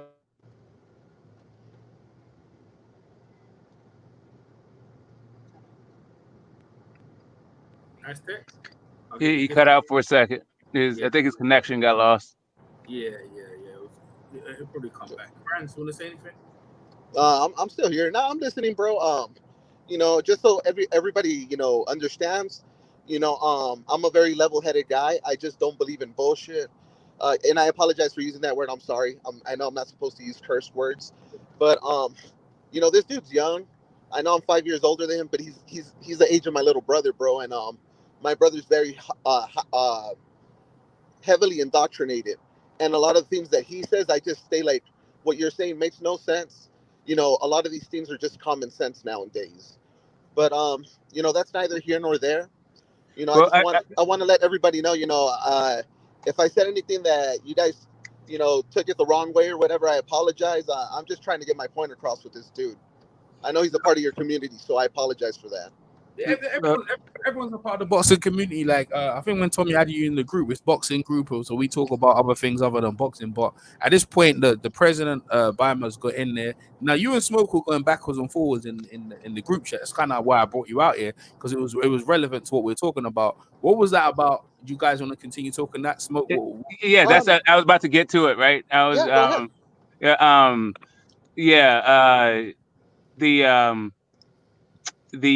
As far as the election being stolen, are you feeling like the election being stolen? I think there's some very some points that just need to be cleared up, right? The idea, whether or not the election is stolen, is a completely different charge than Biden is the one stealing it, right? I think you've conflated two ideas. Like, you're saying that after an investigation, Biden is supposed to be cleared of something, as if it is Biden himself that is rigging the election. Okay, and I'll give right. you my take on that. Are you finished, or you want to continue? No, so I just wanted to make sure that I just wanted to make sure that is what you're alleging, right? That it is Biden himself that is orchestrating some massive voter fraud. I never said that. What I did say is I do feel that his team or whoever's in charge of his campaign could be doing it, which is very fair to say. Especially with what happened with Nixon and Watergate and all that. So this actually does apply to this case too. Now, to say that he's innocent of certain things, no, he's not. He's actually went on record and actually with the whole Ukraine thing, which kills his credibility, in my opinion. You guys might not agree. That's fine. You don't have to agree. You're just No, not going to change my mind on this topic. Neither you nor anyone will change my mind. I know I because think the because dude. what you're talking about is a Yeah, belief, go not a ahead. fact, right? So Hold on, if we hold on, talk hold about on. if it, One second. No, it's not a belief. He went. He went. Wait, 1 second. What we're gonna do, Go yeah? ahead. It will go on. Like, let Franz air completely out smoke. I'll put okay, you on. sorry, yeah, I stepped on his last thing. Sorry, go ahead. Yeah, Yeah, I exactly. got it. Yeah, I will. I hear you, EJ, and sorry Yeah, about. yeah. That's cool, smoke. Don't worry about it. You know it happens, right? Aztec come back. Aztec, I'll put you on mute because otherwise, yeah, we the people listening won't get. So, Franz, you just completely finish, and when you finish, I add smoking at the end, and that's how we're gonna do it. Go ahead, Franz. Yeah, yeah. No, basically what I was just gonna say is okay. This happened with Watergate. It's happened throughout presidential campaigns. We saw how what's in 2000, Al Gore was actually he had his election stolen. We're not going to lie about that or even try to say it didn't happen. Yes, it did.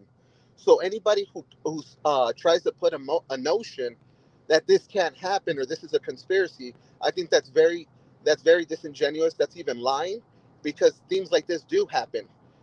And I guess you can say I'm more right wing. That's fine. Does not bother me one bit. But when people say this is a right wing conspiracy, to me that's total BS for the simple reason that every time it's right wing, it's a conspiracy. But whenever somebody in the left, like Michael Moore, who did the documentaries on the 9/11 and all that, he says something, it's a fact. So it's like let's keep it 100%, for real, like what it is. Don't try to dodge and say, oh, this is a conspiracy on this and that. No, there's no such thing as conspiracies. Some of these things are true. Let's just be realistic. Now go ahead, say whatever you want, Smoke. Okay, cool. So there's right-wing conspiracies, there's left-wing conspiracies, and there's fact, and there's truth. All of those things happen, right? And Watergate was not about voter fraud.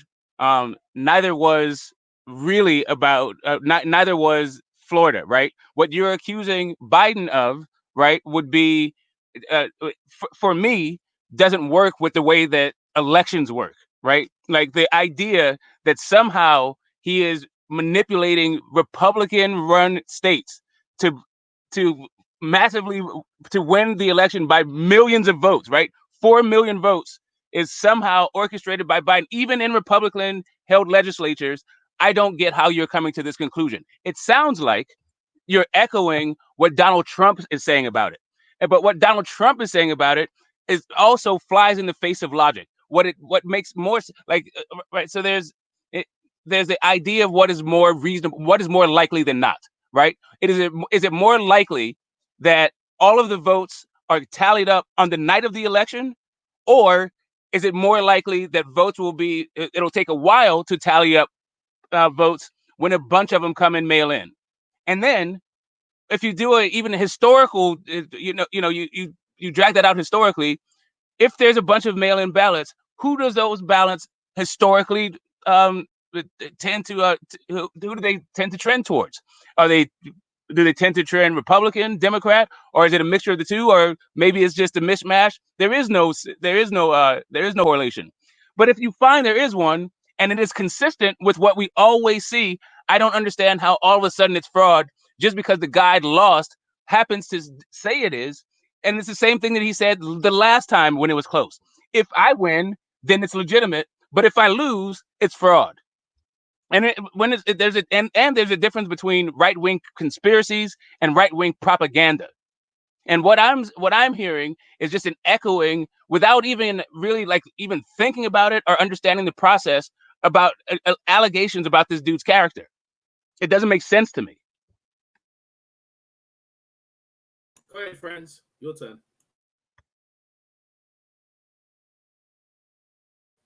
Franz? Oh yeah, okay. I'll So mute you. There you go. I'm just gonna go. I'm just gonna go with this. I really do believe the elections were rigged. I'm not gonna deny that. Smoke can have his say so, but if the people feel the election was rigged, if the president feels the election was rigged, and there is some suspicion where even a black Republican came out and put his suspicions on and said that he wasn't even allowed to see the mail-in ballots, there is a certain case where yes, we could take this to court. Why not? Explain to me why not? Why can't we take this to court and see if this happened or not, and see what evidence is presented?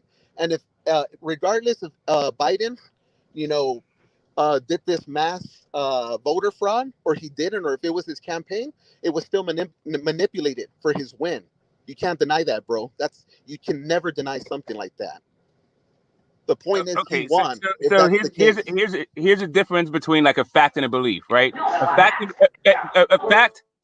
fact you can go like, yeah, as the facts change, my opinions on it change. A belief is no matter what the facts come in, you're not going to change your perspective, right? And that's really that's to me, this is tantamount what this comes down to: feelings over facts. People are suspicious, intuitively and suspicious of it, but haven't done any sort of research to have basis for any of their claims. But as far as the question of process goes, why it would get to the Supreme Court, the reason why it would go to the Supreme Court is if there was some sort of evidence at a state level. So it would, instead of there being this idea of there's vast, massive voter fraud, you would have to prove voter fraud somewhere. And for the idea that either it's mail-in ballots or where the votes come from, you would have to say where that where did that happen? And it just so happens that the only places that he is talking about doing this is in places that he lost, right? Even though the same procedure exists in a state that he wins, that's all good. But the states that he loses, all of a sudden, the only reason why he lost is because of fraud, right? So instead of just lobbing these suspicions or accusations, baseless accusations, why don't you say, hey, you know what? This situation in Wisconsin, this particular thing seems off, right? So these COVID ballots, and they're counting them over here, this process is off. I think this is a good case to bring to the Supreme Court, versus this omnibus meta thing of I don't trust one particular party or one particular person, therefore the election is rigged. That is irresponsible to me. Go ahead, friends.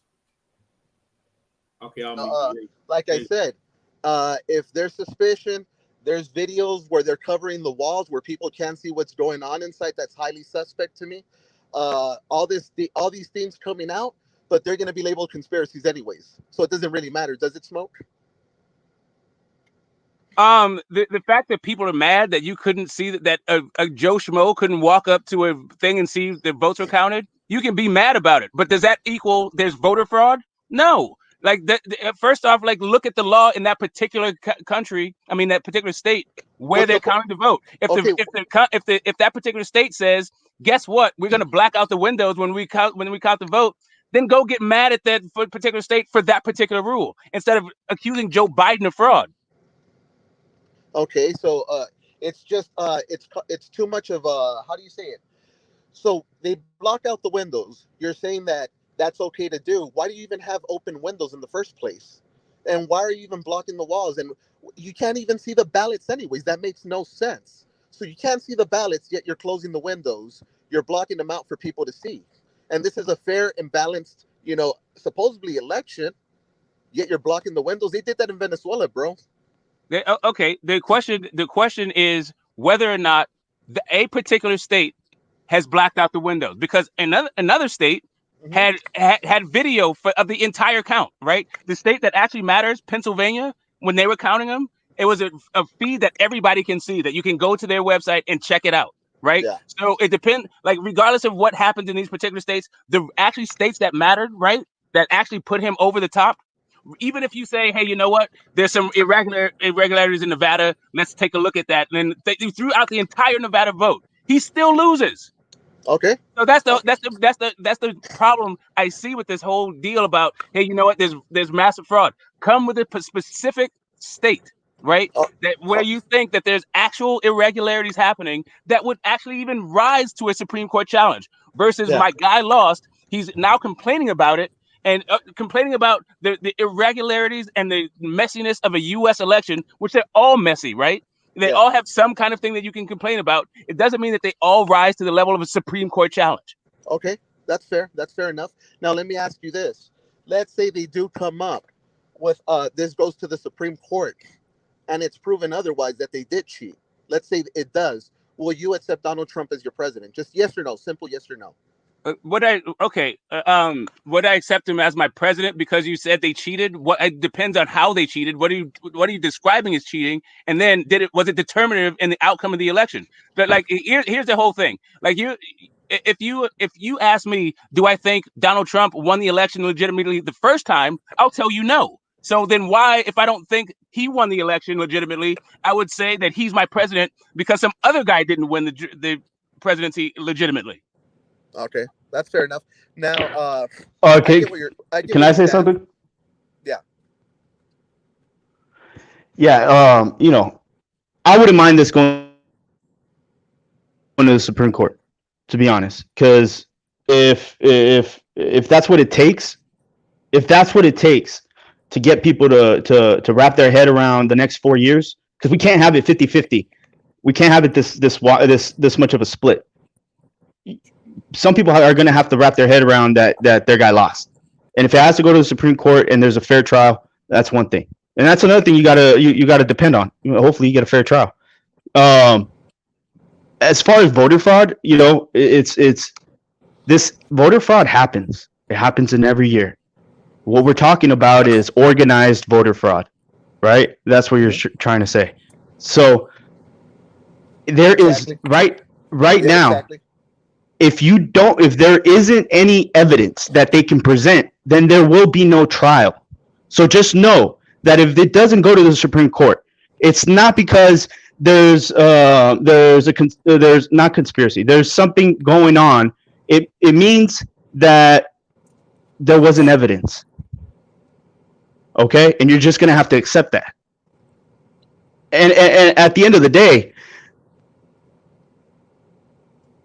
there was fraud, and there was voter fraud during the last election. There was media manipulation. There was social media manipulation by Russian intelligence. This was all proven. All of that was proven. For some reason, you guys are okay with that on another country intervening with our election, but now you guys want to keep it clean. Okay. Now let's make sure this is super clean because it seems shady. Where was all this intuition 4 years ago? Okay, can I contend to that or no? I'm done. Yeah, go for it. Why is it that Democrats are so hung up? And this is the truth. Why are you guys so hung up on Russia hacking our elections when you guys let people from across the border come and vote and they're not even U.S. citizens? Please explain that. Elaborate. Wait, they allowed people over the border. Or are you telling me that, like I said, okay, so I clear that up with the voter fraud happens. There's different ways that voter fraud happens. Right? Hold on. You're talking about organized voter fraud now. So now you're saying, where's the proof that California organized Mexicans coming over the border to vote? Why would they risk going to jail for a vote in a country they don't live in? They don't, because they get away with it, bro. It makes no sense, man. So I'm asking again. Why did you answer? So now I'm gonna do what you did. You're answering the question with a question, and you're deflecting. All right, well, look at this over here. No, it's real. Okay. Where was this intuition though 4 years ago? Where's the intuition? Where was this wanting it to go to federal court, wanting to get a fair election? Illegals come in and rig the elections, yet you're worried about Russia? Come on, bro. Let's get real. Hold up, can I jump in real quickly? Hey, friends. Hey, first time talking to you, man. Great to have you on the panel. But I got to ask you this question. You say that Democrats allow illegals to come from the south of the border to vote. Yeah. Is that correct? Yes, that's correct. Where's the evidence of that? I lived in California, bro. I've seen it. I have people. You've seen it. Bro, I live here too, man. I didn't see shit. I know that's the first time I heard that. You know how many people that there already are in California that they could round up for a vote? Why would you have to go all the way to Mexico to do this? No, you don't have to go Yeah. to Mexico. You just come across the border. You have no papers. You come here. Well, illegally, you wait, do it. well, Why do you have to do that in Mexico? There's already people here. You don't need to import voters, illegal voters. Like that makes absolutely no sense. Yes, it does make sense. It's not That even you're logical. that Like you're turning a blind eye. That's another story, but it does make well, sense. no, wait, no, wait, Try to wait. play me, no. Smokes. Actually, pumping in, but bringing in people across the board when there's already plenty of people here does not make sense. It actually does make sense. No one interrupt him. Everyone else put them on mute. I would like let Franz explain himself thoroughly, and then when you finish, just let them know so they can rebuttal. Go ahead. Everyone put themselves on mute. Go ahead, Franz. The floor is yours. Okay, first of all, my father got here. Well, my stepfather got here through the Reagan administration. Through the Reagan administration, he was a Democrat many something years. Democrats actually came. Well, not Democrats, but actually like the officials that come and seek their votes. And my father at the time was illegal way before Reagan had come in, and they were counting on his vote. I seen it there. I seen it in the complex where we lived. How many votes they seeked from illegal immigrants. Most of the people we were at in the complex were actually illegal. So you guys telling me that it doesn't happen? It's not true, bro. I lived it. And Are you Smoke saying that saying it like it's a conspiracy? Nah, bro. It ain't a conspiracy. I Well, let me respond to that. First No, things first. I just want to clarify. I just want to clarify what Oh, he's saying. Was this complex in America or was this in Mexico? America. That's my point. Is that they have places that they can call the vote from in America. They don't need to go to Mexico to do it. I didn't say they go to Mexico. well, okay. Mexico. Okay, can I respond I'm to glad that? you cleared that up because I was hearing that they were going and getting votes I across never the border. said that. Never said that. Okay. Dude, you said that they're bringing in Mexicans from Mexico. No, he didn't say that. No, he didn't say that. He didn't say that. No, he didn't say that. Hold up. He said the border. So they're bringing guys over the border. He didn't say from where. You guys are putting that in. No, that's what he meant. South of the border. Right, but That's now south of the border. but now it's not over the border. Now it's within America. Yo, but hold up. Anyone coming from any country can come over the border. That doesn't mean specifically like on the landmass. You can come from another country, coming over the border. You can go into one country into another. That's over the border, right? EJ, yeah. Yeah, but we really only have two borders. Hold on, Dan, they were in And he America. wasn't talking about Canada. They didn't come over the border. Dan, EJ, they didn't come from over the border though. They were in America already. No, Dan, yo, hold up. Listen, this is what he's very. Wait. Can I pick apart his story though? Because it sounds like a bunch of BS. Yeah, no. Listen. You have to understand, that we speak in English language, right? And everyone can interpret it. That's what you're doing. You're interpreting what he's saying. Now, listen. Go by he's saying. He said over the border. So don't try and not put your mind only because you guys live in the States. Only Mexican Americans people come over the border to give the vote. That's what he's saying. Now, the problem is now you guys are gonna say prove it. That's what. Forget about you're questioning how they're doing it. The question is prove it. That's what you guys want, right? So, Franz, but it's already been. That's my point. The EJ's already been debunked. He said, hold up. Let me just finish. He said they were bringing them in for over the border. And then upon one question, no. I never said they bring them over the border. I said they come from across the border. Upon one question, it turns out it wasn't across the border. They were actually in America already. Yeah, but you wait. Can I ask him something? One second. But this is the thing, right? When you're having a dialogue here, you can't be telling him what he's thinking or whatever. You have to let him go back and come back. Now, Aztec. Thank you. Thank you. You could be the next question in, but you have to understand, like what you. I'm on the outside, right? Oh no, I'm not even. Yeah, I completely agree with you. No, I get it. Yeah, I'm on the outside listening, and I'm yeah. But I understand the English language. He's using the English language, which I do. It's easy to misspeak and have to readjust. I get it. Yeah, exactly. So what he's interpreting to me is a border. You know what the border. So what I'm trying to say to you is on him to explain exactly what he means, so you guys get a clarification about what he's talking about. That's why you have to let him fully explain. Now, if you disagree with and he ain't got no facts, then you can say, well, you have no facts, you have no evidence, and that's how you prove him wrong. Not rather telling him what he's saying is wrong. Go ahead, Franz. Finish what you're saying. And Aztec, go ahead. No, just as I was saying, I never said that they bring them from across the border. I said they come from across the border, and a lot of them, they get married with U.S. citizens to get their papers, which is fine. Everybody's entitled to do what they want, but I've seen them when they come, because we lived in Section 8 housing. We were in the projects in San Diego, Southeast San Diego, and in South Central LA as well, and we would see how they would come in and ask my father for their vote. his brothers who were illegal in this country. So for Smoke to tell me that it doesn't happen or it's not true, that's not a lie. I lived it. You're not gonna tell me what I lived. Just like you said, brother, let him speak, let him say what he wants. Okay, yeah. I'm telling you from my personal experience. Now, if you disagree with it, that's fine. You disagree with me. You can even call me a liar. But you're not going to tell me my experience. Wait, can I ask my question? Hold on. I'm trying to say, I wasn't calling him. I wasn't calling you a liar. It was the rhetoric that you used. You're now walking back and talking about how the vote is culled from the illegal population in America. That is a completely different concept than what you first threw out there, right? It's not. So now It has to do with voter fraud. Let me just finish. Go ahead. But it has to do with voter fraud. I'll respond to that with, I never thought that wasn't the case. That's just the point. I never thought that wasn't the case, right? But from both parties. Mm-hmm. Can I ask you something about? I'm trying to understand what happened, because right now I can't even debate your story because I don't understand really what you said. You said that you never understand. All right, bro. You said I'm trying to be cool here. You said that you're. One second.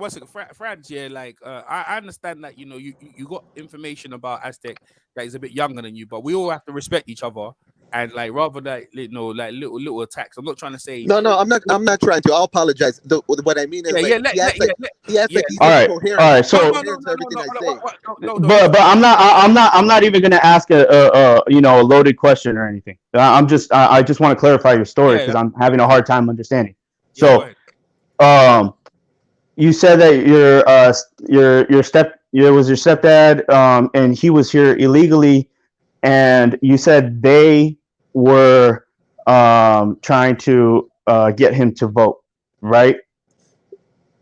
Yeah. Is that part right? And then who do you mean by they? I'm pretty sure I made it clear. No. I'm trying to know, were these like were these they were like, campaigning. They were campaigning for the Democrat Party. Okay. Can I say something, Aztec? And what year would this happen? You said this happened in the Reagan years? Reagan is the one that made my father legal. Well, that's our whole point. It could be the fact that Reagan is the one who granted amnesty to those people, which allowed them pathway to citizenship, which gave them right to vote. Mm-hmm. Yes, correct. Okay, then. So why? How could then your argument is kind of a little bit mute then? So how can I think he was talking about leading up to that election before he passed that, right? Yeah, it was before Reagan. Okay. Yes, but what that points to is both parties culling the vote from that community. No, hold on. We can't really argue his point until we find out, because I'm trying to get to the bottom of. Okay, so did your stepdad end up voting when he was illegal? I was too much of a little kid, bro, but I do remember them coming in. I was small. Okay, so let me explain something to you, because I've grown up around people that are that are undocumented. Okay, and I have that experience too. I have too.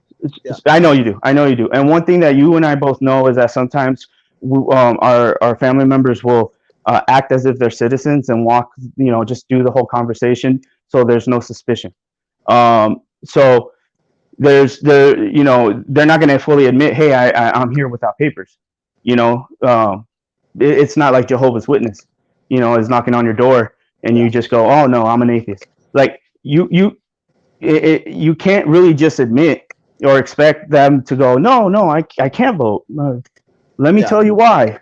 There's a good chance that probably they were asking him to vote specifically because, one, if he was making money and living somewhere, if he was on Section 8 and undocumented, there's a good chance he was using a social security number that wasn't his. So they were coming after someone or trying to talk to someone that is probably a registered voter, probably is an American. But, there's a good chance that he just was asked, and it wasn't like a direct, we have a list of the people that are here illegally, and we're going to go specifically to them and ask for their vote. You said you were young, and I'm sure you didn't break it down back then, but I'm trying to make sense of it, because if it's not that, it doesn't make sense. That's fine. Hey, listen, our voting system is messy. You can look at it, the whole thing. It's just the point being, this is not about cleaning up the American electoral process. This is about sour grapes because he lost, right? He's not actually talking about reforming the states that he actually won the votes in that had these same issues. Yeah. Hey guys, I gotta go, but thanks for letting me hang out. Hey, before you go, Aztec, man. Hey, listen, thanks for coming over and adding to the conversation. And you know, the conversation completely changed from what I would say the African American viewpoint to the Latino and obviously Mexican viewpoint, and that's Mexican American, and that's what you want because America is for. It's full of obviously different people. Probably have like someone from maybe the Irish or Italian community come over. But let me ask Franz one quick. This is my own question personally. So, Yeah. see Donald Trump, yeah, when he got elected, he said he was going to build the wall. Did he accomplish what he set out to do? Is there a wall over there? Was the wall? Oh being- yeah. There's parts of the wall, not all the way, but yeah, there is. And you know, he did what he had to do, bro. But you know some of the stuff he said about Mexican Americans, they're coming over raping and doing things. Do you agree with what he was saying about putting them sign labels on the people that you come from and saying they're raping and taking their women and stuff like that? Well, I'll be honest with you. I read I seen the whole context on that, and he was actually referring to if you live the gang banging culture as I did, and you've been incarcerated and been to prison. I've actually been incarcerated with MS-13 members, and he actually was right on point when he said that. MS-13 members, while I was in prison with them, their initiation to get into the gang is to rape a woman, and all the level of crime that they commit. And the history of the violence and the nature of their violence is beyond what America has seen, at least in the States. But I think he was talking about coming to America and taking our women and raping our women. Okay. Yeah, nah, that's what I didn't take none of that serious. I'm like I said, I'm a very level-headed guy. If you really would have said something that offended me, I would let it be known. But no, he didn't. And I really don't agree with that context that he was referring to Mexicans. I know he was referring to MS-13 gang members. Yeah, saying they're coming over and stuff, saying they're coming over. Like what you explained there, it happens in the gang culture, which I didn't understand, which I didn't know, right? But then saying that they're coming over into our country, doing that, that's why we're building a wall. Do you agree with that kind of rhetoric that he put out in regards? Because you've actually cleared it up in terms of what it takes to get into the gang, but you're not the gang is not necessarily going to America and taking their women because that's what he initially said. And raping our women. Yeah, go ahead. Yeah. Well, yeah, they actually do commit rape. MS-13 started in LA. It started in LA. It was brought on by the violence in El Salvador. A lot of these gang members brought their baggage and the hatred that they seen in El Salvador and the massacres that were being committed there and brought them to America. And if you've actually lived in LA during the times and seen these type of crimes, you would be shocked. I'm pretty sure there's other countries where there's bad things like that, but LA had never seen a level of violence that way. Wow. Oh, shot, boy. Listen, boy. So let me ask you a question. So the wall going forward, the wall, has the wall changed anything? Has it prevented that? And then going back to the wall, Donald Trump, as people were crossing the border, I think he had them separated from for the parents and the kids. Had them locked up in puts. Apparently, there was in cages. I don't know if that was they said it from the Obama administration, but would you think about that whole thing of people from where your descent is being treated in that form in that manner?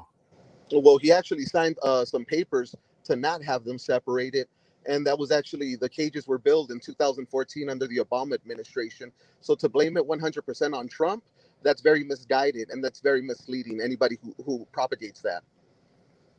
Then in that case, who was responsible for that policy, the child separation policy? Obama.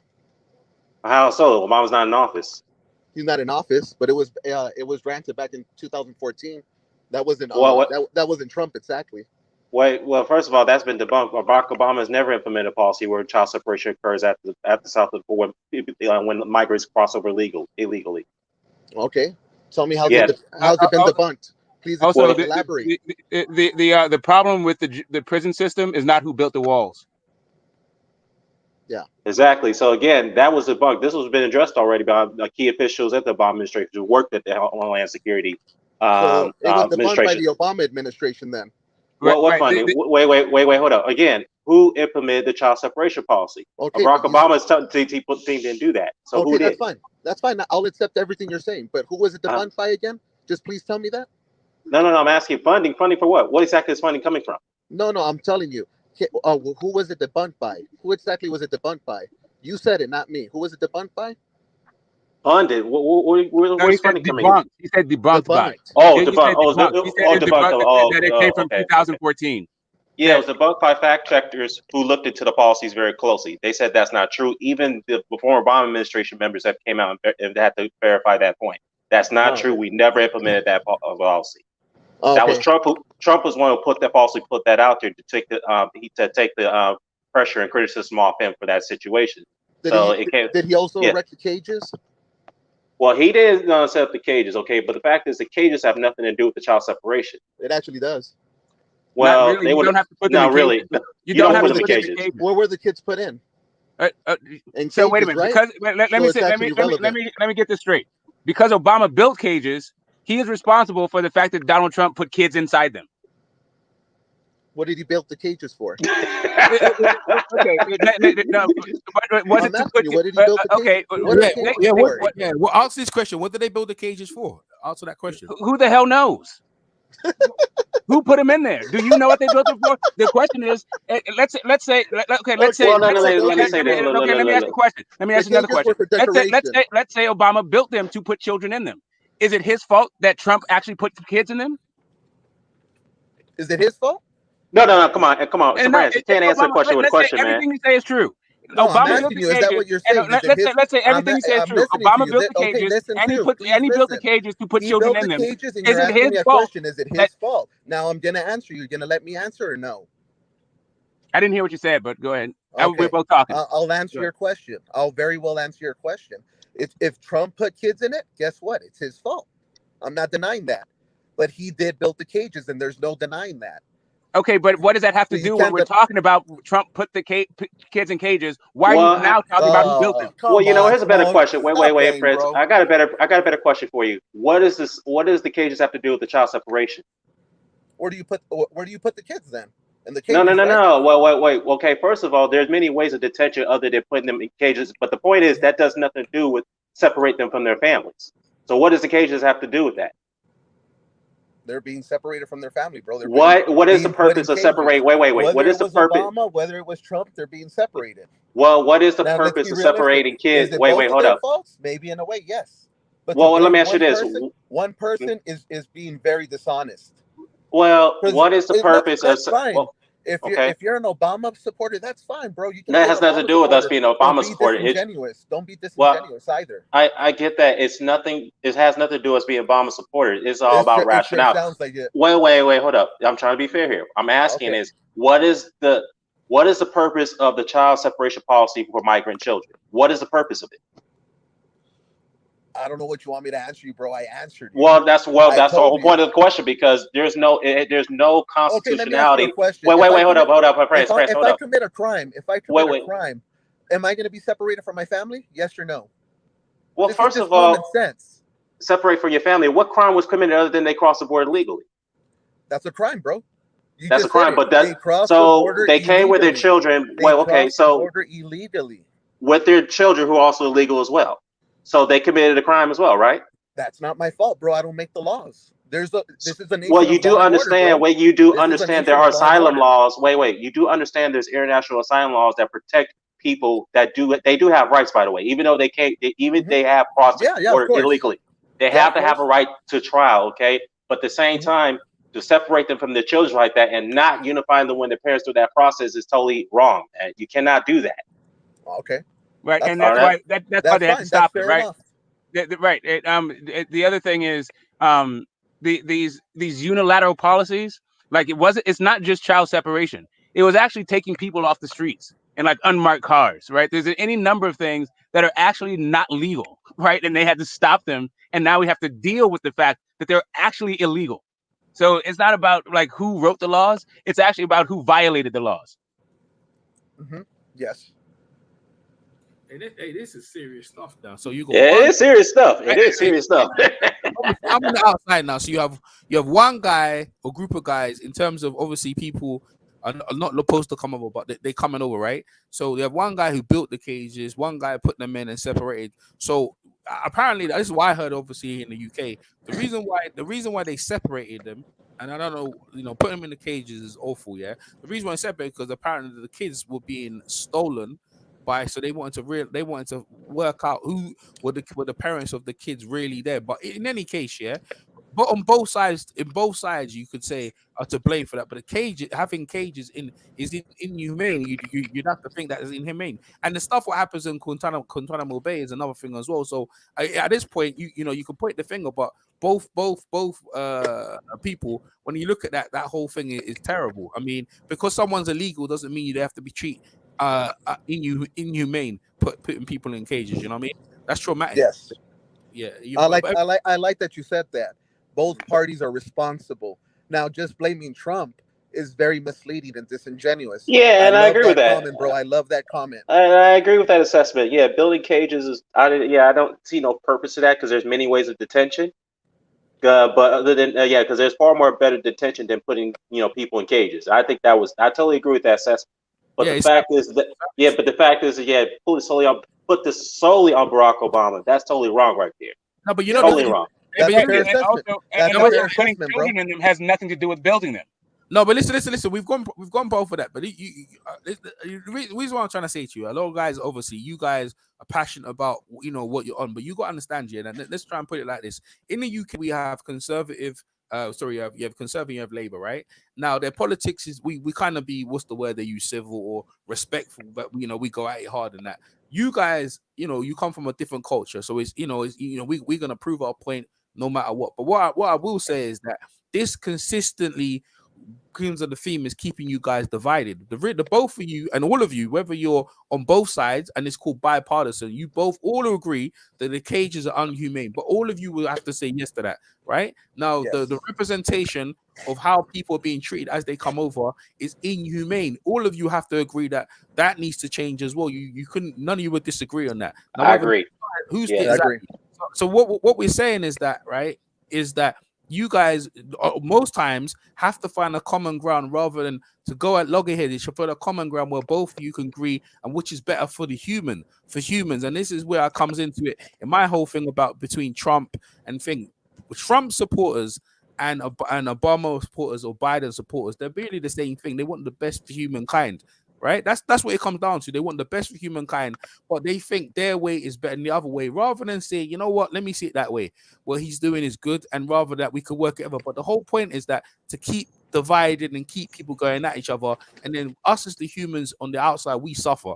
So that's what I see personally as what's going on. Because if you keep people divided, keep people going at each other, they can't build. But you, or both of you guys, or both of you, all agree that the cage is unhumane. The way people are being treated as they come over to get away from, like my man just pointed out about the gangs and all that stuff. They're trying to get a better life for their kids, and they're coming over and they're even getting treated even worse. That's unhumane as well. So what am I saying is that, right?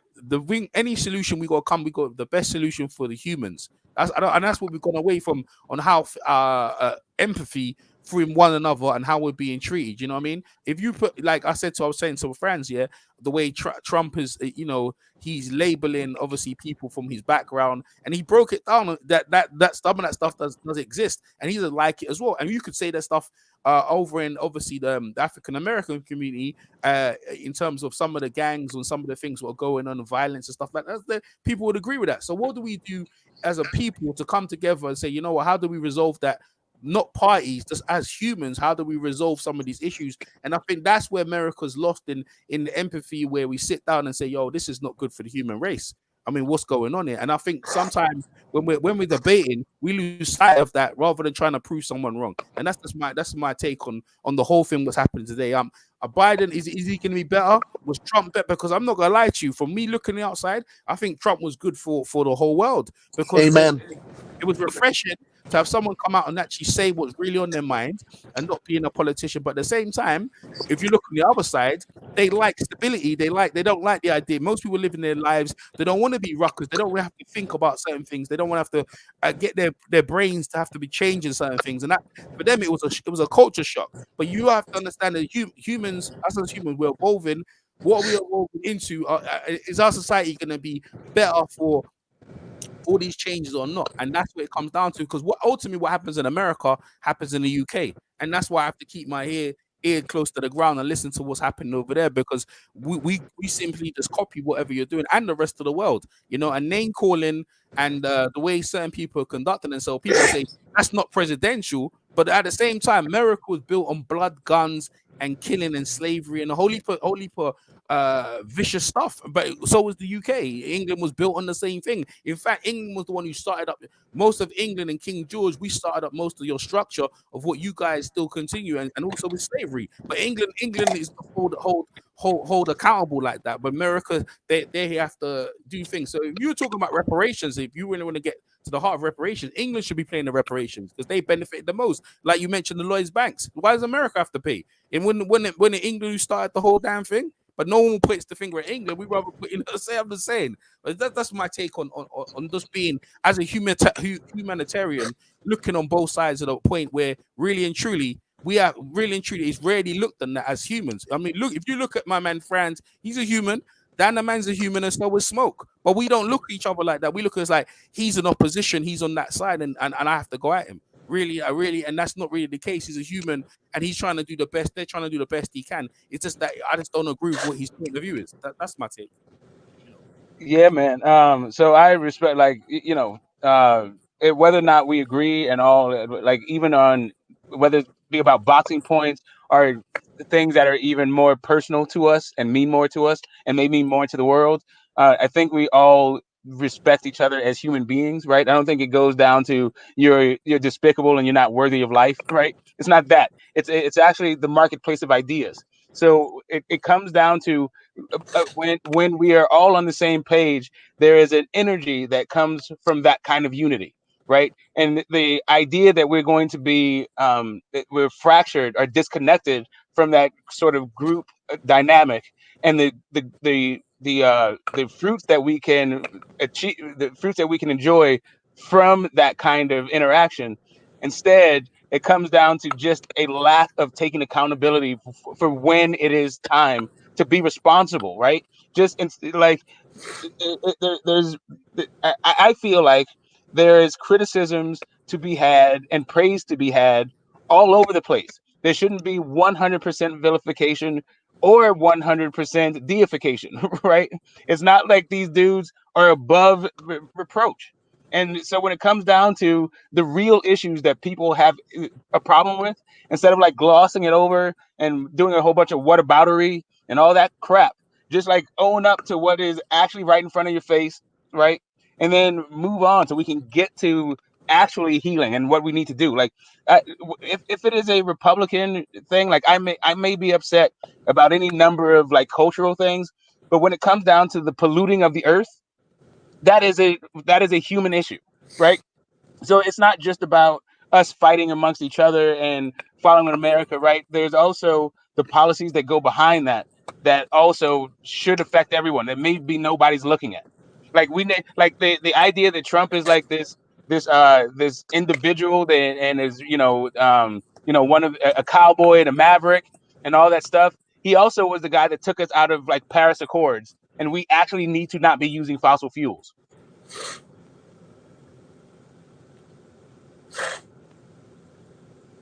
Well.